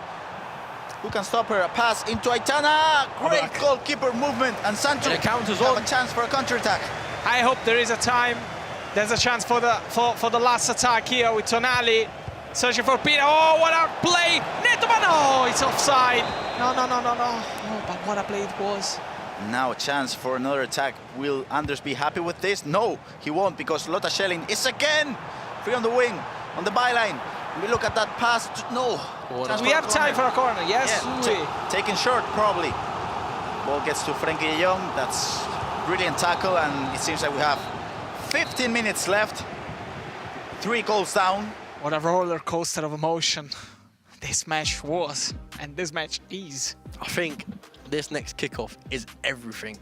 Yeah. Emre needs to. I think he has kickoff. He needs to score this to give himself even a slight chance, because Anders is not giving this up again. I don't see it. I don't believe it. So we're just seeing Anders' reaction from these last 3 goals, the celebrations. Emotions run high, and it feels like Anders knows he did choke the lead in those last minutes of the game, but he's not going to do it again, because Anders is not known to be a player. And that's a sign of a champion. He is. Most people would fold after conceding that many goals, like losing the lead 4 times by 3 goals, whatever it is. He's lost so many leads in this game, and he's still here, and he's managed to put himself 3 goals up again. And I think he's not giving it up. He can't. I don't see it.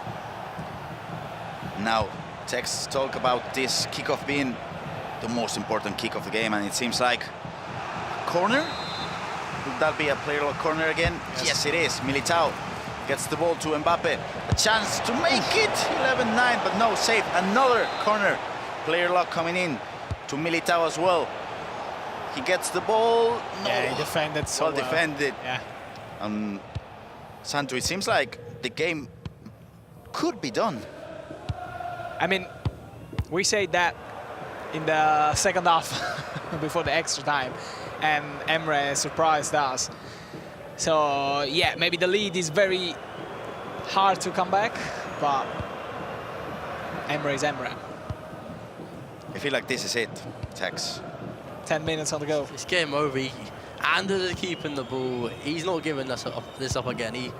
So much stuff has happened. Yeah, but it's not happening again. It's not happening again. He's going to score again. He's going to score again, and he's going to get off his seat.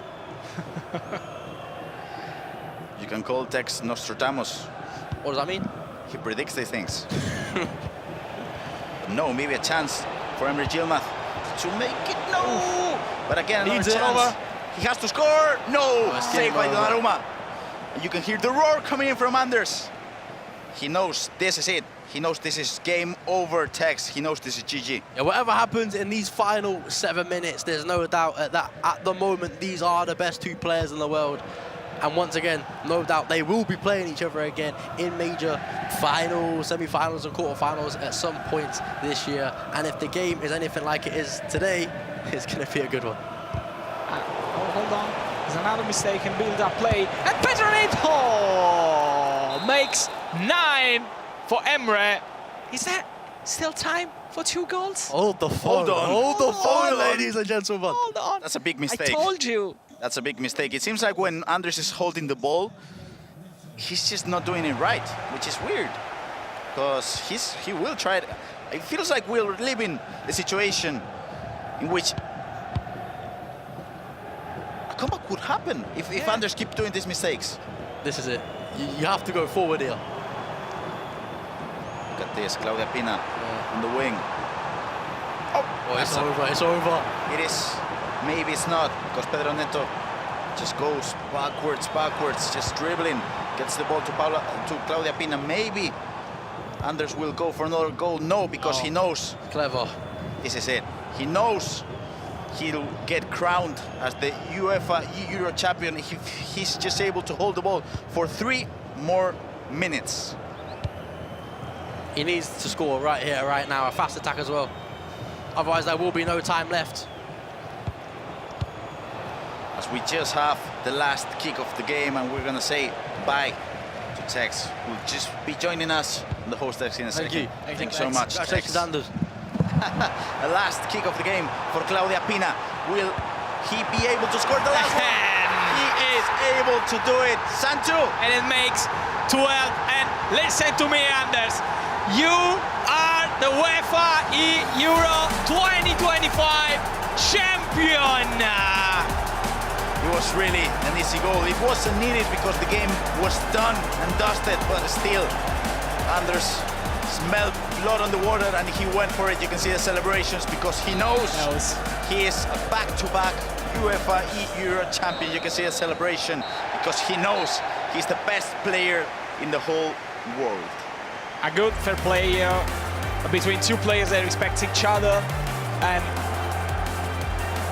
now Anders literally burst into emotion because he knows he can affirm himself as the best player, can we say, ever existed on the sea. That could be definitely a talking point in just a few minutes with FG, but you can see Anders not only we don't see him winning this match very often like this. He's representing his country here. It has to be an emotional moment for him, especially with the amount of pressure he puts on himself, but it was the perfect final. As we're just joined by Mo and Anders. What an incredible finish to this tournament. You did it again. Let's have a look inside. How much adrenaline is pumping through your veins right now? I think if I played this 1 year ago or something, I would be even more nervous.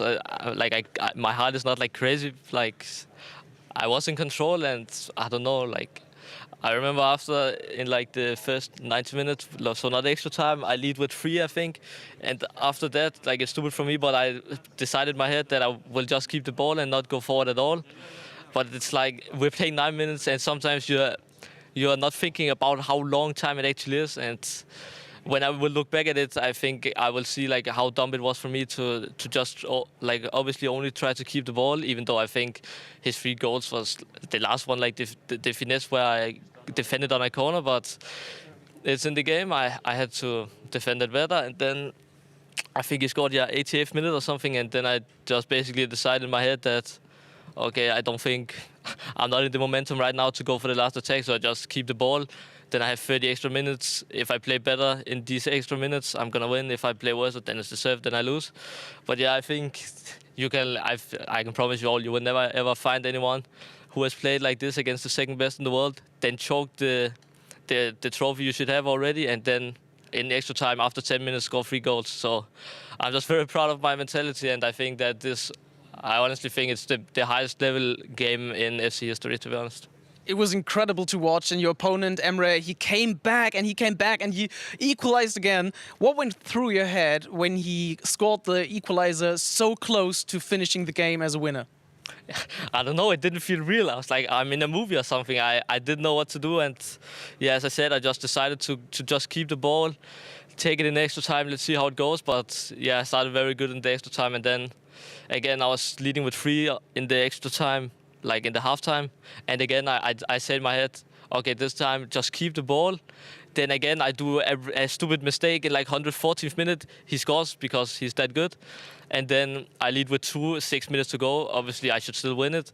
But I was like, not do it again. It was like déjà vu, 3 goals again. But this time, I remember like 117th or something, I had it on the wing. And I was around his box for the first time where I actually decided, okay, I need to go forward now. I didn't like take a shot or something. I just went back again. But I think I should have done that earlier to just have closed the game. But now when I won it this way, I think it's even more legendary than if I just would have won in 90. And speaking of legendary, you became back-to-back champion. You've won it again. So how does it feel, and how are you going to celebrate this back-to-back win? Not sure if we have any plans yet, but obviously I'm very happy, and I think that at least this win should make me #1 in the world again, because I can promise you all, Nico would never play like this. So I hope that will happen at least. I think I did my job to do that, but I'm just extremely relieved. Like if I would have lost after this massive leads, you never know where your career is gonna go. Like it can just go down from there. I think I would have been very, very, very sad, and you never know if you're gonna recover from that. So I think it was extremely important to myself to show that I can actually win some of the trophies. I think it's almost a year ago since I did, so I think it was very needed. And I mean, everyone was saying before this game that Emre and me is the 2 best players in the world, and I agree. And before the game, I was like, okay, it's a 50-50 game. If you lose, obviously it's not that good because you want to win, but I could look in the mirror and like say, okay, it's okay, like because he is that good. And I think us 2 is so much ahead of the other ones right now. But yeah, I'm just very happy to show at least right now that I'm the best player in the world, and then I just hope that it will continue, and that I will not get like too confident and too bored about it, because you really need the motivation and the hunger every single time to stay on the top. And I think I've been doing that very well now. But yeah, I will turn 20 soon, so then I've been competing for 4 years, and yeah, I've been very consistent, but I still want to win the biggest trophies, and there's still some more I need. And you've won another. You are the UEFA eEuro 2025 champion. So go and grab your trophy. Congratulations, Anders. You've won. UEFA eEuro 2024 champion. It was so nice. He had to do it twice. UEFA eEuro 2025 champion, Anders Verang.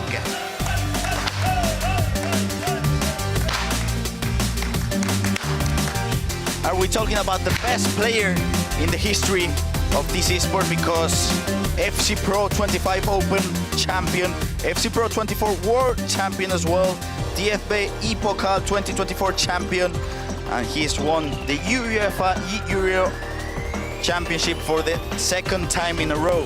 What a play! What a play he is! And yes, we can agree with all the world right now. He is the best player ever am I doing? And Bro, what am I doing? FG, please come back to you for the interview.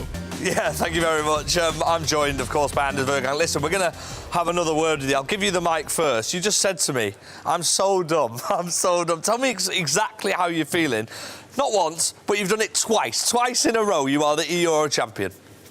I said that the problem again, and like I don't know why, but I started to not feel nervous at all, and I feel like it should be a bad thing because usually I have to be 100% like emotionally to perform good. But problem, I was playing very well, and today I started in my head like very bad, but I still won the games, and then obviously against Emre, like from my side, I still didn't think I played on my highest level, but to beat Emre when he is this good right now, I think you can't ask for so much more, and I'm just very relieved. And that's also one of the good things probably, that I wasn't like too nervous, because when you choke this 3-goal lead and have to go into extra time, I think everyone else in the world would have lost. And I'm just very happy that I was leading with 3 goals after 10 minutes, and There's the footage of you last year. I mean, look, the trophy list's getting better each year, Anders. Tex, from your perspective, for a man like Anders to be here and still being quite critical of his performance, how far can this man go in the game?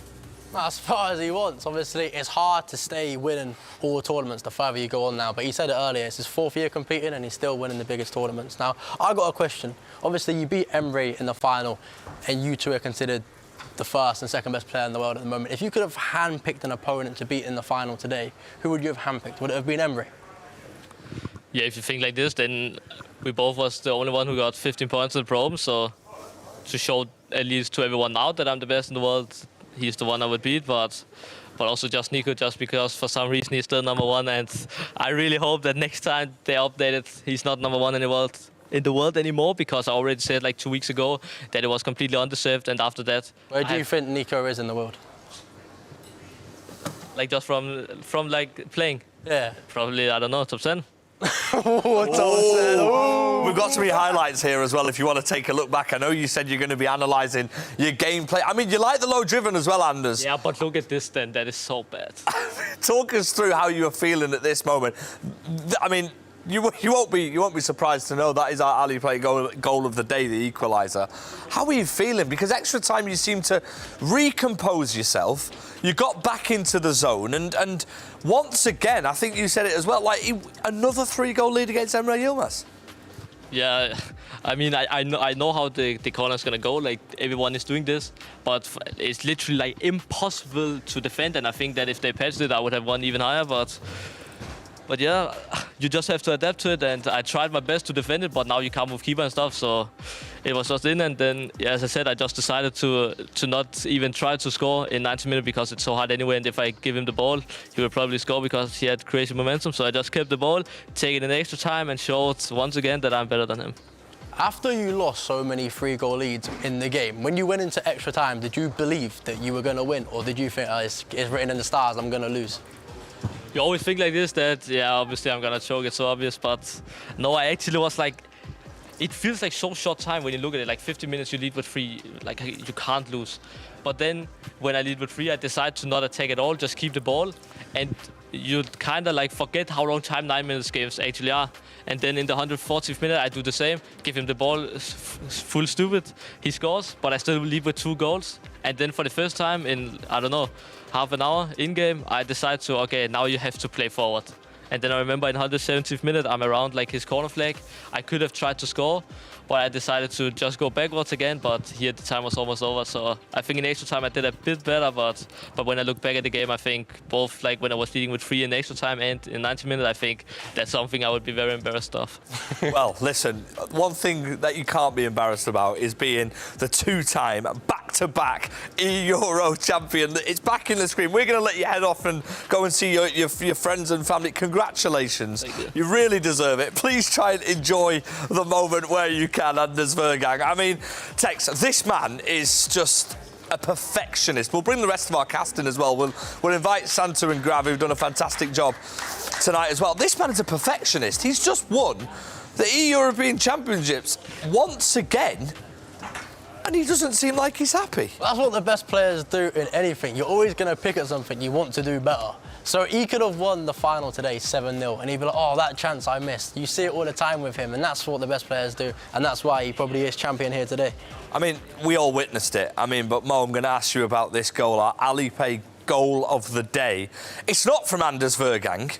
It's from Emre Yilmaz, because the goal that we saw at that moment in that game could have changed everything here tonight. For sure, we've seen that type of goal a couple of times today, but from the emotional value that goal had, it was crazy, and we've seen the outburst of emotion from Anders, from Emre. It was crazy, and it was so deserved at that moment, and it made the final a thrilling piece that, like, it was the perfect finale.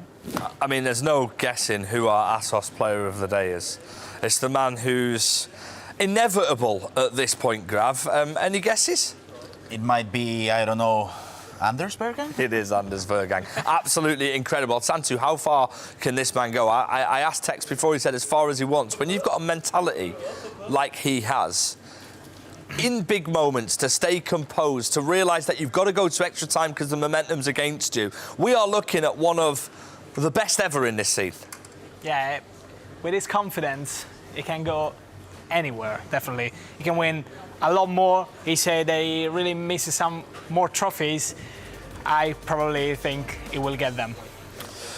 Well, guys, it's been absolutely fantastic having you. Mo, thank you very much for joining us. Tex, as always, thank you. Grav, brilliant to see you. And Santu, thank you too. Most importantly, thank you to every single one of you who've tuned in to the UEFA eEuro Championships 2025. We started the day with 8, and we ended the day with a back-to-back champion, your winner of the 2025 eEuro Championships, Anders Vergang. Hello and welcome to the UEFA eEuros Final 2025. Anders with the 7th goal of the match. Oh, that is beautifully done. Unbelievable. Emre gets to the semi-final. Stingray into the semi-finals. That's just perfect. And he's again in the final. That's a wonderful goal. Emre Yilmaz.